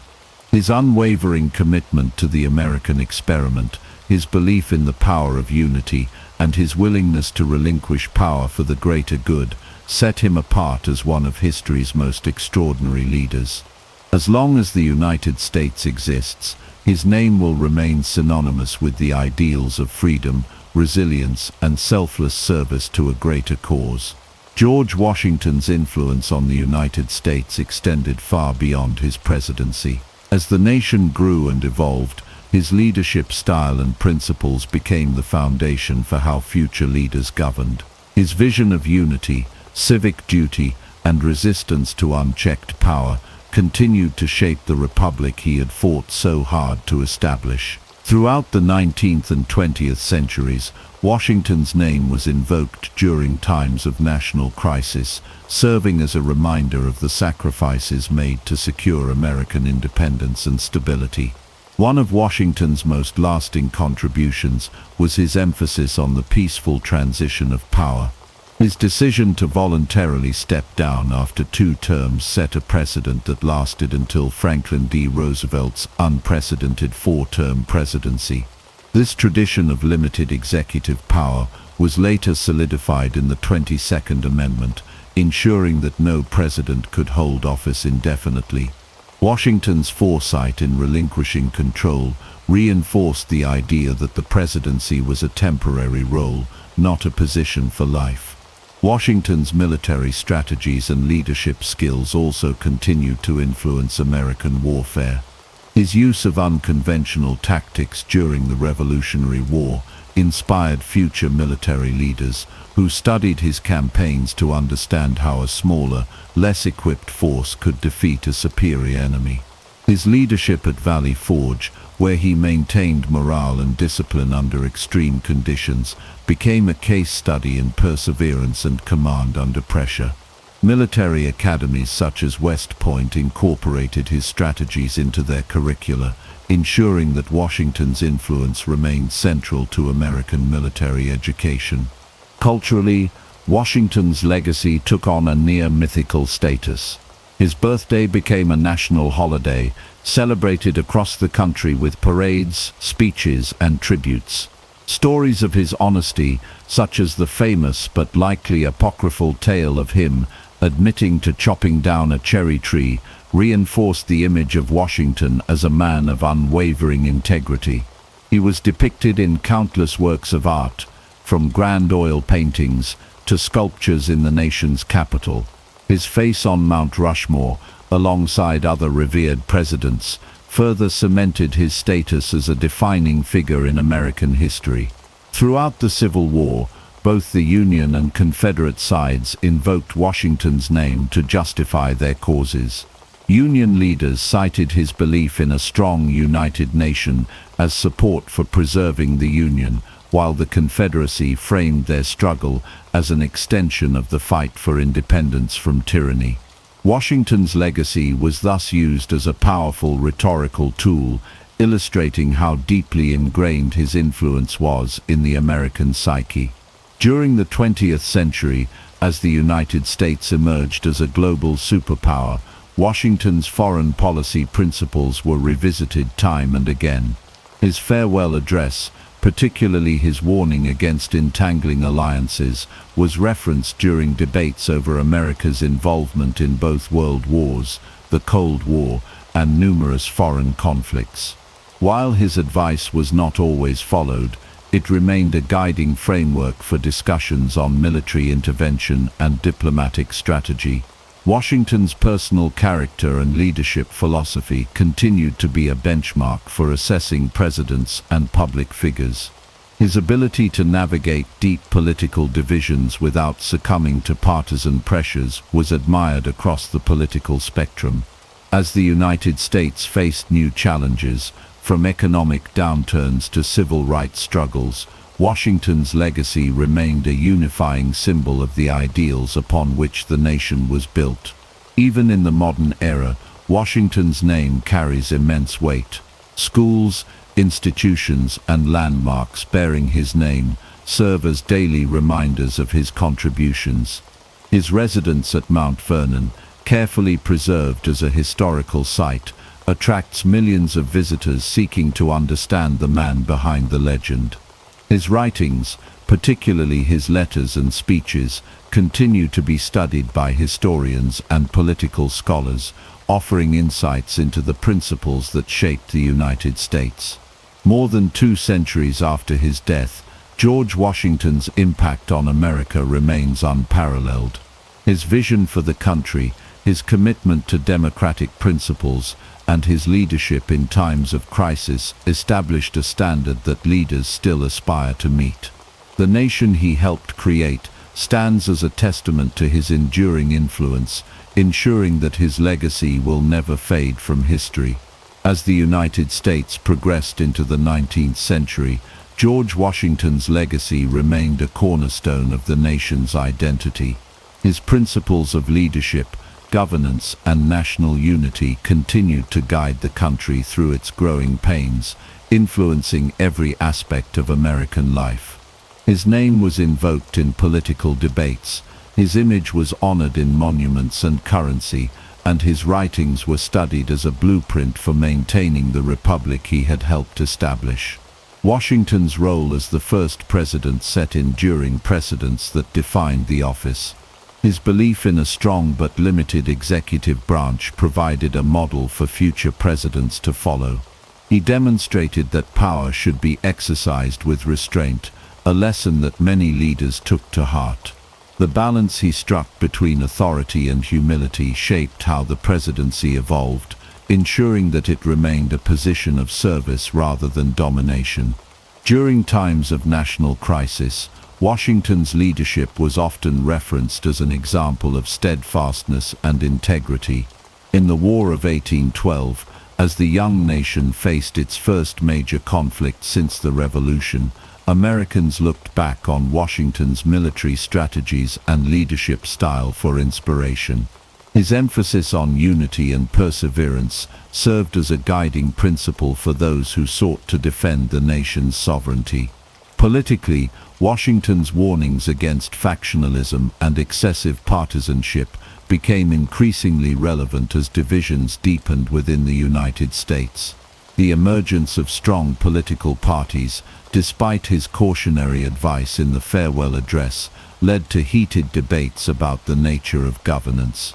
Yet, his legacy remained a reminder that national interest should always come before partisan loyalty. Leaders from both sides of the political spectrum often cited Washington's example when calling for bipartisanship and compromise. Economically, Washington's vision for a self-sustaining and independent nation influenced policies for decades. His support for infrastructure projects, a stable currency, and economic self-reliance echoed through the policies of later administrations. The financial institutions he helped establish, such as the Bank of the United States, played a crucial role in the country's economic development. His forward-thinking approach to commerce and trade, laid the groundwork for America's rise as an economic powerhouse. Culturally, Washington's image was woven into the fabric of American society. Schools, towns, and entire states were named after him, ensuring that every generation would be reminded of his contributions. Artists and writers continued to immortalize his life through literature, paintings, and plays, reinforcing his role as the nation's foremost founding father. His story was taught in classrooms as an essential part of American history, and his character was celebrated as the ideal model of leadership and patriotism. As the country expanded westward, Washington's vision for a united and prosperous nation faced new challenges. The debates over slavery, territorial expansion, and states' rights tested the unity he had fought so hard to preserve. His legacy was often invoked by both sides in these conflicts, with each interpreting his ideals to support their respective positions. Despite these divisions, Washington's unwavering commitment to the nation's stability remained a touchstone for those seeking to keep the country intact. The physical preservation of Washington's legacy also became a national priority. Mount Vernon, his beloved estate, was carefully maintained as a historic landmark. Visitors from across the country and around the world traveled to see the home of the man who had shaped American history. Efforts to protect his artifacts, letters, and military relics ensured that future generations would have direct access to the tangible remnants of his life and work. Washington's influence reached beyond the borders of the United States. Internationally, he was respected as a symbol of Republican ideals and democratic governance. His leadership style and commitment to national sovereignty was studied by leaders in emerging democracies around the world. The example he set for peaceful transitions of power and principled leadership was admired by statesmen in countries seeking to build their own stable governments. By the mid-19th century, George Washington had become more than just a historical figure. He was a national institution. His legacy continued to shape the country's political, economic, and cultural landscape, reinforcing the values of perseverance, duty, and unity. As the United States faced new trials and transformations, his presence remained an enduring force, guiding the nation forward in its quest to uphold the ideals upon which it was founded. As the United States entered an era of rapid change, the influence of George Washington's legacy continued to shape the nation. His foundational principles were referenced in times of political uncertainty, economic expansion, and social transformation. The government he helped establish faced new challenges, yet his vision for a strong, united, and self-sufficient republic remained a guiding force for future generations. Washington's emphasis on national unity became increasingly relevant as the nation expanded westward. The addition of new states and territories brought with it debates over governance, representation, and the extension of rights. The Missouri Compromise and other legislative efforts to maintain the balance of power between free and slave states often referenced Washington's warnings against sectionalism. Leaders on both sides of the debate cited his farewell address, using his words to support their conflicting arguments. Economically, Washington's policies laid the groundwork for America's transition into an industrial powerhouse. His belief in infrastructure development, national banking, and a diversified economy influenced policies that supported canals, railroads, and burgeoning industries. The financial systems he helped create continued to facilitate commerce and trade, fueling the country's growth into one of the world's leading economies.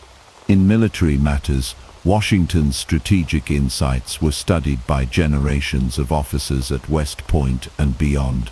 His understanding of asymmetrical warfare, discipline, and leadership remained central to American military doctrine.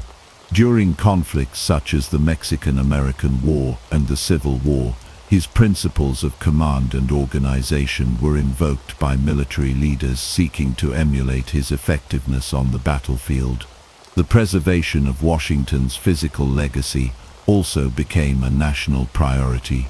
The Mount Vernon Ladies Association, founded in the mid-19th century, took on the responsibility of maintaining his estate, ensuring that it remained a symbol of his contributions.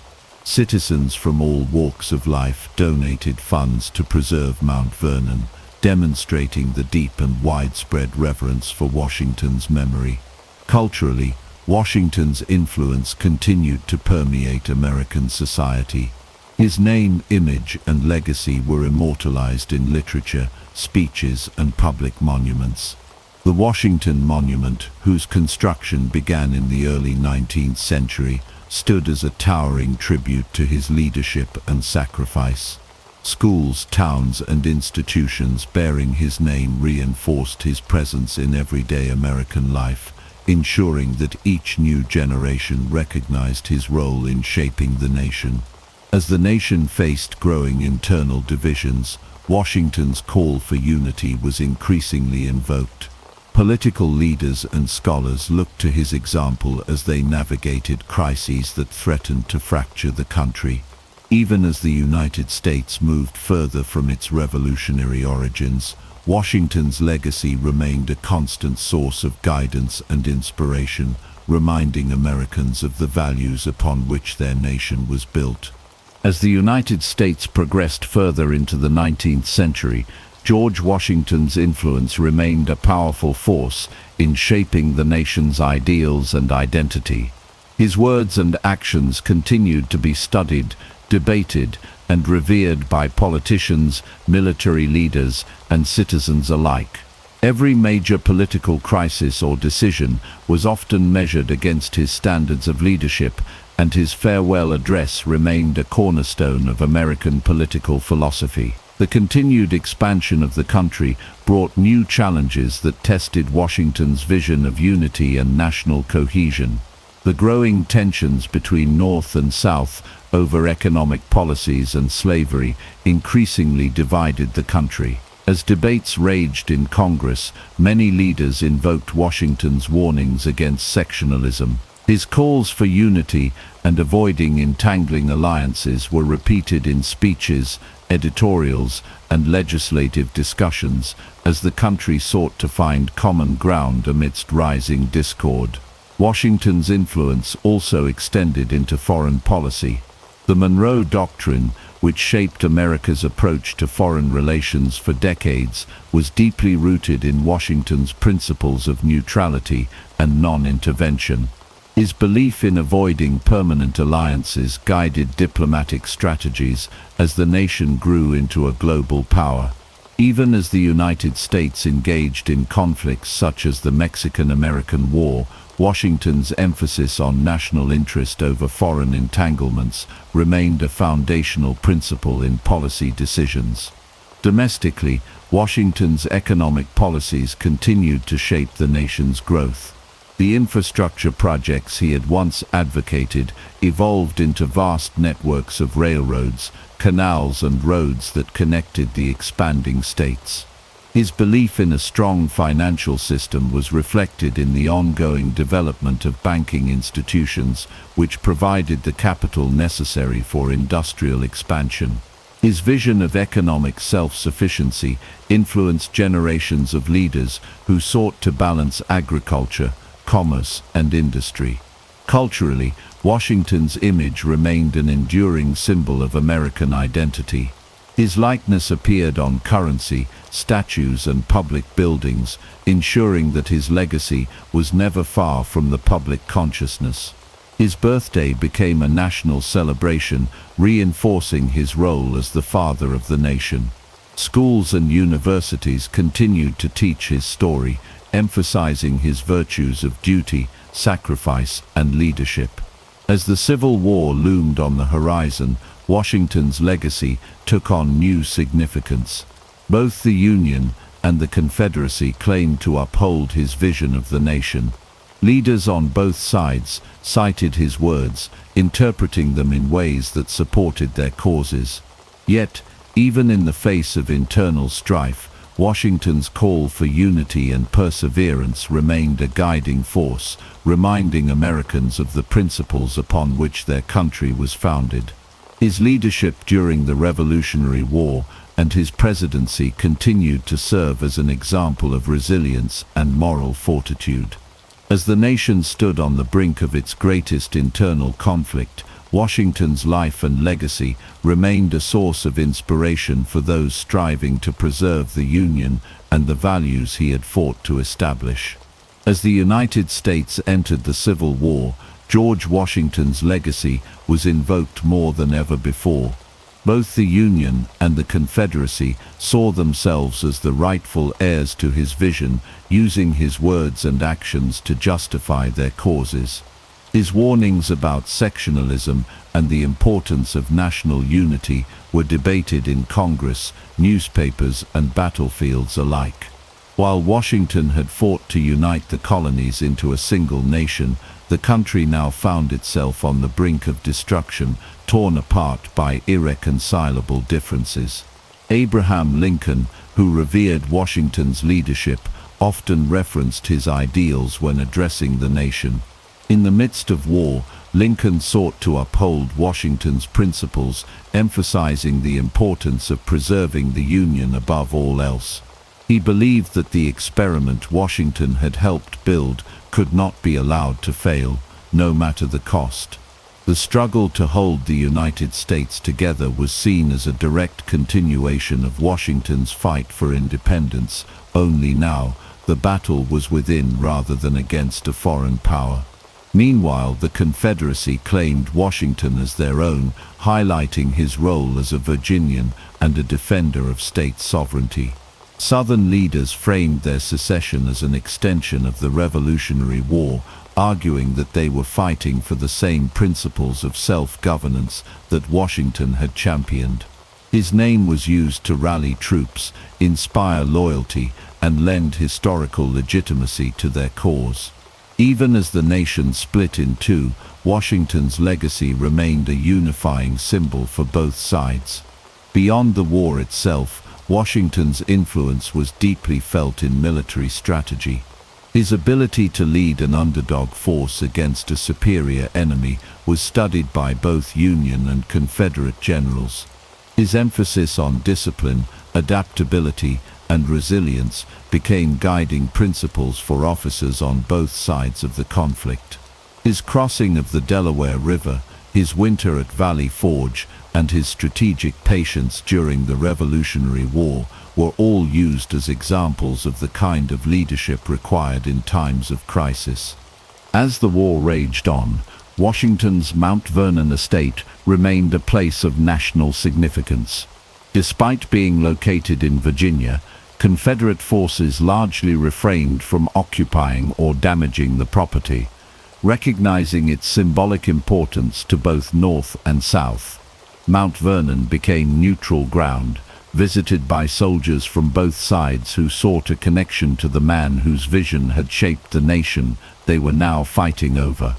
The preservation of his home during such a destructive period was a testament to the enduring respect he commanded. When the war finally ended and the Union was preserved, Washington's vision of a united America was reaffirmed.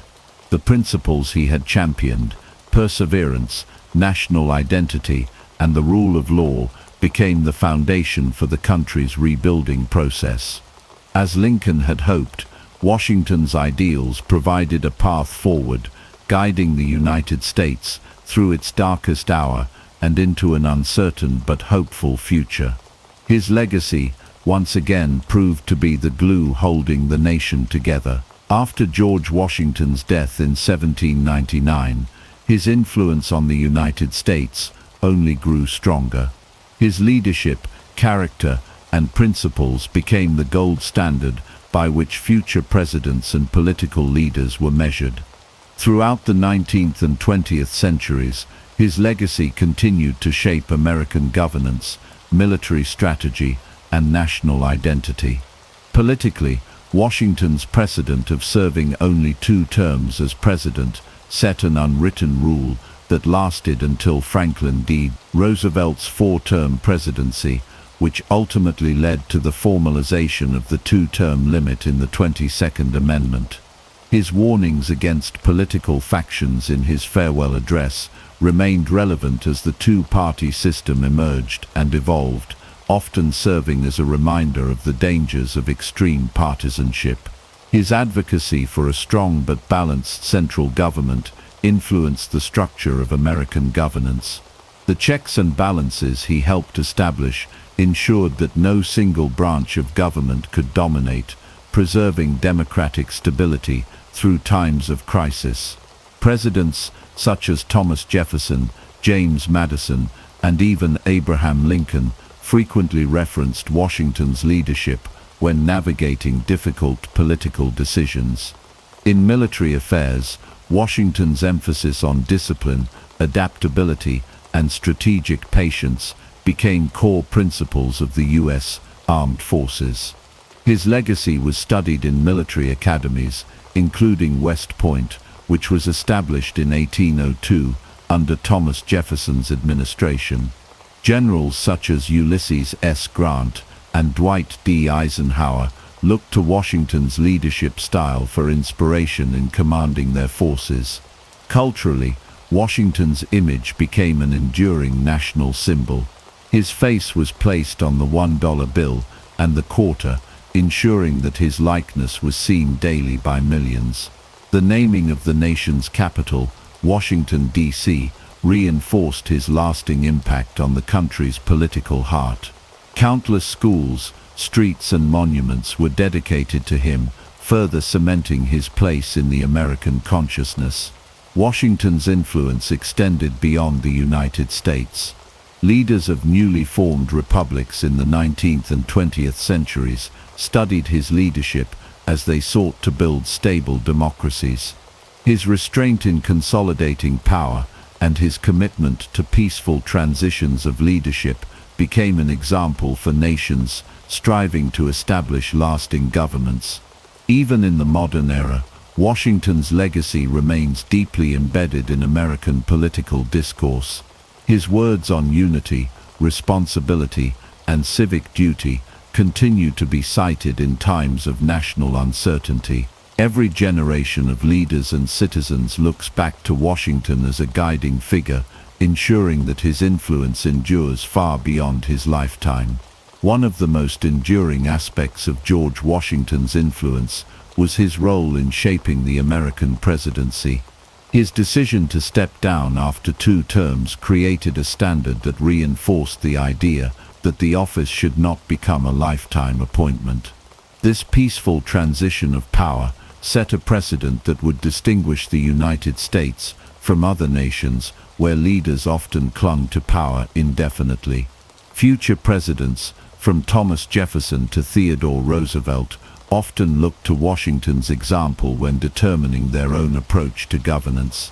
His farewell address, which warned against entangling foreign alliances, excessive political partisanship, and regional divisions, remained a guiding document for American policymakers.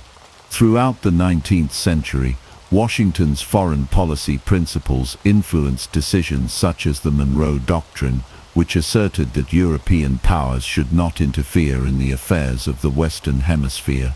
Even in the 20th century, leaders such as Woodrow Wilson and Franklin D. Roosevelt reflected on Washington's words when navigating international conflicts. Beyond politics, Washington's personal virtues of integrity, duty, and humility became deeply embedded in American culture.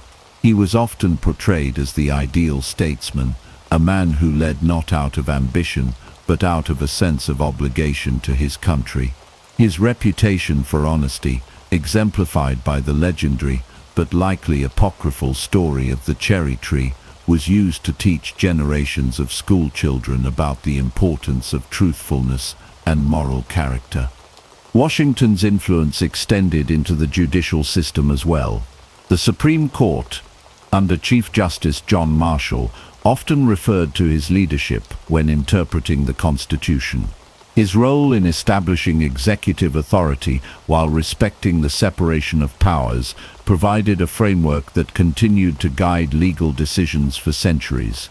Marshall, in particular, sought to strengthen the federal government, citing Washington's vision of a united and effective national authority. His impact on the military was equally profound. The principles he established in the Continental Army, discipline, strategic patience, and civilian control of the military, became core tenets of American military doctrine. Generals such as Robert E. Lee, and later Dwight D. Eisenhower studied his campaigns for lessons in leadership and resilience. Washington's ability to inspire loyalty among his troops, despite hardships at Valley Forge, remained a powerful example of military command. Throughout American history, Washington's name and image have been invoked during times of crisis. During the Civil War, both the Union and Confederacy saw him as a symbol of their cause. In World War II, Franklin D. Roosevelt likened the fight against fascism to Washington's struggle for independence. Even in modern times, his legacy is referenced when leaders seek to unite the nation in the face of adversity. More than 2 centuries after his death, George Washington's influence continues to shape the identity of the United States. His vision of a nation built on unity, civic responsibility, and democratic governance remains a cornerstone of American ideals. As long as the country endures, Washington's legacy will serve as both a foundation and a guiding light for future generations. Washington's influence did not wane with time. Instead, it deepened, shaping the very essence of American identity. As the United States expanded westward in the 19th century, his vision of a strong but limited federal government guided policymakers through the challenges of governance over an increasingly vast and diverse nation. His belief in national unity remained a touchstone during moments of division, particularly during the Civil War, when leaders from both the Union and the Confederacy evoked his legacy to justify their causes. The construction of the Washington Monument, begun in 1848 and completed in 1884, demonstrated the nation's deep respect for its first president. The towering obelisk in the heart of the Capitol served as a permanent reminder of his towering influence, inspiring countless visitors with the ideals he championed. Similarly, the naming of Washington, D.C., ensured that every decision made in the nation's political epicenter was symbolically tied to his legacy. In the early 20th century, Washington's image was further cemented in American culture. The 1932 bicentennial of his birth saw a nationwide celebration, reinforcing his role as a guiding figure during the Great Depression. His presence on the $1 bill and the quarter made his face one of the most recognizable symbols of American stability and perseverance. Leaders such as Franklin D. Roosevelt and Dwight D. Eisenhower drew direct comparisons between Washington's leadership and their own struggles during times of national crisis. Beyond the borders of the United States, Washington's influence extended to other nations striving for self-governance. His rejection of monarchical rule and his voluntary relinquishment of power set an example for emerging republics. Revolutionary leaders in Latin America, such as Simón Bolívar, admired his restraint and vision, modeling aspects of their own leadership on his legacy. In Europe, statesmen saw his ability to balance authority with democratic principles as an ideal worth emulating.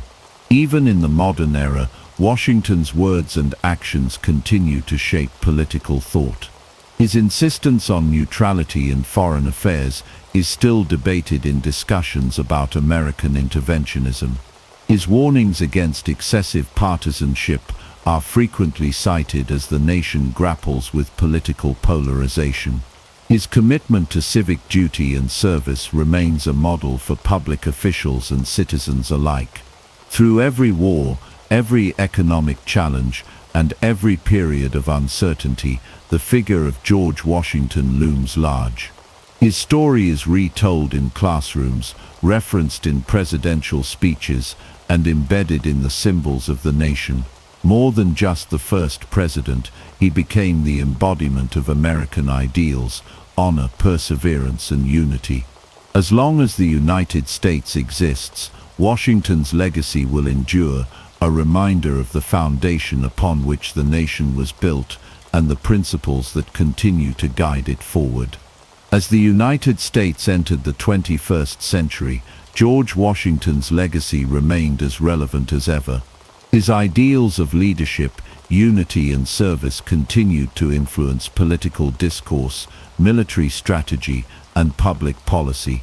Every newly elected president studied his farewell address, seeking wisdom in his warnings about partisanship, foreign entanglements, and the dangers of unchecked power. His leadership during the American Revolution and his presidency set a standard that leaders still aspired to follow.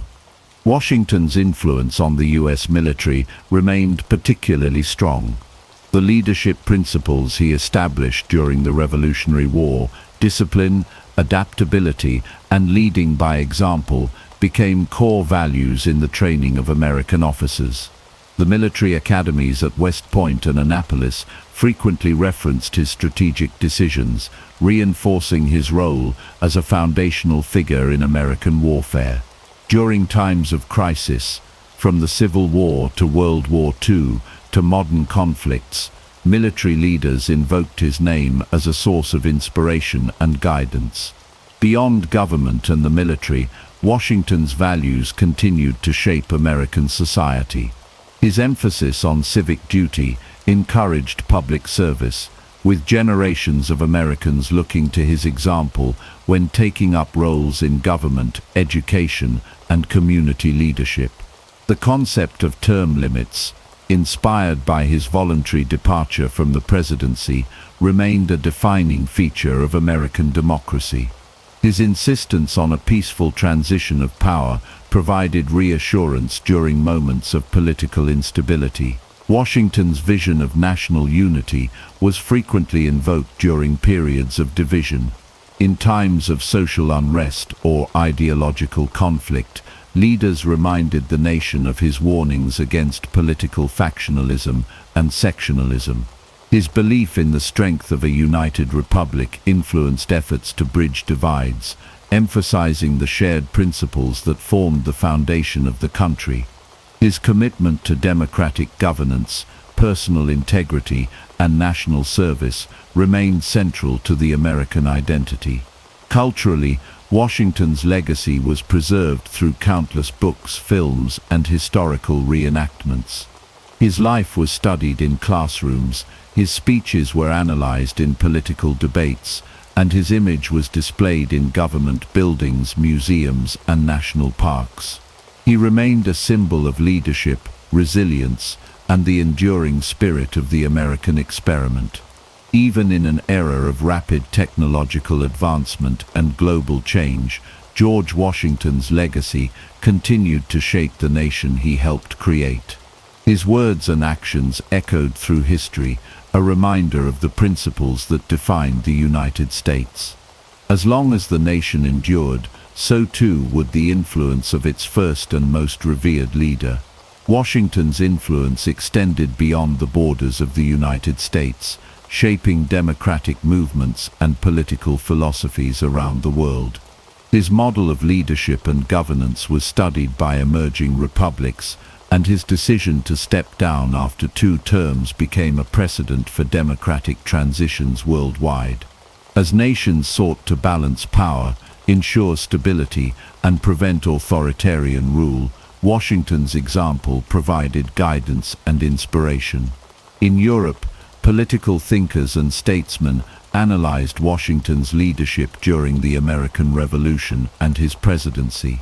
The French Revolution, inspired in part by the American struggle for independence, saw Washington's name invoked as a model of restraint and duty.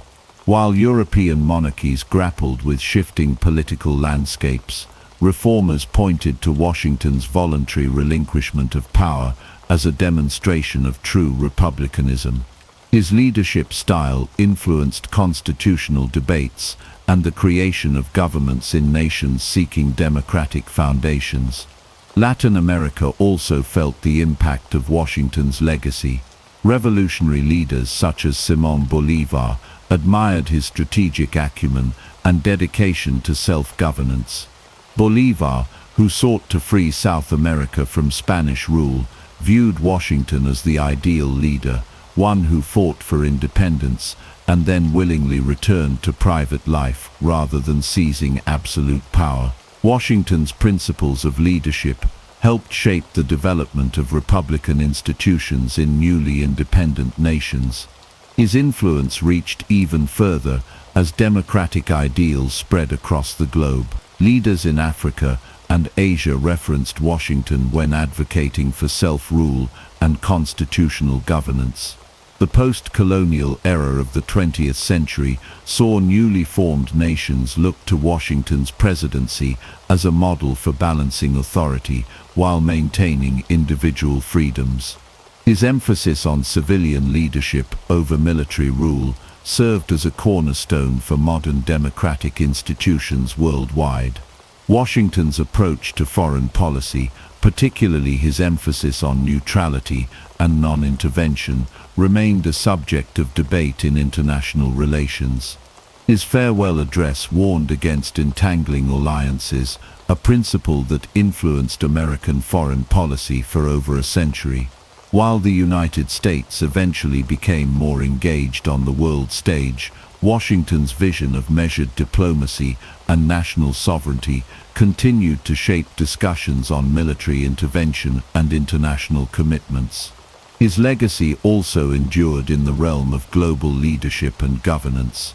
As world leaders navigated crises, they often cited Washington's patience, strategic thinking, and ability to unite a divided people. His unwavering commitment to principles over personal power served as a reminder that leadership was not about self-interest, but about the greater good. His name became synonymous with the ideals of democracy, liberty, and responsible governance. Generations after his time, Washington remained not just a figure of American history, but a global symbol of leadership. His life's work resonated far beyond his own nation, influencing movements for freedom, democratic governance, and principled leadership across continents. His enduring legacy proved that true leadership transcends time and borders, continuing to inspire those who seek justice, stability, and a government by the people.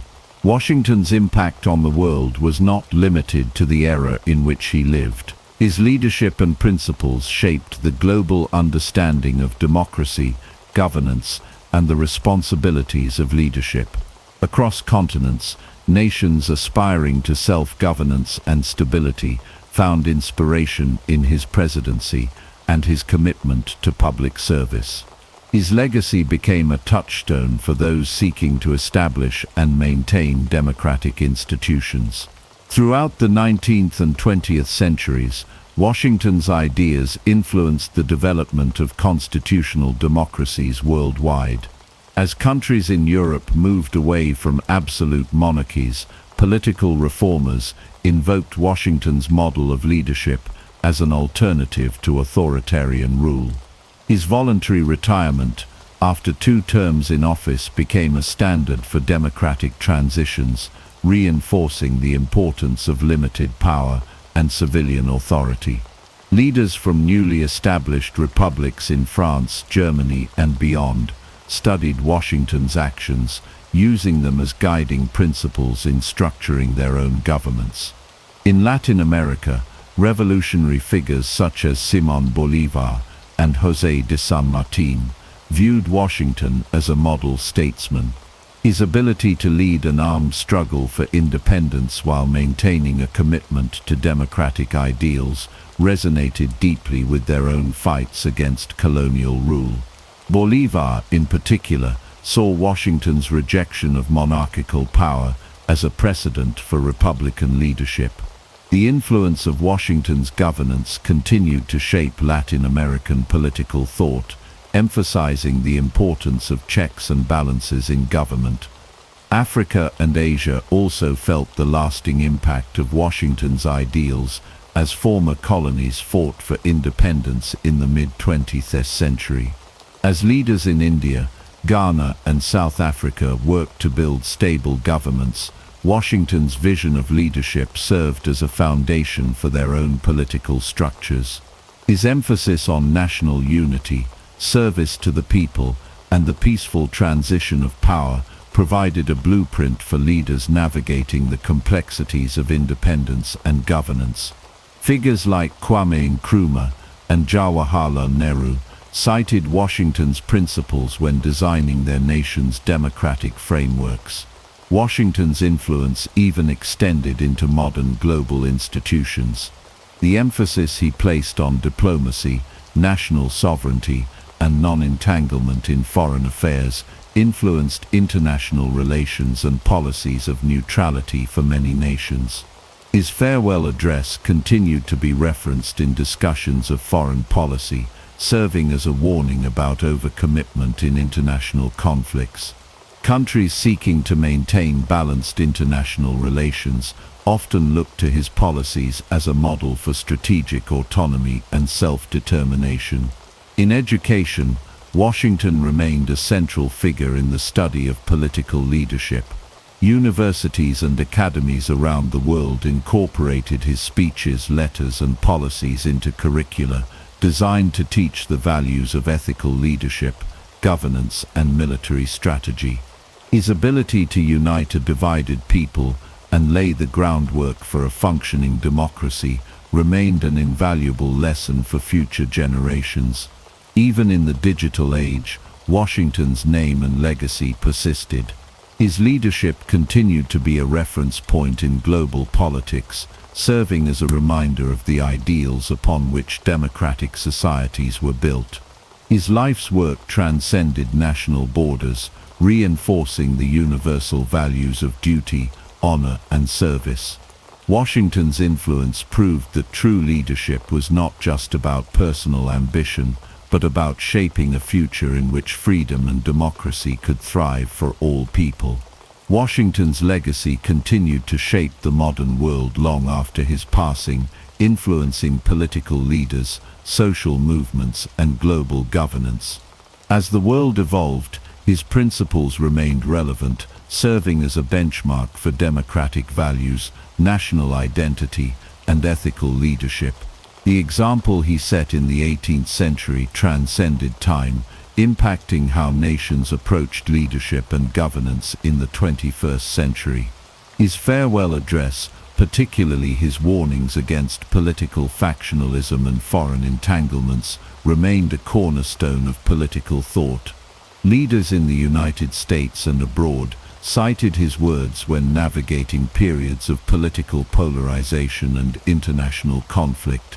His belief in unity over partisanship served as a reminder of the dangers of internal division, a lesson that resonated in moments of national crisis. Many governments used Washington's emphasis on stable, balanced governance as a guiding principle in structuring their own institutions. As democracy spread across the globe, Washington's model of leadership became a blueprint for newly formed republics. His commitment to civilian governance over military rule influenced the transition of power in multiple nations. Even in times of dictatorship and authoritarianism, opposition leaders looked to Washington as an example of how to lead with integrity and self-restraint. His voluntary resignation from the presidency was particularly influential, demonstrating that true leadership was rooted in service rather than personal gain. Beyond politics, Washington's name became synonymous with national identity and the preservation of historical values. Cities, institutions, and landmarks around the world bore his name, reinforcing his status as a universal figure of leadership. His influence extended into education, where political science and leadership programs analyzed his strategies, decisions, and philosophies. Military academies studied his tactics, and historians continued to debate the finer details of his contributions to global history. The impact of Washington's leadership was also evident in social movements. His dedication to personal responsibility and national service inspired leaders across the political spectrum. Advocates for civil rights, economic reform, and global diplomacy referenced Washington's principles when fighting for justice and stability. His ability to unify disparate factions and guide a young nation through uncertainty provided a timeless example of resilience and vision. Even in modern times, Washington's approach to governance remained a source of debate and reflection. His insistence on national sovereignty and cautious engagement with foreign powers influenced contemporary discussions on foreign policy. While global conflicts and alliances evolved beyond what Washington could have foreseen, his foundational principles of diplomacy, national interest, and measured decision-making continued to inform international relations. Through centuries of political change and technological advancement, Washington's name remained a touchstone for leadership.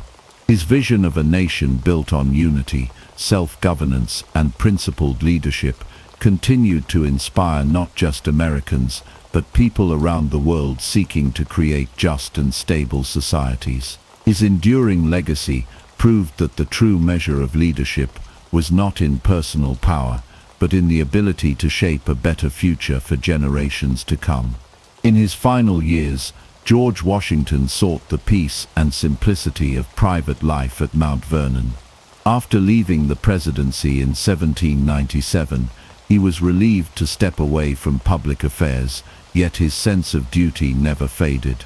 He dedicated his time to managing his estate, improving agricultural techniques, and overseeing the daily operations of his vast plantation.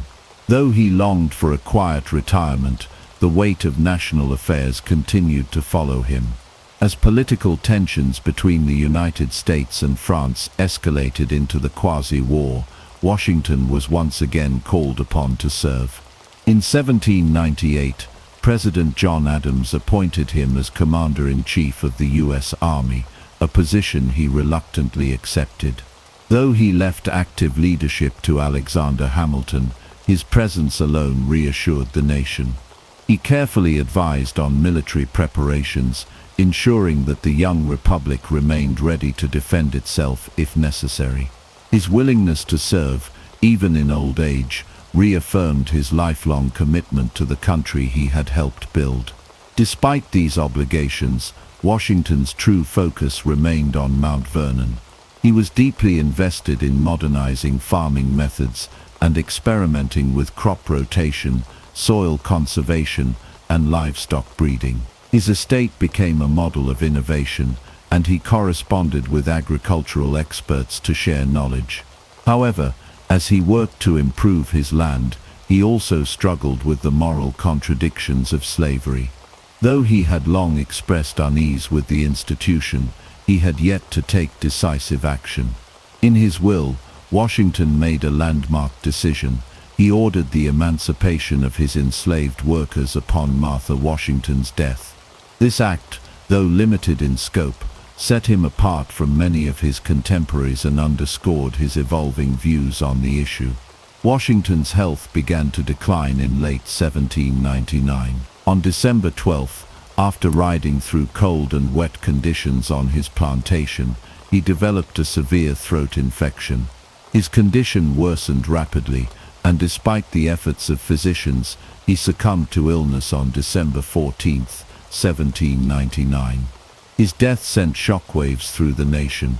Tributes poured in from all corners of the country and beyond, with leaders from Europe and the Americas recognizing his unparalleled contributions to history. Martha Washington, devastated by the loss of her husband, carried out his final wishes, including the emancipation of their enslaved workers. The nation entered a period of mourning, honoring the man who had guided them through revolution and the fragile early years of independence. His funeral at Mount Vernon was a private affair, attended by close family and friends, but the nation at large held its own memorials in his honor. Congress declared him first in war, first in peace, and first in the hearts of his countrymen, a phrase that would forever define his legacy. Even in death, Washington's presence loomed over the United States. His leadership style became the gold standard for future presidents. His warnings against political division were revisited during times of national strife, and his dedication to democracy continued to inspire generations. His final years, though quieter than the height of his power, were marked by an unwavering commitment to service and an enduring influence on the country he helped forge. As George Washington prepared to leave the presidency, he delivered one of the most significant speeches in American history. His farewell address, published on September 19, 1796, this address was not a spoken speech, but a carefully crafted letter to the American people. In it, Washington reflected on his time in office, offered guidance for the nation's future, and issued warnings that would remain relevant for centuries to come. One of Washington's most pressing concerns was the danger of political factionalism. He feared that political parties would divide the nation, turning government into a battleground of personal rivalries and regional interests rather than a unified effort for the common good. He warned that parties would lead to corruption, manipulation by foreign influences, and the erosion of national unity. Despite his caution, political factions had already begun forming, with Federalists and Democratic Republicans vying for power, a trend that would only intensify in the years to come. Washington also emphasized the importance of national unity. He believed that sectionalism, loyalty to a particular region over the whole nation, would weaken the republic and open the door to internal strife. He urged Americans to see themselves first and foremost as citizens of a united country, rather than as members of competing states or factions. His words carried even greater weight as tensions between North and South began to grow, eventually culminating in the Civil War decades later. Another major theme of the farewell address was Washington's warning against permanent foreign alliances. He argued that while trade and temporary agreements with other nations were necessary, the United States should avoid long-term political or military entanglements. He believed that such alliances would drag the young nation into unnecessary conflicts and compromise its sovereignty. This principle of non-intervention shaped American foreign policy for over a century, influencing decisions from the early 19th century through the isolationist stance before World War I. Washington also stressed the necessity of morality and religion in maintaining a stable government. He saw virtue and ethical leadership as essential to the survival of a free republic. While he advocated for religious tolerance, he believed that moral principles rooted in faith provided the foundation for good governance. His views on civic responsibility and personal integrity became lasting pillars of American political philosophy. His final warning was about the dangers of an overgrown military establishment. While he understood the need for national defense, he feared that a powerful standing army could become a tool for tyranny if not kept in check by civilian oversight. This concern shaped early American defense policies, reinforcing the idea that military power should always remain subordinate to elected leadership. Washington's farewell address set a precedent for future leaders, offering a roadmap for the nation's development. Over the years, presidents and policymakers have revisited his words, finding wisdom in his warnings. His call for unity, caution in foreign affairs, and resistance to political division remain as relevant today as they were in 1796. His final message to the American people was not just a farewell, it was a lasting testament to the ideals upon which the nation was built. Throughout history, George Washington's legacy has been shaped by both truth and myth. Some stories about him are well-documented facts, while others have been exaggerated or entirely fabricated. As one of the most revered figures in American history, Washington became the subject of numerous legends that sought to reinforce his image as a moral and virtuous leader. Separating fact from fiction is essential to understanding the real man behind the myths. One of the most famous myths about Washington is the story of the cherry tree. According to this tale, a young Washington chopped down his father's cherry tree, and when confronted he confessed, saying, "I cannot tell a lie." This story was first published by Parson Weems, one of Washington's earliest biographers, in an effort to highlight Washington's honesty. However, there is no historical evidence to support this event. While Washington was known for his integrity, the cherry tree story is a fabrication meant to inspire moral character in young Americans. Another widespread myth is that Washington had wooden teeth. While it is true that he suffered from severe dental problems throughout his life, his dentures were not made of wood. Instead, they were constructed from a combination of materials, including human teeth, animal teeth, and ivory, often held together with metal springs. Washington's dental struggles were well documented, and he frequently complained about the pain and discomfort they caused him. His dentures also contributed to his reserved demeanor and the serious expression seen in many of his portraits. A popular misconception is that Washington was offered the title of king after the American Revolution. While some individuals did suggest a form of monarchy or lifetime leadership role, Washington firmly rejected any such idea. He was deeply committed to the principles of republican government and saw himself as a servant of the people, not a ruler. His voluntary decision to relinquish power after 2 terms as president set a crucial precedent for the peaceful transition of leadership in the United States. There is also a belief that Washington single-handedly led every battle to victory during the Revolutionary War. While he was a skilled strategist and an inspiring leader, the war was a collective effort that involved many generals, soldiers, and foreign allies. He suffered significant losses, such as the defeat in New York in 1776, but he learned from his mistakes and adapted his tactics. His leadership was instrumental in securing victory, but the war was not won by his efforts alone. One truth about Washington that is often understated is his complex relationship with slavery. While he relied on enslaved labor to maintain his Mount Vernon estate, he grew increasingly uneasy about the institution. In his later years, he took steps that few of his contemporaries did. He made provisions in his will to free his enslaved workers upon Martha Washington's death.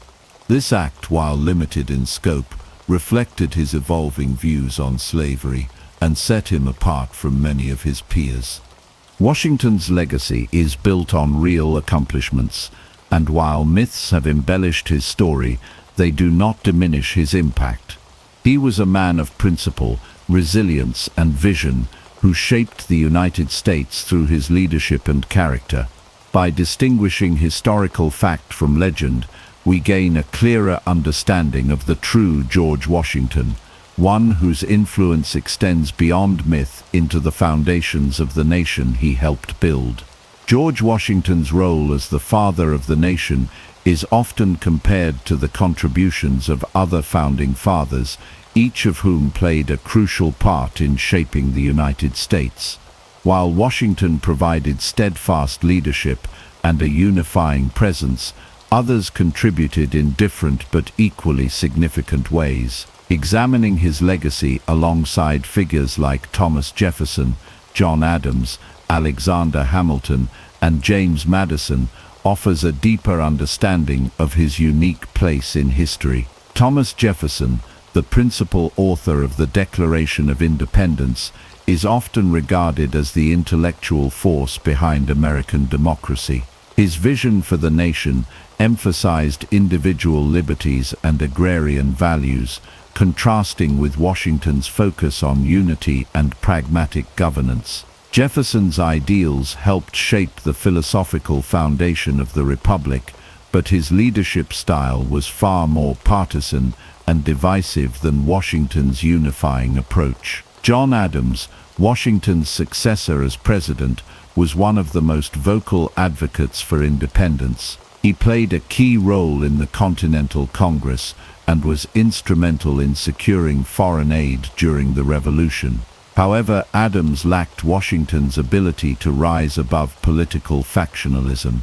His presidency was marked by intense partisan conflict, particularly with Jefferson's Democratic Republicans. In contrast, Washington had set the precedent of remaining above party politics, warning against their dangers in his farewell address. Alexander Hamilton, Washington's close advisor and the first Secretary of the Treasury, was a visionary in financial and economic matters. He established the foundations of the American financial system, including a national bank and policies that strengthened the federal government. Washington relied heavily on Hamilton's expertise, but while Hamilton sought a strong centralized government, Washington maintained a careful balance, ensuring that federal authority did not overshadow the democratic principles of the new nation. James Madison, often called the father of the Constitution,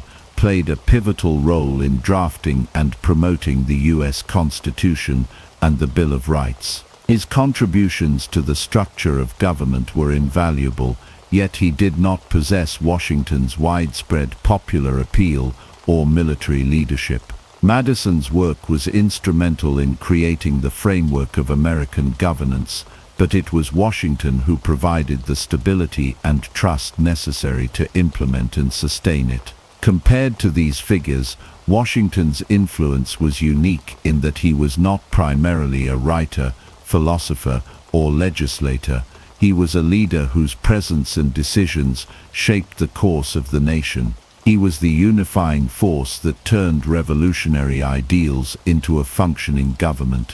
While others debated and wrote policies, Washington set the example through action, demonstrating the virtues of duty, restraint, and selfless leadership. His willingness to step down after 2 terms in office remains one of the most significant decisions in American history. Many of his contemporaries, including Jefferson and Adams, would go on to engage in deeply partisan battles, but Washington remained above these divisions. His ability to unify a fragile nation, establish lasting traditions, and earn the trust of a new republic made his contributions distinct from those of his fellow founding fathers. While men like Jefferson, Adams, Hamilton, and Madison were brilliant in their own right, Washington was the indispensable figure who embodied the new nation's values. His leadership was not based on eloquence or policy alone,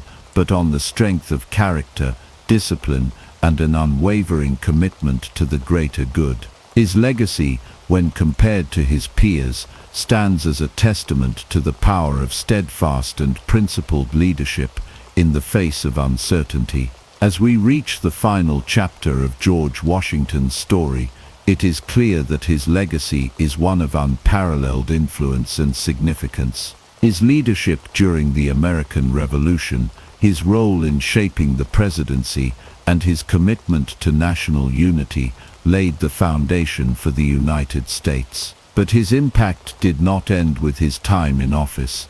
It continued to shape the nation long after his death. Washington's final years at Mount Vernon were marked by a desire for peace and retirement, yet he remained engaged with national affairs. His warnings against political factions, entangling alliances, and sectionalism in his farewell address proved to be prophetic as the young republic faced increasing internal and external challenges. Even in his last days, Washington continued to embody the virtues of service and duty. His passing on December 14, 1799, was met with deep mourning throughout the nation. Tributes poured in from political allies and former opponents alike, recognizing the loss of a man whose presence had been a stabilizing force for the fledgling country. His funeral was a solemn event, and the nation entered a period of collective grief, realizing that the man who had led them to independence and unity was gone. Yet Washington's legacy did not fade with his death. His image as the father of the nation only grew stronger over time. His leadership style became the model for future presidents. His name was immortalized in cities, monuments, and institutions, and his principles remained a guiding force for American democracy. His decision to voluntarily relinquish power set a precedent that defined the very nature of the presidency and democratic governance. Globally, Washington's example influenced other nations striving for self-governance. Leaders in emerging republics looked to his restraint, his commitment to democracy, and his emphasis on national unity as a blueprint for their own struggles. His legacy extended beyond the borders of the United States, inspiring generations of leaders who sought to balance power with principle. As we reflect on Washington's life, we see a man who was not perfect, but who was unwavering in his commitment to something greater than himself. He was a leader not because he sought power, but because he answered the call of duty. His story is not just one of military victories or political achievements. It is a story of resilience, character, and a vision that transcended his time. Washington's farewell was not just a departure from office, but a lasting message to future generations. His belief in the importance of unity, his warnings about division, and his hope for a strong and principled nation remain as relevant today as they were over 2 centuries ago. His story is not just history, it is a reminder of what leadership, sacrifice, and dedication to a cause greater than oneself can achieve. As we close this chapter, we honor the man who helped shape a nation, whose influence endures, and whose legacy continues to inspire the world.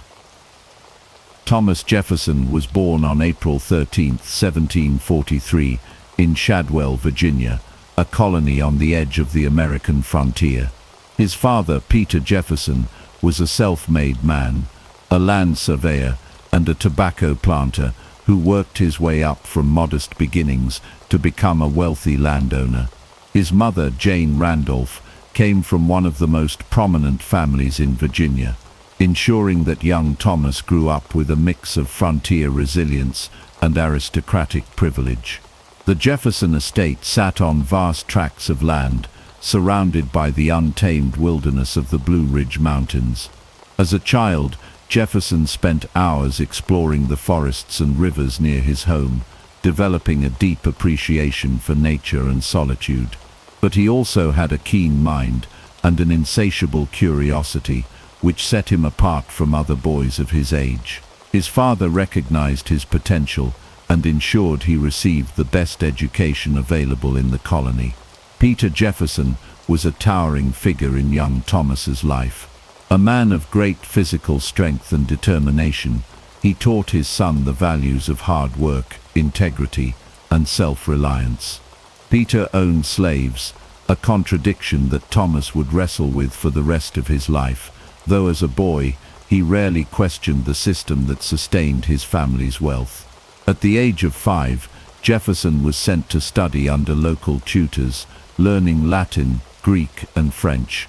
He showed a remarkable aptitude for languages and quickly developed a love for classical literature. His father pushed him to excel and encouraged his fascination with science and mathematics, which were considered essential subjects for a future leader. But tragedy struck in 1757, when Peter Jefferson died suddenly, leaving Thomas, at just 14 years old, with an inheritance that included thousands of acres of land and dozens of enslaved individuals. The loss was a profound moment in his life, forcing him to mature quickly and take on responsibilities beyond his years. His mother managed the household, but Jefferson became increasingly independent, focusing on his studies as a way to cope with the grief. A year later, Jefferson was sent to study under Reverend James Morey, a respected scholar and clergyman who shaped his intellectual development. Maury introduced him to the works of Enlightenment thinkers such as John Locke, Francis Bacon, and Isaac Newton. Their ideas about reason, liberty, and self-governance left an indelible mark on the young Virginian and laid the foundation for his political philosophy. Jefferson was an exceptional student, mastering subjects like history, philosophy, and rhetoric. He spent countless hours reading in Maury's extensive library, often staying up late into the night, copying passages from books that fascinated him. His hunger for knowledge was insatiable, and he quickly surpassed many of his peers in academic ability. But Jefferson was not just a scholar, he was also an avid outdoorsman, skilled in horseback riding, hunting, and fencing. These activities not only kept him physically fit, but also reinforced his belief in self-discipline and personal improvement. He would often ride for hours across the rolling hills of Virginia, observing the land and contemplating the political and philosophical ideas that would later shape his writings.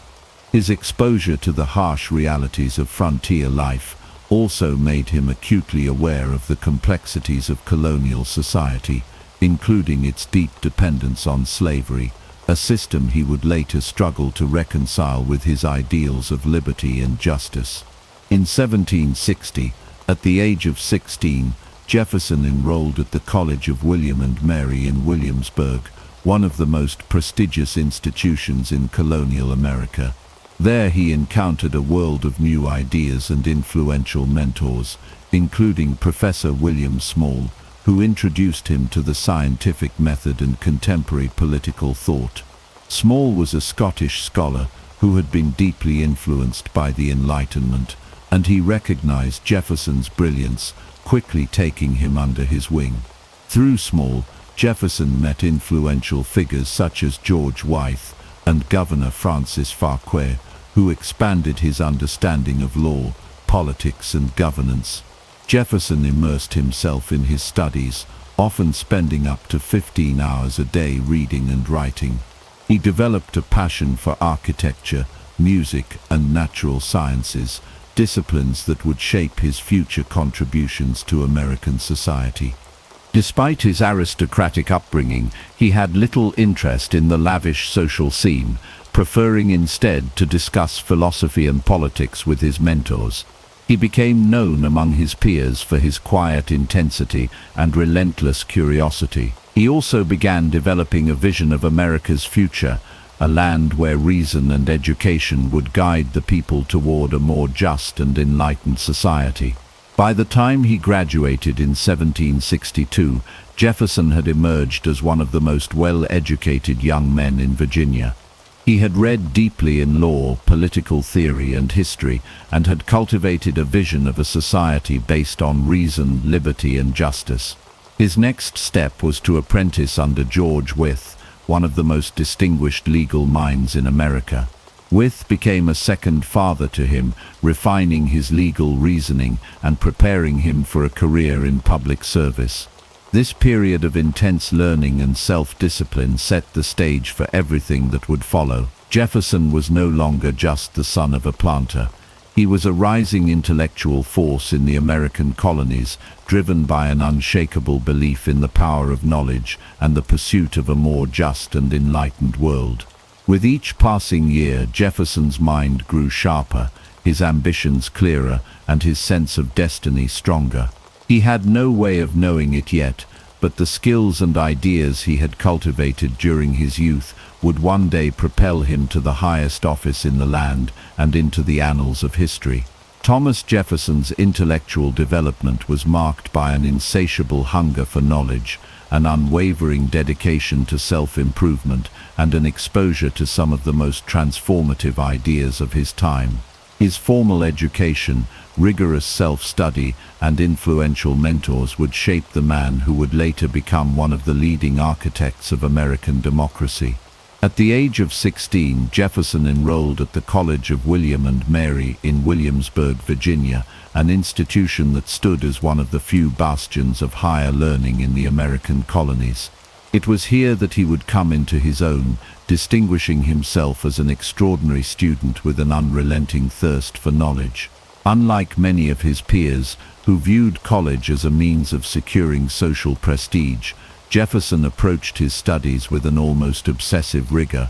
He spent up to 15 hours a day poring over books, absorbing everything from classical philosophy to the latest scientific discoveries of the Enlightenment. His academic interests were vast, spanning subjects such as law, mathematics, architecture, linguistics, botany, and political theory. One of the most pivotal figures in Jefferson's intellectual journey was William Small, a Scottish professor who had a profound influence on his thinking. Small, a firm believer in the ideals of the Enlightenment, introduced Jefferson to the works of great thinkers such as John Locke, Francis Bacon, and Isaac Newton. Their ideas of reason, empiricism, and self-governance resonated deeply with the young student, planting the seeds for the revolutionary ideals he would later champion. Small also exposed Jefferson to the scientific method, encouraging him to approach problems with logic and rationality. Under Small's guidance, Jefferson's intellectual curiosity flourished, and he developed a deep appreciation for evidence-based reasoning, a trait that would define his political and philosophical outlook for the rest of his life. Through Small, Jefferson was introduced to Governor Francis Fauquier, a highly cultured and politically astute leader, as well as George Wythe, a brilliant legal scholar. These men saw great potential in Jefferson and took him under their wing, engaging him in discussions about law, governance, and philosophy. Wythe, in particular, would become Jefferson's most influential mentor, shaping his understanding of jurisprudence and preparing him for a legal career. Unlike many lawyers of his time, Jefferson approached the study of law with the same meticulous rigor he applied to all his pursuits. He not only memorized legal texts, but also sought to understand the fundamental principles underlying them, often reading extensively in history and political theory to gain a broader perspective. Jefferson's time at Williamsburg was also transformative in other ways. The city, then the capital of Virginia, exposed him to the political dynamics of the colony. He observed the workings of the House of Burgesses, where some of the earliest debates over colonial rights and British rule were taking place. Though still a student, Jefferson was beginning to develop his own views on governance and liberty, absorbing the revolutionary sentiments that were beginning to stir among the colonial elite. Despite his deep immersion in academic life, Jefferson was not solely confined to books. He was an avid musician, playing the violin with skill and passion. Music, he believed, refined the mind and elevated the soul, and he often found solace in it during moments of stress. He also maintained his love for the natural world, frequently riding on horseback through the Virginia countryside, studying its flora and fauna with the keen eye of a naturalist. By the time Jefferson completed his studies at William and Mary in 1762, he had established himself as one of the most well-educated young men in Virginia. But his thirst for knowledge was far from quenched. He continued his legal studies under George Wythe, deepening his understanding of the principles of justice and governance. It was during this period that he began compiling his famous commonplace book, a collection of legal precedents, philosophical insights, and political ideas that he would later draw upon as a statesman. Jefferson's education was more than just an accumulation of knowledge. It was a transformative journey that molded his character, sharpened his intellect, and laid the foundation for his future contributions to American society. He had absorbed the best ideas of the Enlightenment, developed a deep appreciation for reason and justice, and cultivated a vision for a new kind of government, one that would be built not on tyranny and tradition, but on liberty, self-governance, and the inalienable rights of the individual. As he stepped into the next phase of his life, Jefferson was no longer just a brilliant scholar. He was a man preparing to change the course of history. As Thomas Jefferson completed his legal training under George Wythe, He was poised to step onto the public stage. By the mid-1760s, colonial America was becoming increasingly restless under British rule. The seeds of revolution were being sown, and Jefferson, with his deep understanding of law and philosophy, found himself drawn into the growing resistance movement. His early legal career provided him with the tools he needed to navigate the turbulent political landscape that lay ahead. Jefferson was admitted to the Virginia bar in 1767 and quickly established himself as a capable and meticulous attorney. Unlike many of his contemporaries, he did not seek out high-profile cases that would bring him wealth and prestige. Instead, he focused on cases that aligned with his values, often defending small farmers and landowners who found themselves entangled in disputes with more powerful interests. His legal arguments were methodical and well-reasoned, earning him a reputation as one of the most promising young lawyers in Virginia. While practicing law, Jefferson was also developing a keen awareness of the injustices embedded in the colonial system. British policies, including high taxes and trade restrictions, placed a heavy burden on the American colonies. The passage of the Stamp Act in 1765 had sparked widespread outrage, and Jefferson was among those who saw it as a blatant overreach of British authority. Though he was not yet at the forefront of the resistance, he was absorbing the revolutionary sentiments that were gaining momentum among Virginia's political elite. His first real step into public service came in 1769, when he was elected to the Virginia House of Burgesses, the colony's legislative assembly. This was a crucial moment in his transformation from lawyer to politician. At just 26 years old, Jefferson was one of the youngest members, but his sharp intellect and deep knowledge of political theory quickly set him apart. The House of Burgesses was becoming a battleground for colonial grievances, and Jefferson found himself among a group of like-minded legislators who were determined to challenge British authority. During his early years in the Assembly, Jefferson largely observed and learned from seasoned political figures such as Patrick Henry, Richard Henry Lee, and his mentor George Wythe. However, it did not take long for him to make his own mark. In 1770, Jefferson introduced a bill that aimed to reform Virginia's inheritance laws, which had long favored the landed aristocracy. Though the measure was ultimately defeated, it signaled Jefferson's commitment to challenging the entrenched power structures that had governed colonial life for generations. But it was in 1774 that Jefferson truly emerged as a voice of defiance against British rule. In response to the British Parliament's passage of the Intolerable Acts, which sought to punish the colonies, especially Massachusetts, for their growing resistance, Jefferson authored a pamphlet titled A Summary View of the Rights of British America. This document was intended as an address to King George III, outlining the colonies' grievances and asserting their right to self-governance. Jefferson argued that the American colonies had been established as independent entities, only loosely connected to the British Crown. He rejected the notion that Parliament had the right to legislate for the colonies, stating that their allegiance was to the king alone. More significantly, he put forth the radical idea that the colonies had the right to break free from British rule if their fundamental liberties were threatened. Though Jefferson was not yet calling for outright independence, his words carried revolutionary weight. The pamphlet was widely circulated and read throughout the colonies, earning him recognition as one of the most articulate defenders of American rights. Jefferson's growing reputation as a political thinker led to his selection as a delegate to the First Continental Congress in 1775. However, due to illness, he was unable to attend in person, but his ideas and writings were already influencing the broader movement.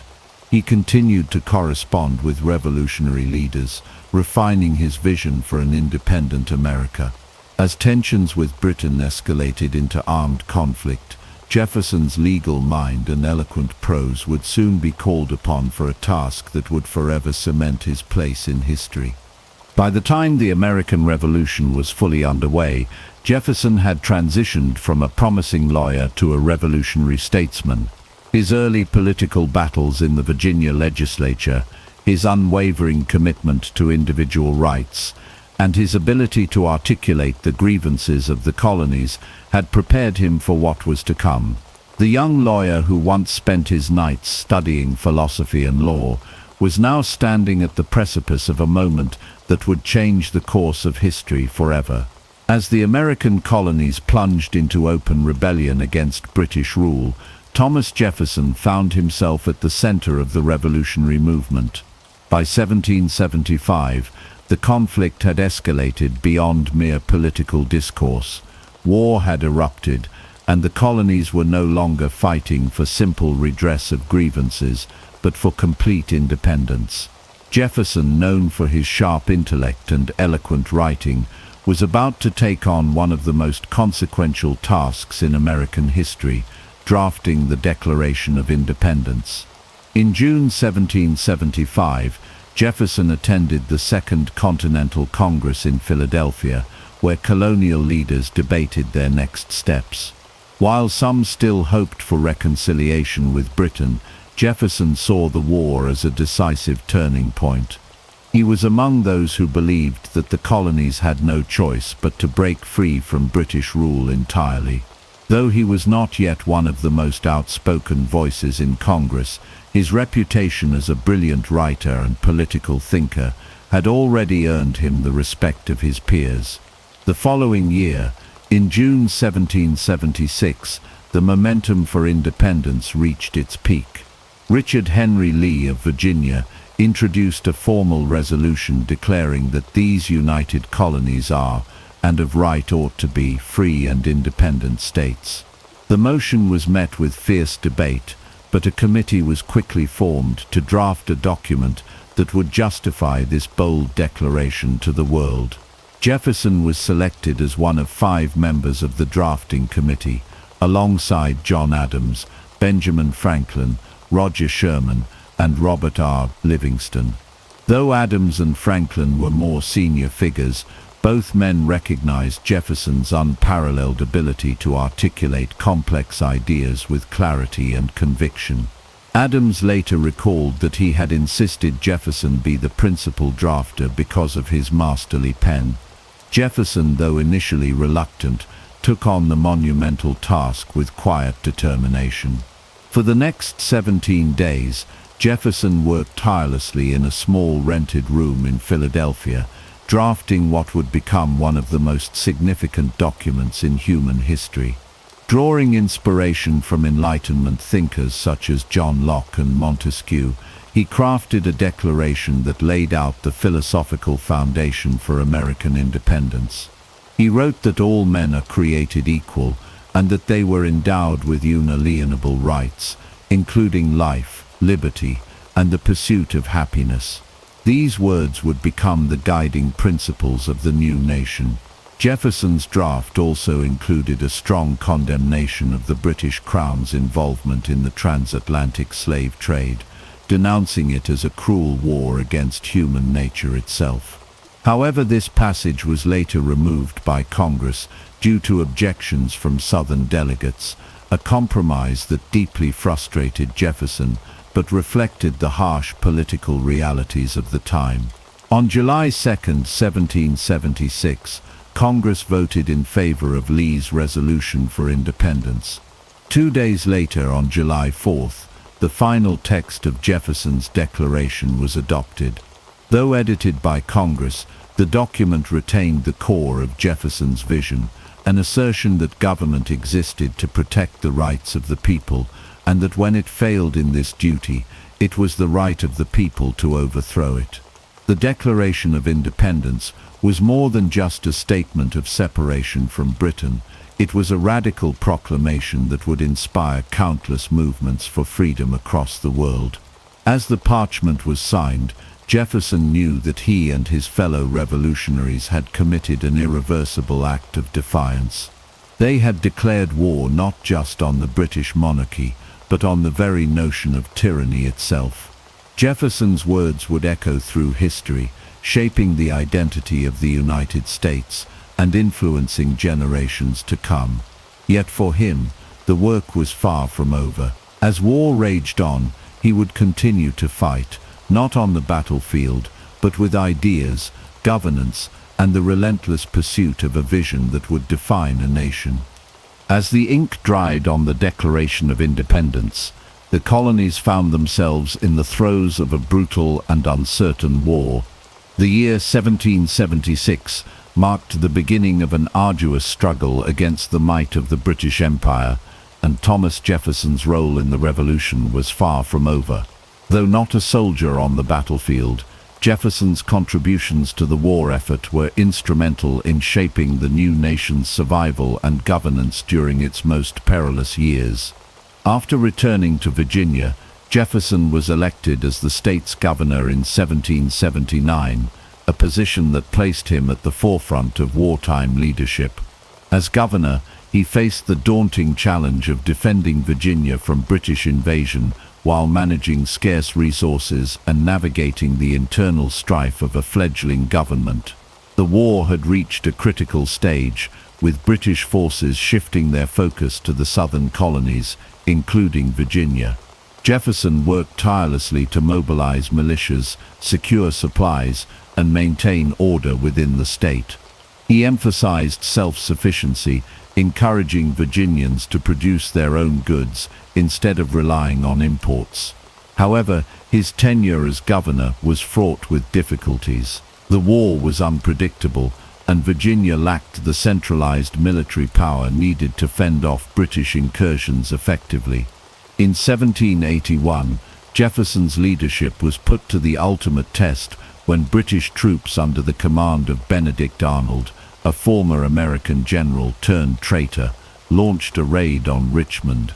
Caught off guard, Jefferson and the Virginia government were forced to flee. Though he attempted to rally defenses, the British burned the capital and continued their campaign of destruction across the state.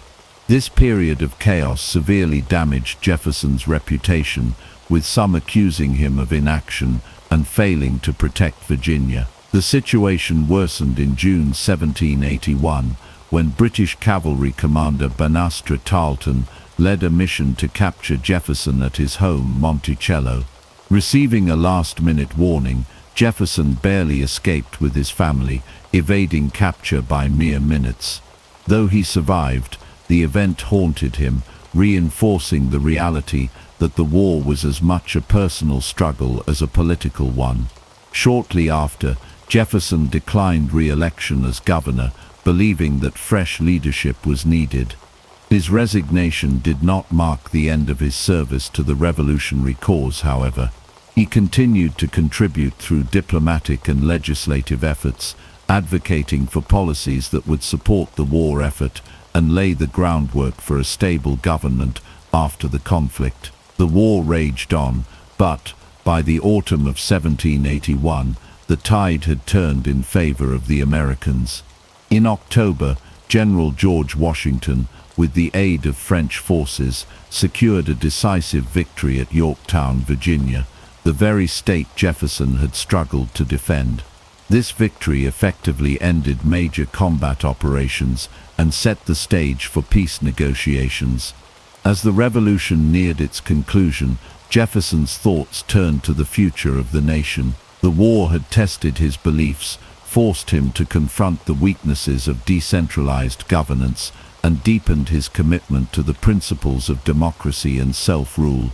Though his time as a wartime leader had been turbulent, he emerged with a renewed sense of purpose, ready to help shape the country that he had fought so hard to establish. With independence on the horizon, Jefferson prepared for his next role, one that would take him beyond the shores of America and into the heart of European diplomacy, where the next chapter of his journey would unfold. As Thomas Jefferson took office as the governor of Virginia in 1779, he stepped into one of the most precarious roles of the American Revolution. Unlike his legislative work, which allowed him to shape ideas and ideals, governing a war-torn state that demanded immediate action, strategic foresight, and resilience under pressure.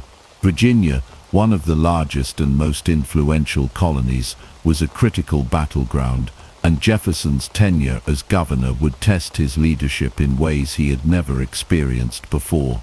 At the time of his election, the war was shifting southward, and Virginia was becoming an increasingly important target for the British. Jefferson, a man of intellect and philosophy rather than military strategy, had to confront the brutal realities of war firsthand. His administration focused on mobilizing state defenses, ensuring supply chains remained functional, and maintaining the fragile morale of Virginians who were growing weary of the prolonged conflict. One of Jefferson's key priorities was reorganizing Virginia's militia system. Unlike the professional British Army, American forces relied heavily on local militias, which were often poorly trained and inconsistently supplied.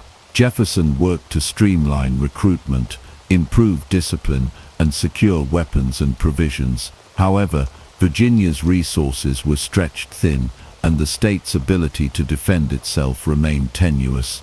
In 1780, the situation grew dire when British forces under General Cornwallis intensified their campaigns in the south. Jefferson faced immense pressure as Virginia became a primary target.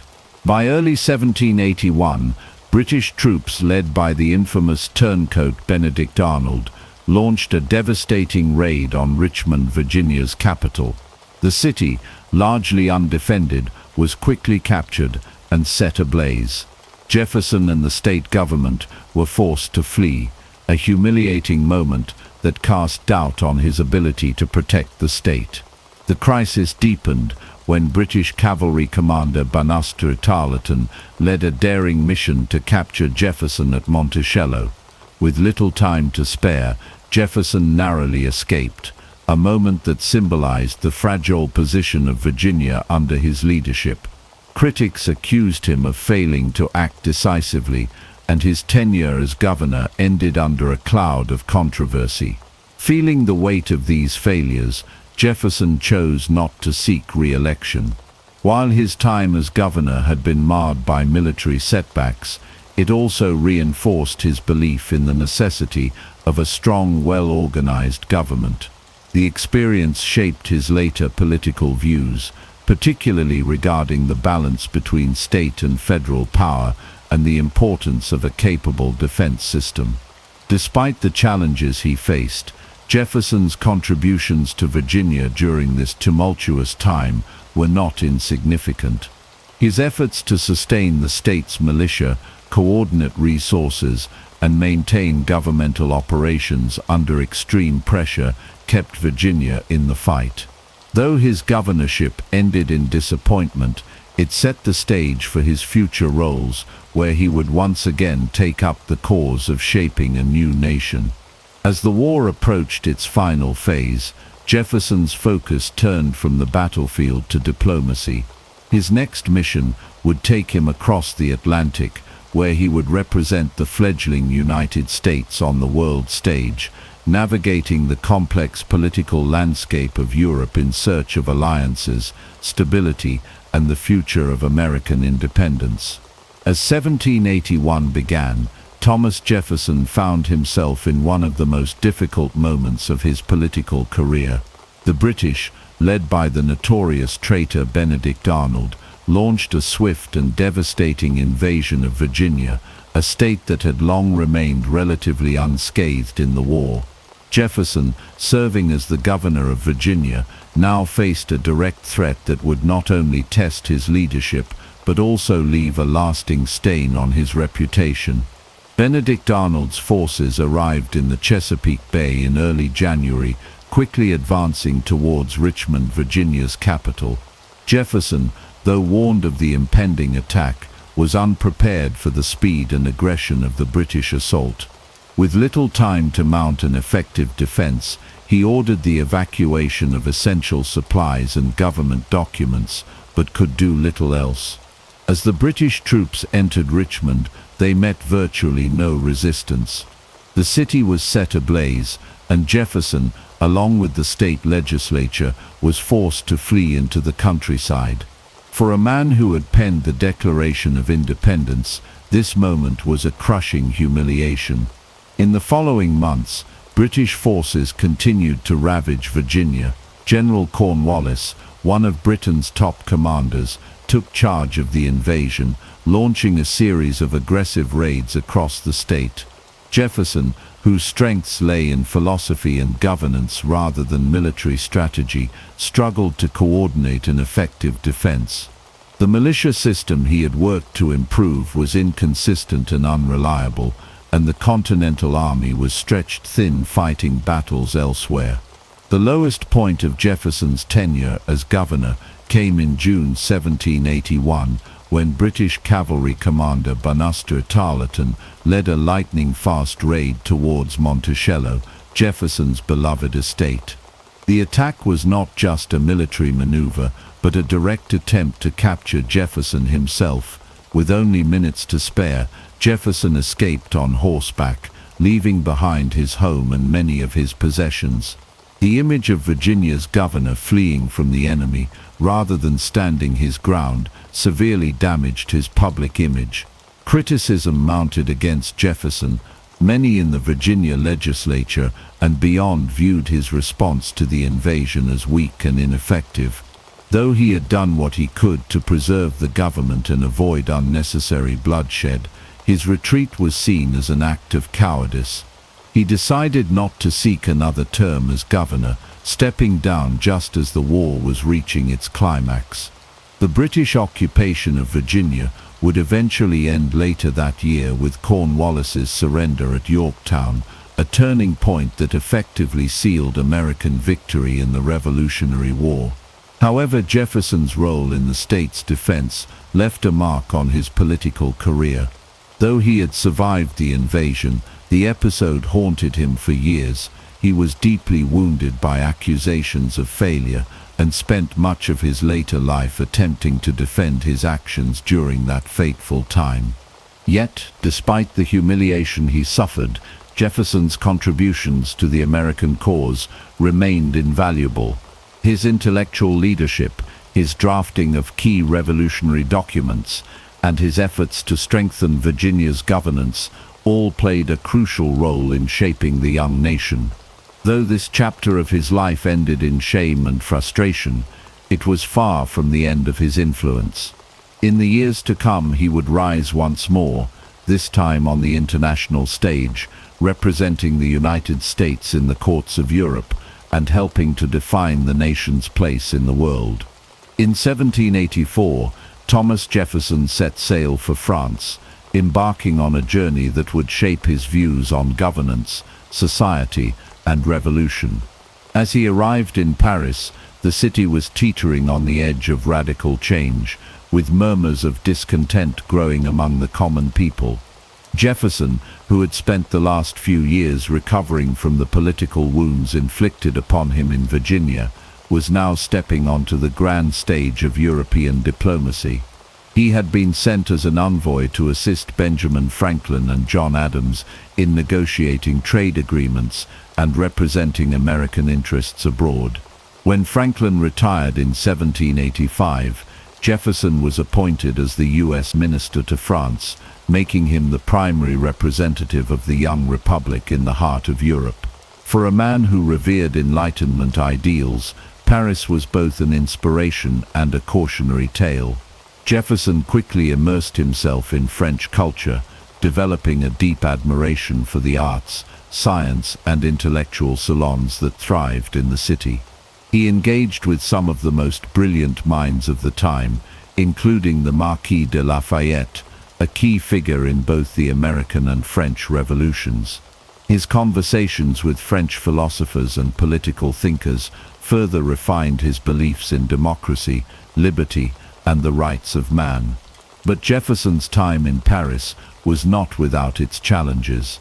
He was tasked with strengthening economic ties between the United States and Europe, a difficult endeavor given the reluctance of many European powers to engage with the fledgling American economy. He also worked tirelessly to secure favorable trade policies, often navigating the complexities of French bureaucracy with a mix of patience and determination. Beyond politics, Jefferson was captivated by French architecture, cuisine, and innovation.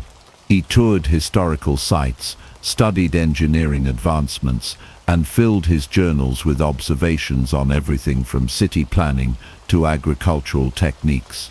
His experiences in France would later influence his vision for America, particularly in the design of buildings such as Monticello and the University of Virginia. As the years passed, Jefferson bore witness to the rising tensions that would soon explode into the French Revolution. He sympathized with the struggle of the French people, seeing echoes of America's own fight for independence. He advised Lafayette in drafting the Declaration of the Rights of Man and of the Citizen, a document heavily inspired by Jefferson's own Declaration of Independence. Yet, as the revolution grew more radical, he became increasingly uneasy about the direction it was taking. By 1789, with revolution brewing and his diplomatic mission coming to an end, Jefferson prepared to return home. His time in France had broadened his perspective, exposing him to both the brilliance and the volatility of political change. Though he had left America as a man seeking redemption, he would return with renewed purpose, ready to help shape the future of the nation he had fought so hard to build.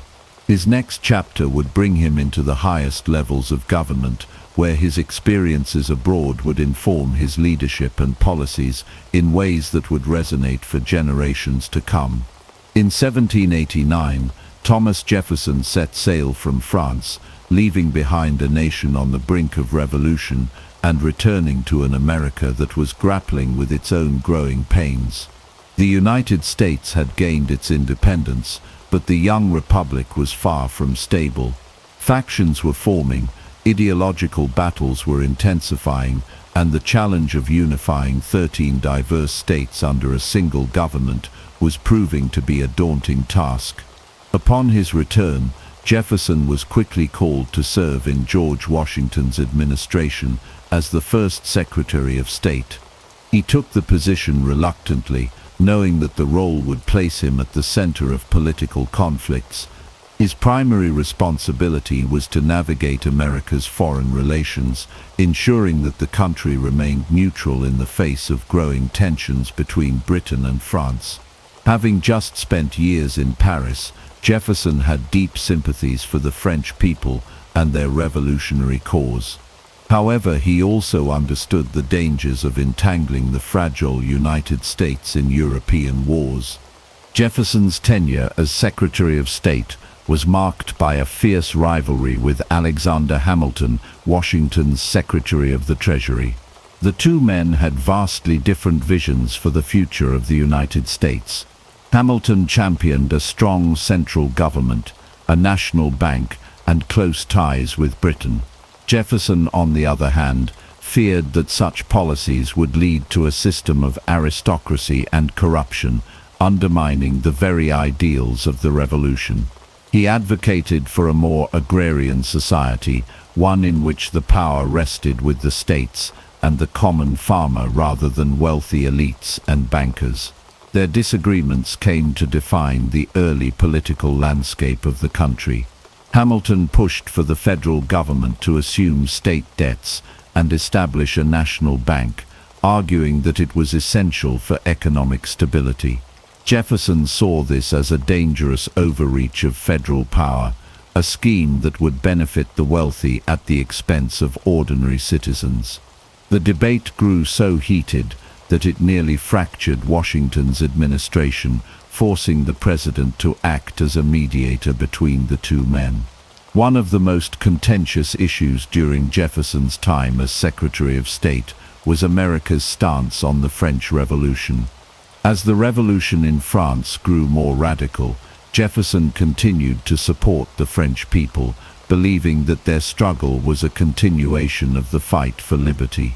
Hamilton and other Federalists, however, saw the revolution as dangerous and chaotic, warning that America should distance itself from the bloodshed.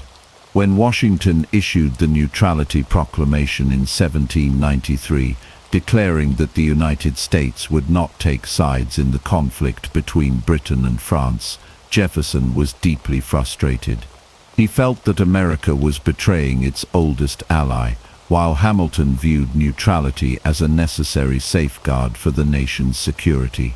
The growing political divide between Jefferson and Hamilton ultimately led to the formation of America's first political parties. Hamilton and his supporters became the Federalists, advocating for a strong central government and a commercial economy. Jefferson and his followers became the Democratic Republicans, standing for states' rights and a more decentralized government. The nation was becoming increasingly polarized, and Jefferson found himself at the heart of the battle for its future direction. By 1793, exhausted by the relentless political infighting and disillusioned with Washington's policies, Jefferson resigned as Secretary of State. He retreated to Monticello, hoping to distance himself from the growing tensions in the capital. However, his departure from public office would be short-lived. The ideological battle between Federalists and Democratic Republicans was only beginning, and Jefferson's role in shaping the nation's future was far from over. His time away from government would allow him to reflect, strategize, and prepare for the next chapter of his political journey, one that would ultimately lead him to the highest office in the land. Thomas Jefferson's rivalry with Alexander Hamilton was one of the most defining conflicts in early American politics. Their ideological differences went beyond mere policy debates. They represented two opposing visions for the future of the United States. While Jefferson championed an agrarian republic built on states' rights and individual liberties, Hamilton envisioned a strong central government with a thriving financial system and close ties to commerce and industry. These clashing ideologies led to an intense personal and political battle that shaped the nation's trajectory. The animosity between the two men had its roots in Washington's cabinet, where Jefferson served as Secretary of State and Hamilton as Secretary of the Treasury. Their first major conflict arose over Hamilton's plan to establish a national bank. Hamilton argued that a centralized financial institution was necessary for stabilizing the economy and strengthening federal authority. Jefferson, however, saw it as an unconstitutional overreach that would concentrate power in the hands of elites at the expense of ordinary citizens. The debate over the bank was fierce, with Jefferson warning that such measures would lead to tyranny and corruption. Another major point of contention was America's foreign policy.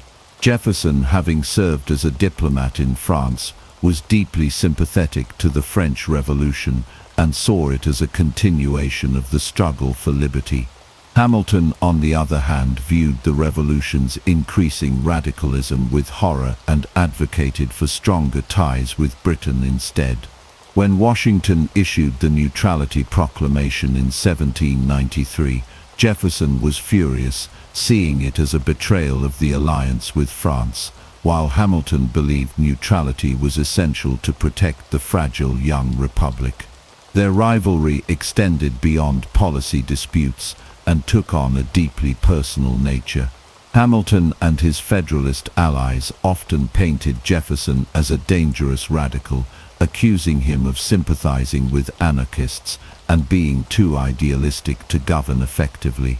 Jefferson's supporters in turn portrayed Hamilton as a monarchist who sought to undermine the republic and establish a system of financial control that would benefit the wealthy at the expense of the common people. The conflict reached new heights in the mid-1790s when Jefferson's allies, particularly newspaper editor Philip Freneau, launched relentless attacks against Hamilton in the press. Hamilton retaliated with his own scathing responses, and the political landscape became increasingly divided. This period saw the formation of America's first political parties, the Federalists, led by Hamilton, and the Democratic Republicans, led by Jefferson. The growing partisanship created a volatile atmosphere, with each side viewing the other as an existential threat to the Republic. Despite Washington's efforts to maintain unity, the hostility between Jefferson and Hamilton only intensified. Their rivalry culminated in the election of 1796, where Jefferson ran against John Adams, a Federalist, for the presidency. Though Adams won, Jefferson became vice president, setting the stage for even greater conflicts in the years to come. As the nation moved closer to another political showdown, it became clear that the struggle between these two titans would not only define their legacies, but also shape the very foundation of American democracy. The election of 1800 was one of the most contentious and pivotal moments in American history, marking a turning point in the nation's political landscape. Thomas Jefferson and John Adams, once allies in the Revolution, had become bitter political rivals, representing two vastly different visions for the United States.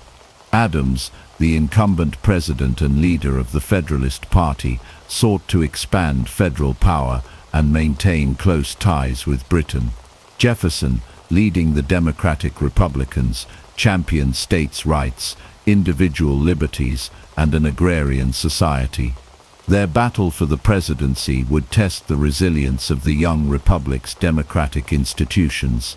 The animosity between Jefferson and Adams had been simmering for years, but it reached new heights during Adams's presidency. The passage of the Alien and Sedition Acts in 1798 had deeply angered Jefferson and his supporters. These laws, which limited free speech and targeted immigrants, were seen as an authoritarian overreach designed to silence opposition. Jefferson believed they violated the Constitution and threatened the very principles of the American Revolution. In response, he and James Madison drafted the Virginia and Kentucky resolutions, asserting that states had the right to nullify unconstitutional federal laws. This set the stage for a fierce electoral showdown. As the election of 1800 approached, both parties engaged in ruthless campaigning. Federalists accused Jefferson of being an atheist and a dangerous radical who would bring chaos and anarchy. They warned that his presidency would lead to the destruction of religion and morality. Meanwhile, Jefferson's supporters painted Adams as a power-hungry monarchist who sought to trample on civil liberties and expand government control. Newspapers on both sides published relentless attacks, making the election one of the dirtiest in American history. The election results revealed deep divisions in the country. Jefferson and his running mate, Aaron Burr, both received 73 electoral votes, while Adams finished behind with 65. However, because Jefferson and Burr were tied, the decision was thrown to the House of Representatives, where Federalists still held significant influence. Over the next several days, the House underwent multiple rounds of voting, with neither Jefferson nor Burr securing a majority. The deadlock created a political crisis, raising fears that the nation might descend into chaos. Behind the scenes, Federalists debated whether to support Burr over Jefferson, seeing him as more malleable. But Alexander Hamilton, despite his own fierce rivalry with Jefferson, viewed Burr as an unprincipled opportunist who could not be trusted with power. In a move that would prove decisive, Hamilton lobbied his Federalist allies to break the deadlock and support Jefferson. On the 36th ballot, the House finally elected Jefferson as the third President of the United States, with Burr as his vice president. The peaceful transfer of power from one party to another was unprecedented in American history. Jefferson referred to it as the Revolution of 1800, emphasizing that power had changed hands, not through violence, but through the will of the people. His inauguration speech struck a conciliatory tone, declaring, "We are all Republicans, we are all Federalists." Despite the bitterness of the election, he sought to unite the country and reaffirm the principles of democracy. The election of 1800 not only cemented Jefferson's legacy, but also established a crucial precedent for the peaceful transition of power in the United States, a tradition that would define the nation's political system for centuries to come. Thomas Jefferson's presidency began on March 4, 1801, with a modest and unpretentious inauguration in the newly established capital of Washington, D.C. Unlike his predecessors, who had arrived in elaborate carriages, Jefferson walked to the Capitol in simple attire, setting the tone for what he envisioned as a presidency of the people. He sought to dismantle what he saw as the aristocratic excesses of the Federalist administration and restore the government to its revolutionary ideals. One of his first priorities was reducing the size and influence of the federal government. He slashed military spending, cut taxes, and worked to eliminate the national debt, believing that a government with too much power posed a threat to individual liberties. Jefferson also sought to undo many of the policies put in place by the Federalists, including the Alien and Sedition Acts, which he saw as an assault on free speech. He pardoned those who had been imprisoned under these laws and ensured they were repealed, reinforcing his commitment to civil liberties. Despite his calls for unity, Jefferson faced opposition from the Federalist-controlled judiciary. One of the most significant battles of his early presidency was over the judiciary appointments made by John Adams in his final days in office. Adams had appointed numerous Federalist judges, known as the Midnight Judges, in an effort to maintain his party's influence. Jefferson and his supporters saw this as an attempt to undermine the will of the people and sought to challenge these appointments. This led to the landmark Supreme Court case, Marbury vs. Madison, which established the principle of judicial review, giving the courts the power to strike down unconstitutional laws. Although this decision ultimately strengthened the judiciary, Jefferson remained wary of what he saw as judicial overreach. One of the defining moments of Jefferson's first term was the Louisiana Purchase in 1803. Napoleon Bonaparte, embroiled in European wars, was eager to sell France's North American territory, and Jefferson seized the opportunity. For $15 million, the United States acquired a vast expanse of land, doubling the nation's size overnight. This purchase was a triumph for Jefferson's vision of an agrarian America, providing endless opportunities for westward expansion. However, it also raised constitutional questions, as the power to acquire new land was not explicitly granted to the president. Jefferson, who had long championed a strict interpretation of the Constitution, found himself in a moral dilemma. In the end, he justified the purchase as a necessary step for the nation's future, marking one of the most significant achievements of his presidency. To explore this new territory, Jefferson commissioned the Lewis and Clark expedition, led by Meriwether Lewis and William Clark. Their journey, which began in 1804, aimed to map the land, establish trade with Native American tribes, and seek a route to the Pacific. The expedition's findings provided invaluable knowledge about the geography and resources of the West and strengthened American claims to the land. Jefferson's first term was largely successful, but it was not without controversy. His strict policies on government spending and military reduction left the nation vulnerable to foreign threats, particularly from the Barbary states of North Africa. American ships faced attacks from pirates demanding tribute, leading to the First Barbary War. Jefferson, reluctant to engage in military conflicts, eventually authorized naval action, demonstrating that he was willing to use force when necessary to protect American interests. By the end of his first term, Jefferson had reshaped the presidency, proving that a leader could govern with simplicity and a focus on the people's interests. His policies had expanded the nation, reduced government overreach, and reinforced democratic ideals. As the election of 1804 approached, he remained popular, but challenges loomed on the horizon, both at home and abroad. The Louisiana Purchase stands as one of the most significant and consequential land deals in American history. When Thomas Jefferson assumed the presidency, the western frontier remained a vast and largely unknown expanse, controlled by European powers. At the heart of this territory was the Louisiana region, a massive swath of land stretching from the Mississippi River to the Rocky Mountains. Originally controlled by France, it had been secretly transferred to Spain following the 7 Years' War, only to be reclaimed by Napoleon Bonaparte in 1800 through the Treaty of San Ildefonso. Jefferson, a staunch believer in westward expansion and agrarian democracy, recognized the strategic importance of New Orleans, the gateway to the Mississippi River and a vital hub for American trade.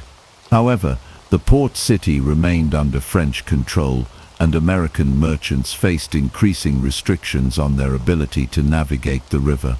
Fearing that Napoleon might establish a strong French presence in North America, Jefferson sought to negotiate the purchase of New Orleans and its surrounding areas to secure American interests. In 1802, Jefferson dispatched Robert Livingston, the U.S. ambassador to France, to initiate negotiations with Napoleon's government. Initially, Livingston's efforts bore little fruit, as Napoleon had grand ambitions for his American empire. However, the situation in Europe soon shifted dramatically. France found itself embroiled in war with Britain, and Napoleon faced growing difficulties in maintaining control over his Caribbean colonies, particularly in Saint-Domingue, where a slave revolt had severely weakened French influence. Without a profitable Caribbean base, Louisiana became more of a liability than an asset to the French. Sensing an opportunity, Jefferson sent James Monroe to France in early 1803 to strengthen negotiations. To the surprise of the American delegation, Napoleon, in desperate need of funds to finance his European campaigns, offered to sell not just New Orleans, but the entire Louisiana territory. The offer was staggering: 828,000 square miles of land for the sum of $15 million. At a cost of roughly 4 cents per acre, it was an unprecedented deal that would double the size of the United States overnight. Despite the extraordinary opportunity, the purchase raised constitutional concerns. Jefferson, a strict constructionist, had long argued that the federal government should operate only within the explicit powers granted by the Constitution. Now faced with the chance to acquire vast new territories, he grappled with whether the executive branch had the authority to make such a purchase without a constitutional amendment. After much deliberation, Jefferson ultimately justified the acquisition as a necessary and implied power of the government, reasoning that the expansion of land would secure the future prosperity and security of the nation. The Louisiana Purchase Treaty was signed on April 30, 1803, and ratified by the U.S. Senate later that year. News of the acquisition was met with widespread enthusiasm among Americans, particularly among settlers eager to push westward. However, not everyone welcomed the expansion. Federalists in New England opposed the purchase, fearing that the addition of vast western territories would dilute their political influence. Some even speculated that the new lands might become ungovernable and lead to fragmentation. With the acquisition secured, Jefferson turned his attention to exploration. In 1804, he commissioned the Corps of Discovery, led by Meriwether Lewis and William Clark, to survey the newly acquired territory and map a route to the Pacific Ocean.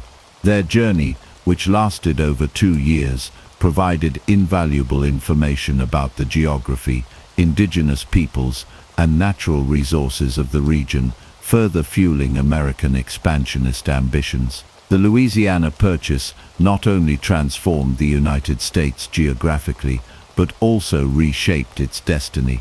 It reinforced Jefferson's vision of an agrarian republic, provided room for future generations, and secured American control over vital trade routes.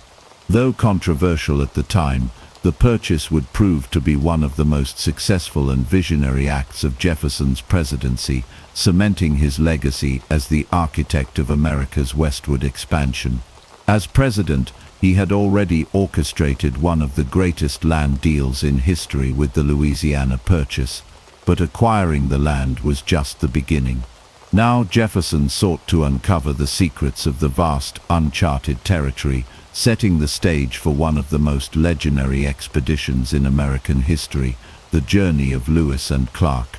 In 1803, with the ink barely dry on the Louisiana Purchase, Jefferson wasted no time in planning an exploration of the new lands.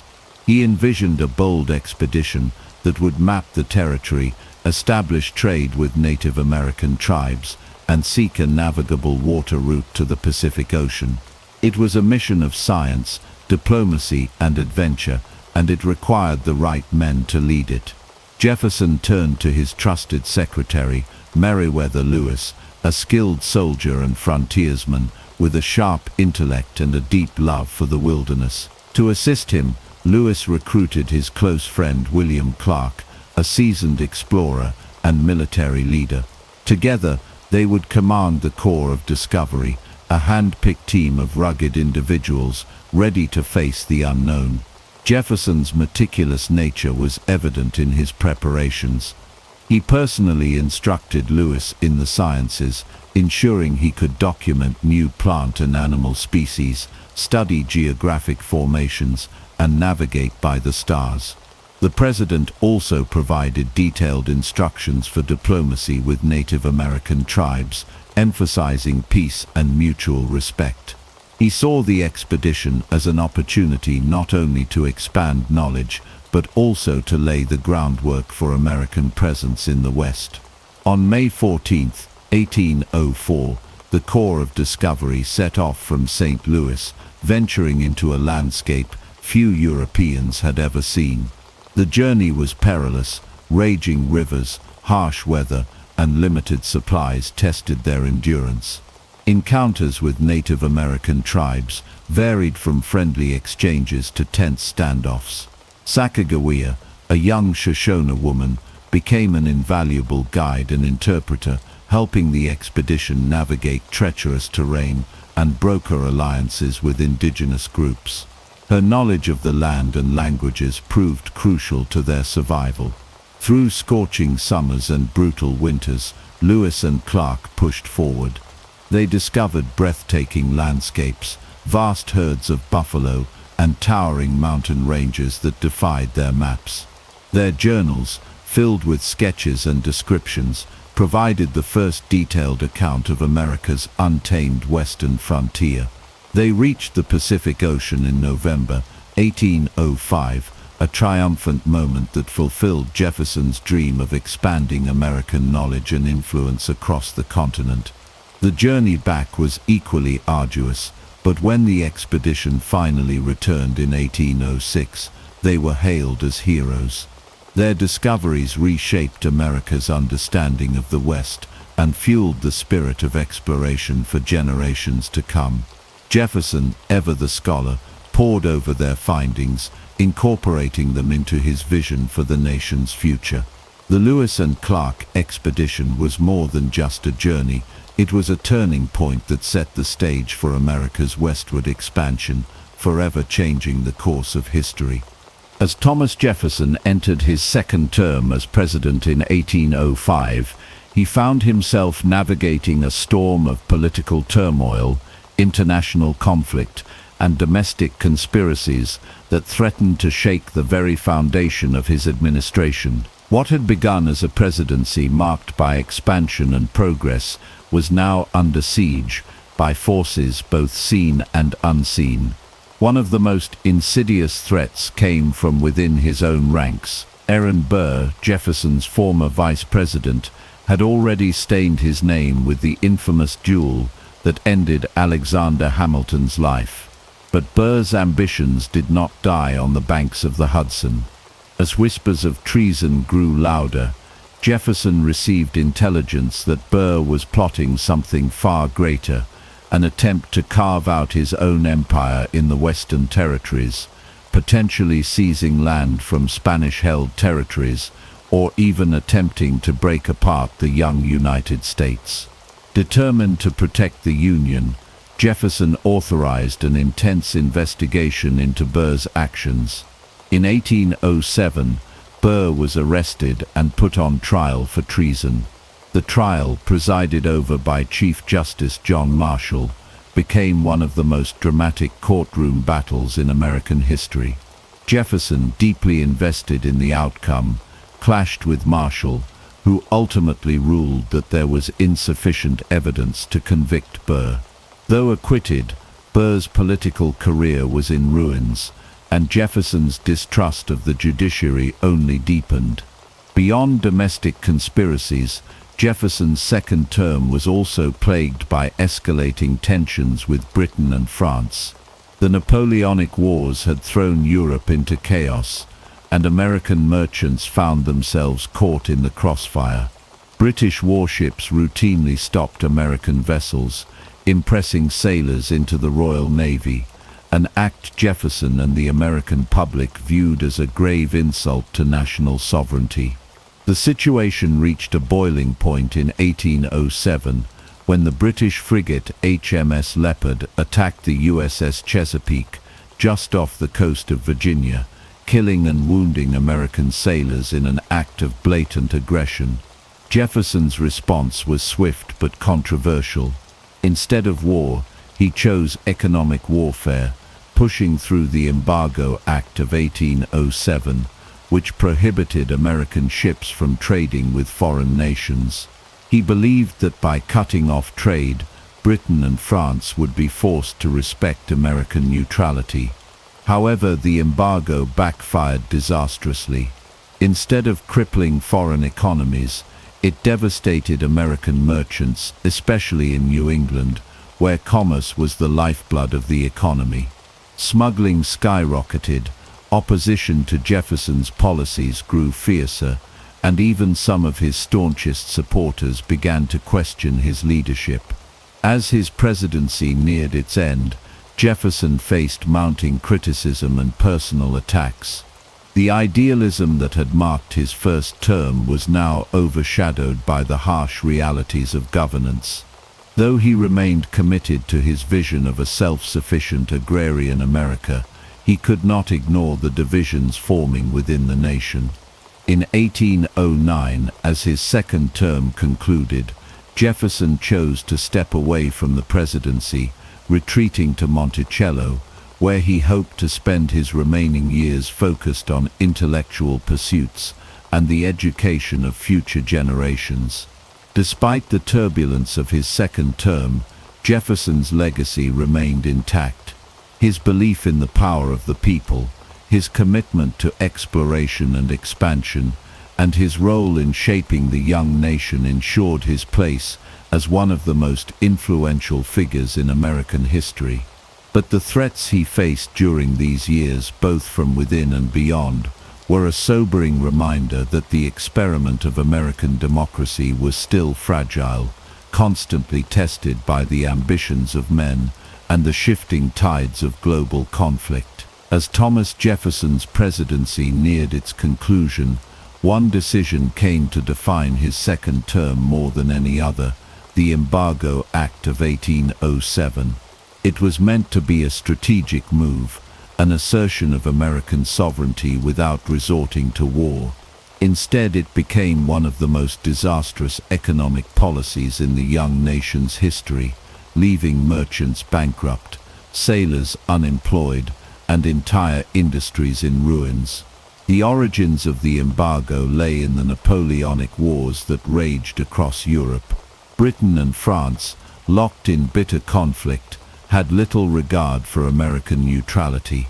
The British Royal Navy, desperate for manpower, routinely stopped American ships, seizing cargo and forcing American sailors into service under the Union Jack. This practice, known as impressment, enraged Jefferson and the American public, who saw it as an affront to national dignity. Meanwhile, France, under Napoleon, imposed its own restrictions, capturing American ships that traded with Britain. The seas had become a battleground, and American commerce was caught in the middle. Jefferson, ever the strategist, sought a solution that would avoid military conflict while asserting American independence. He believed that economic pressure, rather than war, would force Britain and France to respect American neutrality. His answer was the Embargo Act, a sweeping law that effectively shut down all American trade with foreign nations. No ships could leave U.S. ports for overseas markets, and foreign vessels were barred from exporting American goods. Jefferson and his supporters believed that Britain and France, reliant on American agricultural exports, would quickly feel the sting and be forced to negotiate. Instead, the act's most immediate casualties were Americans themselves. The northeastern states, whose economies were built on shipping and international trade, were hit hardest. Ports that once bustled with commerce fell silent, ships rotted in harbors, and businesses collapsed. Farmers, unable to sell their crops abroad, faced financial ruin. Smuggling became rampant as desperate merchants found ways to skirt the law, slipping goods across the Canadian border or using illicit routes along the coastline. The backlash was swift and fierce. Political opponents, especially the Federalists, decried the embargo as an overreach of executive power. Newspapers attacked Jefferson relentlessly, portraying him as a tyrant who had sacrificed the nation's economy for a doomed policy. Even members of his own party began to waver. Enforcing the embargo proved nearly impossible, and as resistance grew, the government resorted to increasingly strict measures, further alienating the public. By 1809, it was clear that the embargo had failed. Britain and France had not been crippled as Jefferson had hoped. Instead, they found other sources for goods, while American businesses crumbled. Facing mounting pressure, Congress repealed the embargo just days before Jefferson left office. It was a bitter end to his presidency, a stark contrast to the triumphs of his first term. Though Jefferson remained convinced that the embargo had been a principled stand against foreign aggression, history would judge it as one of his greatest missteps. It highlighted the limits of economic warfare and underscored the challenges of maintaining neutrality in a world dominated by European conflicts. For the American people, it was a painful lesson in the consequences of isolationism, one that would not be forgotten as the nation moved forward into an uncertain future. As Thomas Jefferson stepped away from the presidency in 1809, he left behind a nation that had grown in both size and stature, but also one that faced deep political divisions and economic turmoil. His second term had been marred by the failure of the Embargo Act, yet Jefferson himself remained steadfast in his belief that his policies had been necessary to protect American sovereignty. Now, at 65 years old, he retreated to Monticello, his beloved Virginia estate, seeking solace in the world of ideas, architecture, and agriculture. Monticello had always been Jefferson's sanctuary, a reflection of his intellectual pursuits and personal philosophy. The grand house, which he had designed and redesigned over decades, stood as a testament to his love of classical architecture and innovation. Nestled in the rolling hills of Virginia, Monticello was more than just a home. It was an experimental farm, a working plantation, and a laboratory for his endless curiosity. In the years following his presidency, Jefferson immersed himself in agriculture, scientific experimentation, and philosophical study. He maintained an extensive correspondence with former allies and rivals alike, offering his insights on governance, liberty, and the future of the Republic. Though officially retired from public life, his influence remained vast. His letters to John Adams, once his fiercest political adversary, evolved into some of the most profound philosophical exchanges in American history. The two elder statesmen, having reconciled after years of political enmity, reflected on their revolutionary past and the enduring struggle for democracy. Despite his intellectual pursuits, Jefferson's post-presidency was not without hardship. His finances, always precarious, became increasingly dire. The cost of maintaining Monticello, coupled with his generous hospitality and mounting debts, placed him in financial jeopardy. He was forced to sell land, and yet his situation continued to worsen. Unlike his fellow founding fathers, Jefferson never amassed great wealth, and as the years passed, the weight of his financial troubles became inescapable. Jefferson also remained deeply engaged in one of his most ambitious projects, the founding of the University of Virginia. He envisioned it as a new model for higher education, one free from religious influence and dedicated to the pursuit of knowledge. He personally oversaw its design, curriculum, and governance, ensuring that it embodied his ideals of enlightenment and self-improvement. The university, which opened in 1825, became one of his proudest achievements, a lasting legacy to his belief in the power of education. As his health declined in the mid-1820s, Jefferson found himself reflecting more and more on his role in shaping the nation. He took great pride in his authorship of the Declaration of Independence, his advocacy for religious freedom, and his contributions to American governance. Yet, he was acutely aware of the contradictions in his own life, chief among them his lifelong ownership of enslaved people. Though he had once spoken against slavery, he had never taken the decisive steps to free those who lived and worked at Monticello, a moral conflict that would shadow his legacy for generations. On July 4, 1826, exactly 50 years after the signing of the Declaration of Independence, Thomas Jefferson passed away at Monticello. In a remarkable coincidence, John Adams died on the very same day, marking the end of an era. Jefferson's final words, though disputed, are said to have reflected his enduring devotion to the cause of liberty. Jefferson's retreat to Monticello was not merely an escape from politics, but a continuation of his lifelong quest for knowledge and progress. Though burdened by debt and controversy, he remained a towering figure in American history, his influence stretching far beyond his years in office.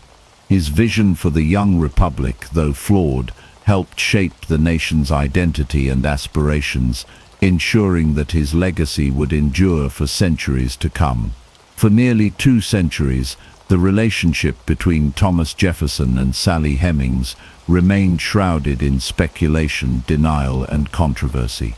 Hemings, an enslaved woman at Monticello, was not just any servant. She was the half-sister of Jefferson's late wife, Martha, born from the union of Jefferson's father-in-law and an enslaved woman. This connection alone placed her in a unique and complex position within the household, but it was the nature of her relationship with Jefferson that would stir generations of debate and challenge the carefully crafted image of one of America's most revered founding fathers. The earliest whispers of Jefferson's alleged secret life began during his presidency, when journalist James Callender published accusations that he had fathered children with one of his slaves. At the time, Jefferson's political enemies seized upon the claims, while his supporters dismissed them as slander. Without definitive proof, the allegations faded into rumor, lingering at the edges of his otherwise towering legacy. But within the walls of Monticello, the truth was far more complicated than any political pamphlet could capture. Hemings had accompanied Jefferson to Paris when he served as a diplomat in the 1780s. There she was exposed to the ideals of liberty and revolution, ideas that she could never fully claim for herself.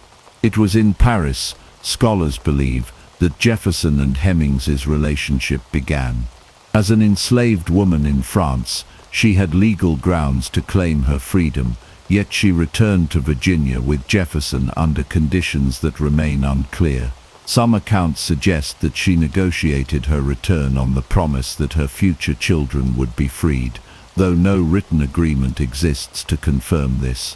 What is known is that Hemings gave birth to several children, and oral histories passed down through her descendants consistently identified Jefferson as their father. The children were granted special privileges not afforded to other enslaved individuals at Monticello.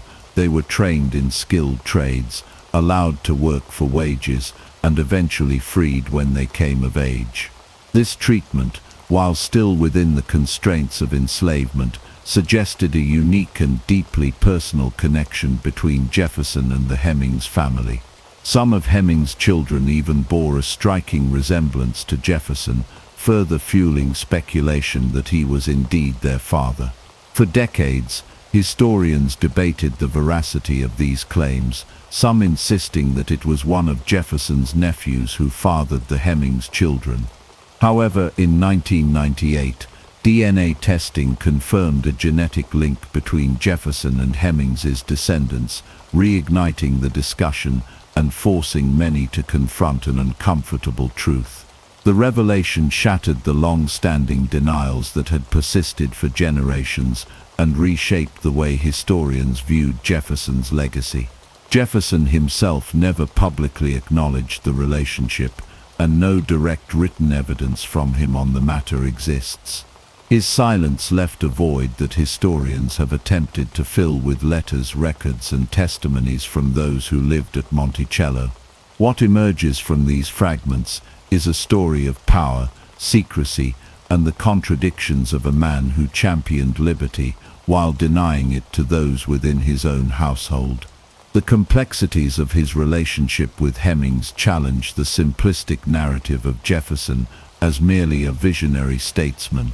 Instead, they reveal a deeply flawed individual whose personal life was marked by the same moral conflicts that shaped the young nation he helped build. The story of Sally Hemings and Thomas Jefferson forces a reckoning with the realities of slavery and the hypocrisies embedded in the very foundations of the American Republic.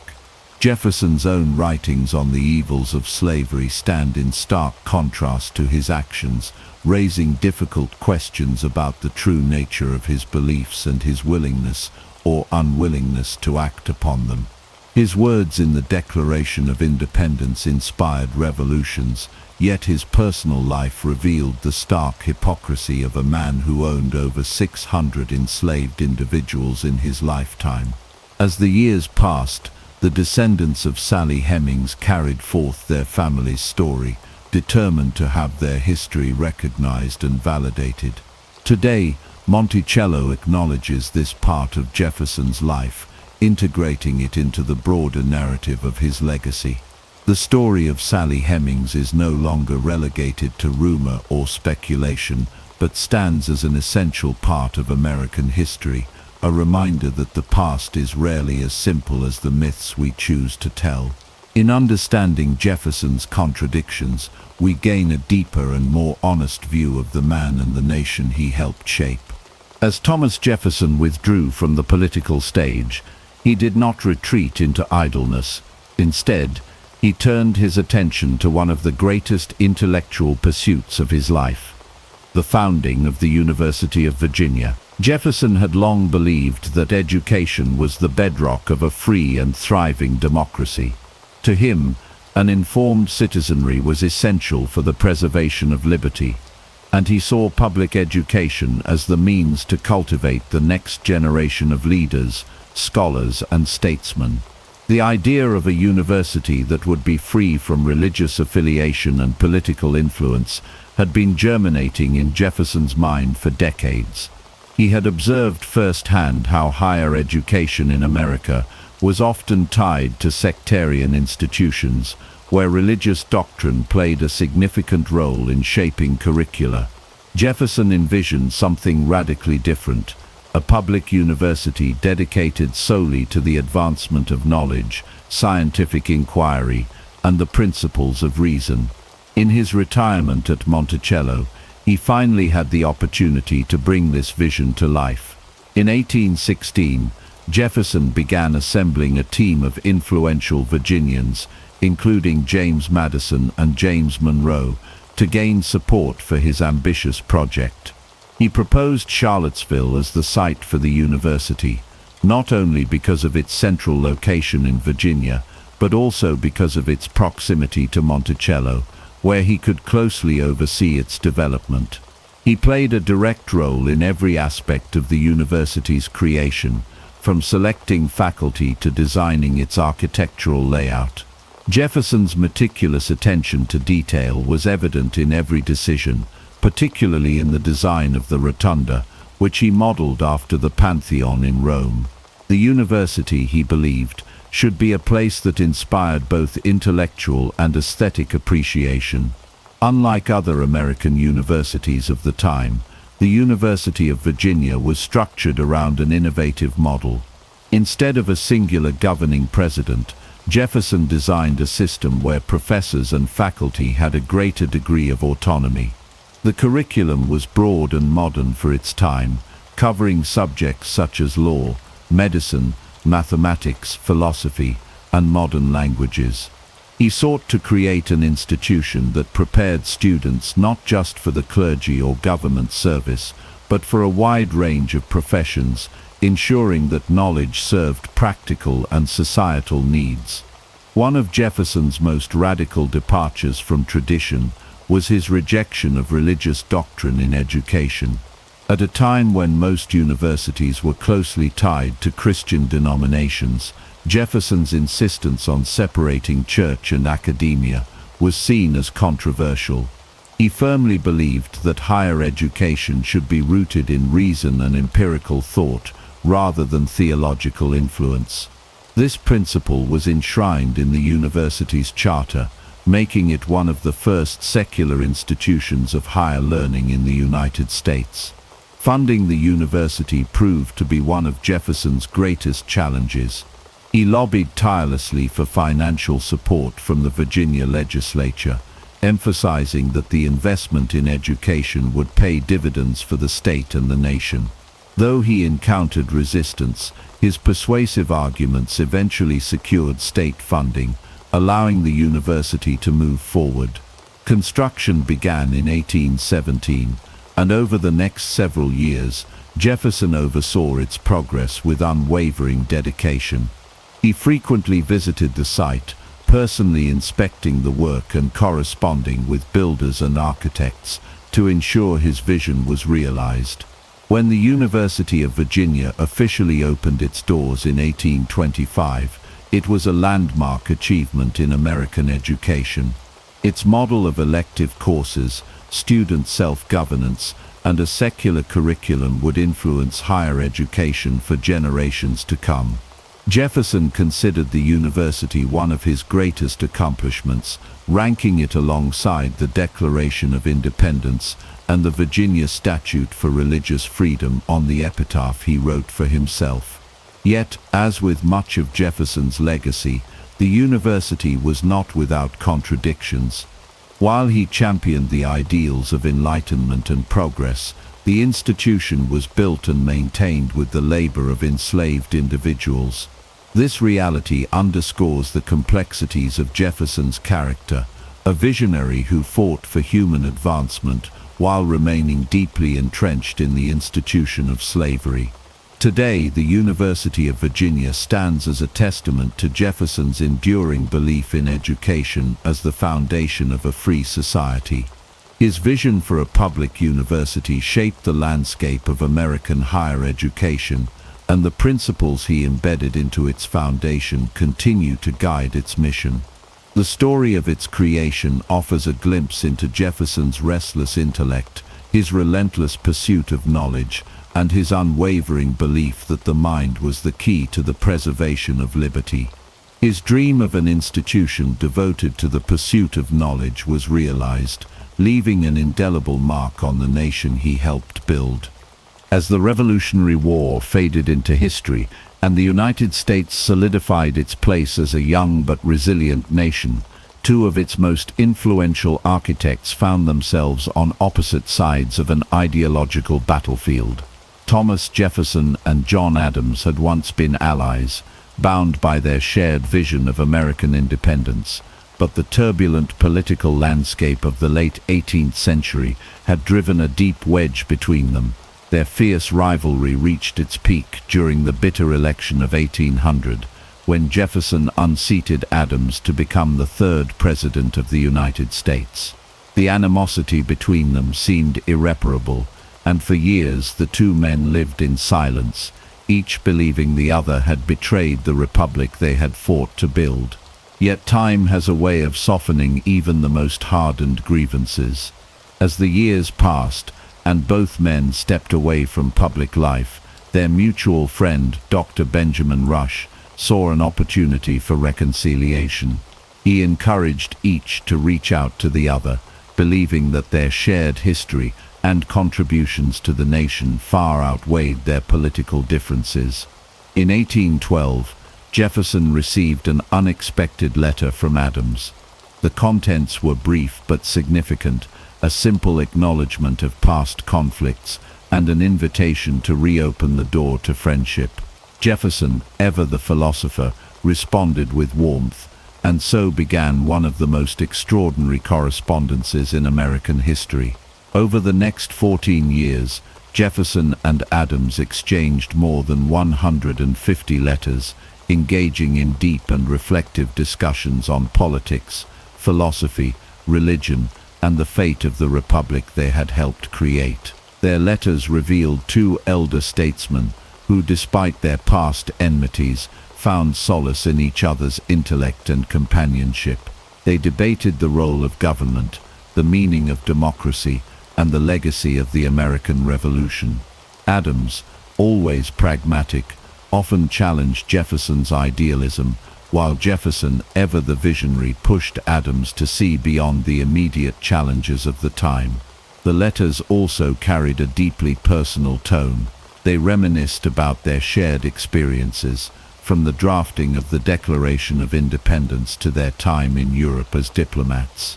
They spoke of aging, of the loss of friends, and of the inevitable approach of death.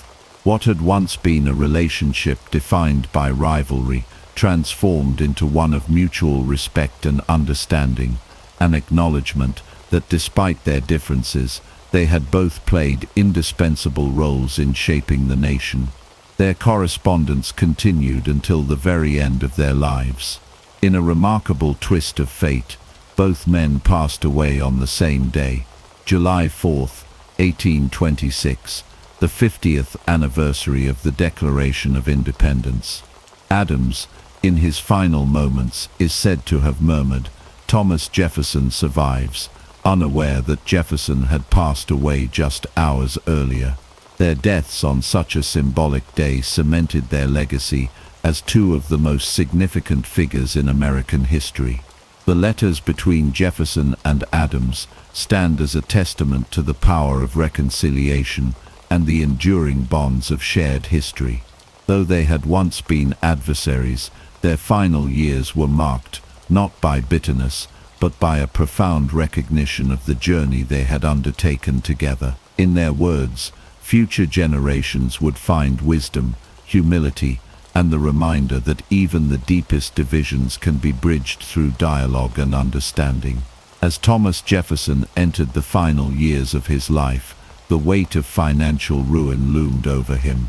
Once a man of considerable wealth, Jefferson found himself trapped in an ever-deepening pit of debt, the result of years of personal spending, failed agricultural ventures, and the economic turbulence of the early American Republic. His beloved estate, Monticello, which had once stood as a testament to his architectural genius and refined taste, was now a crumbling monument to his financial struggles. Jefferson's financial troubles had begun years earlier, exacerbated by the lavish lifestyle he maintained despite dwindling revenues. Unlike his more frugal contemporaries, Jefferson was a man of grand ambitions, pouring resources into his library, vineyards, and scientific pursuits. The Embargo Act of 1807, which he had championed as president, further strained his finances by devastating Virginia's agricultural economy, cutting off exports to European markets, and reducing his plantation's income to a fraction of what it once was. Unable to keep up with mounting debts, he was forced to take out loans, often at unfavorable terms, from various banks and private creditors.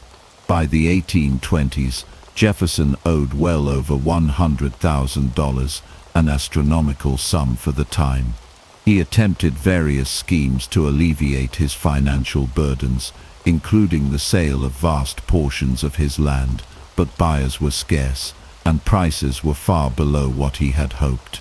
The construction of the University of Virginia, which he had poured his heart and soul into, had also drained his resources, leaving him with little more than a mountain of unpaid bills. Desperation led Jefferson to consider unthinkable measures. In 1826, he made a public appeal for financial aid, seeking a state-sponsored lottery to raise funds and prevent the forced sale of Monticello. While some sympathetic supporters donated money, the effort ultimately fell short, leaving Jefferson with no choice but to accept the inevitable. As his financial woes deepened, so too did his physical health. Now in his 80s, Jefferson suffered from a variety of ailments, including severe rheumatism and digestive issues. Once a man of boundless energy, he now spent much of his time confined to his bed, his body betraying him as his debts continued to mount. His last months were marked by a quiet resignation to fate. Though he had spent his life shaping the destiny of a nation, he could not escape the consequences of his financial mismanagement.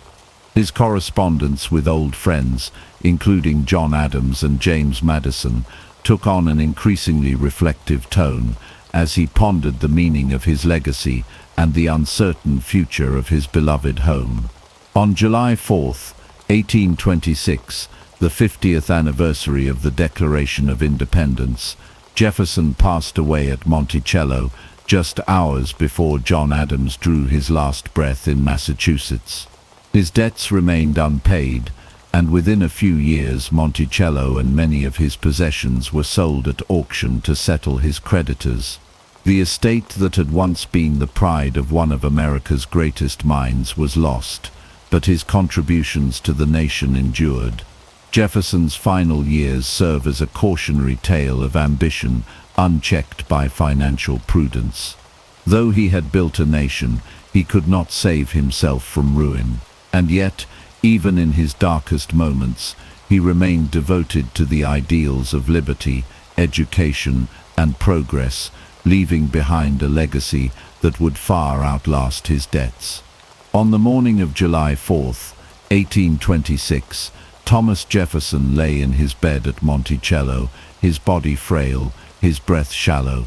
The date was significant, the 50th anniversary of the Declaration of Independence, the very document he had crafted with his own hand.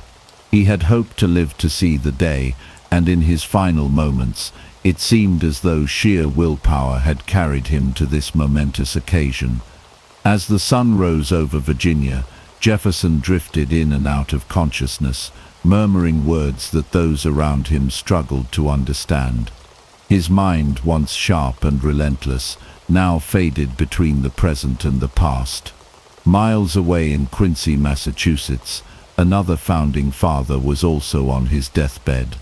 John Adams, Jefferson's old rival turned dear friend, had similarly clung to life, determined to see another 4th of July. Though the two men had spent years in bitter political combat, they had reconciled in their later years, exchanging letters filled with wisdom, humor, and reflections on their shared history. Adams, unaware of Jefferson's fate, is said to have spoken his final words, "Thomas Jefferson survives." But he was mistaken. Jefferson had passed away just hours earlier. The coincidence of their deaths on the 50th anniversary of American independence stunned the nation. It was seen by many as a divine sign, a poetic conclusion to the lives of two of the country's greatest architects. The news spread quickly, and tributes poured in from across the young nation. Jefferson's passing marked the end of an era, a farewell to the last surviving member of the committee that had drafted the Declaration of Independence. Jefferson's funeral was a modest affair, as he had wished. A small gathering of family and friends assembled at Monticello to lay him to rest in a simple grave. There was no grand state funeral, no elaborate processions, only the quiet mourning of those who had known him best. His epitaph, which he had written himself, made no mention of his presidency. Instead it read, "Here was buried Thomas Jefferson, author of the Declaration of American Independence, of the Statute of Virginia for Religious Freedom, and father of the University of Virginia." These, he believed, were his greatest achievements, the legacies that would outlive him. The deaths of Jefferson and Adams on the same day only strengthened their place in American mythology. Their lives had been intertwined from the beginning, and now in death they were forever linked. To the American people, it was as if the founders had chosen their moment to leave, departing together on the anniversary of their greatest triumph. It was a story too perfect to be fiction, a final chapter that cemented their legend. Even in death, Jefferson's influence endured. His vision of America, an educated, free, and democratic republic, continued to shape the nation. The ideals he had fought for lived on, carried forward by new generations who saw in him not just a man, but a symbol of what America could be.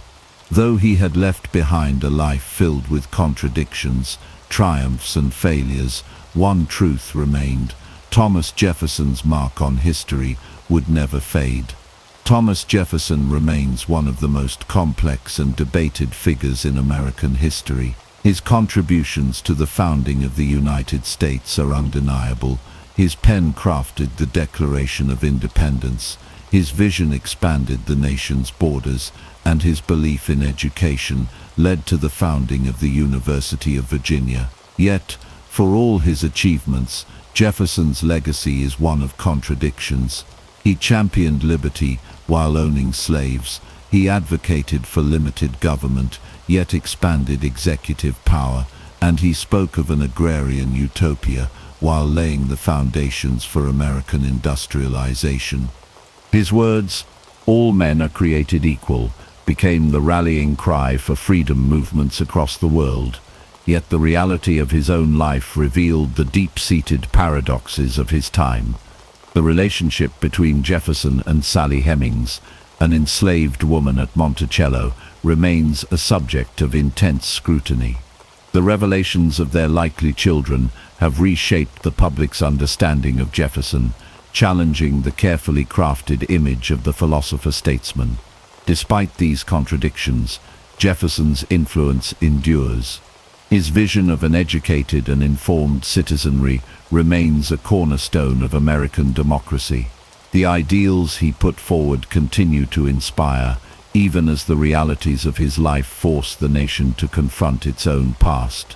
Historical interpretation of Jefferson has evolved over time. Once regarded as a near-mythic founding father, modern scholarship presents him as a man shaped by his era, brilliant yet flawed, progressive in thought yet bound by the limitations of his own world. From the halls of the University of Virginia to the corridors of the U.S. Capitol, Jefferson's name is etched into the foundation of the nation. But the question remains, how should history remember him? As a revolutionary or a hypocrite? As a visionary or a pragmatist? Perhaps the answer lies not in choosing one or the other, but in recognizing the full scope of his life, a life that mirrors the contradictions of America itself, a nation built on ideals yet struggling with its own realities. Jefferson once wrote, "I like the dreams of the future better than the history of the past." And perhaps that is his true legacy, not just what he built, but the enduring questions he left behind, questions that continue to shape the American story to this day. Thomas Jefferson was once revered as an almost mythical figure, a founding father whose ideals shaped the very core of American democracy. His face adorns monuments, his words are etched into the nation's founding documents, and his vision of an educated citizenry still influences policy. But as history has progressed, the perception of Jefferson has undergone significant scrutiny and transformation. For much of American history, Jefferson was celebrated as the quintessential champion of liberty and self-governance. His contributions to the Declaration of Independence cemented his legacy as a defender of human rights and individual freedoms. His presidency was marked by expansionist policies that doubled the nation's size, and his intellectual pursuits laid the groundwork for future generations. Yet, as historical analysis has evolved, so too has the public discourse surrounding his life and legacy. One of the most contentious aspects of Jefferson's legacy is his relationship with slavery. Though he publicly decried the institution and even took legislative steps to limit its spread, he remained a slave owner throughout his life. Monticello, his grand estate, was built and maintained by the very system he claimed to oppose. The revelation that he likely fathered multiple children with Sally Hemings, one of his enslaved women, has added layers of complexity to his historical image. For many, this contradiction embodies the moral failings of the early American Republic, a nation that proclaimed freedom while denying it to millions. In recent decades, debates over Jefferson's legacy have intensified. Some institutions have reconsidered his place of honor, while others have sought to contextualize his achievements alongside his flaws.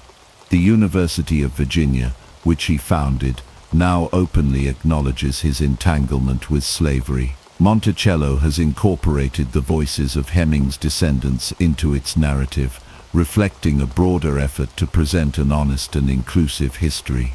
Modern historians wrestle with Jefferson's duality. Was he a visionary trapped by the limitations of his time, or a hypocrite who failed to act on his own principles? Can his contributions to democracy be separated from his personal contradictions? These questions remain at the forefront of discussions about his legacy, shaping how future generations will remember him. Despite the controversy, Jefferson's influence is undeniable. His writings continue to inspire democratic movements worldwide, and his ideas about government, education, and individual rights still resonate. But the shift in how he is remembered serves as a testament to history's ever-evolving nature, where no figure is beyond critical examination, and no legacy is immune to reinterpretation. In the end, Jefferson remains a towering yet deeply flawed figure.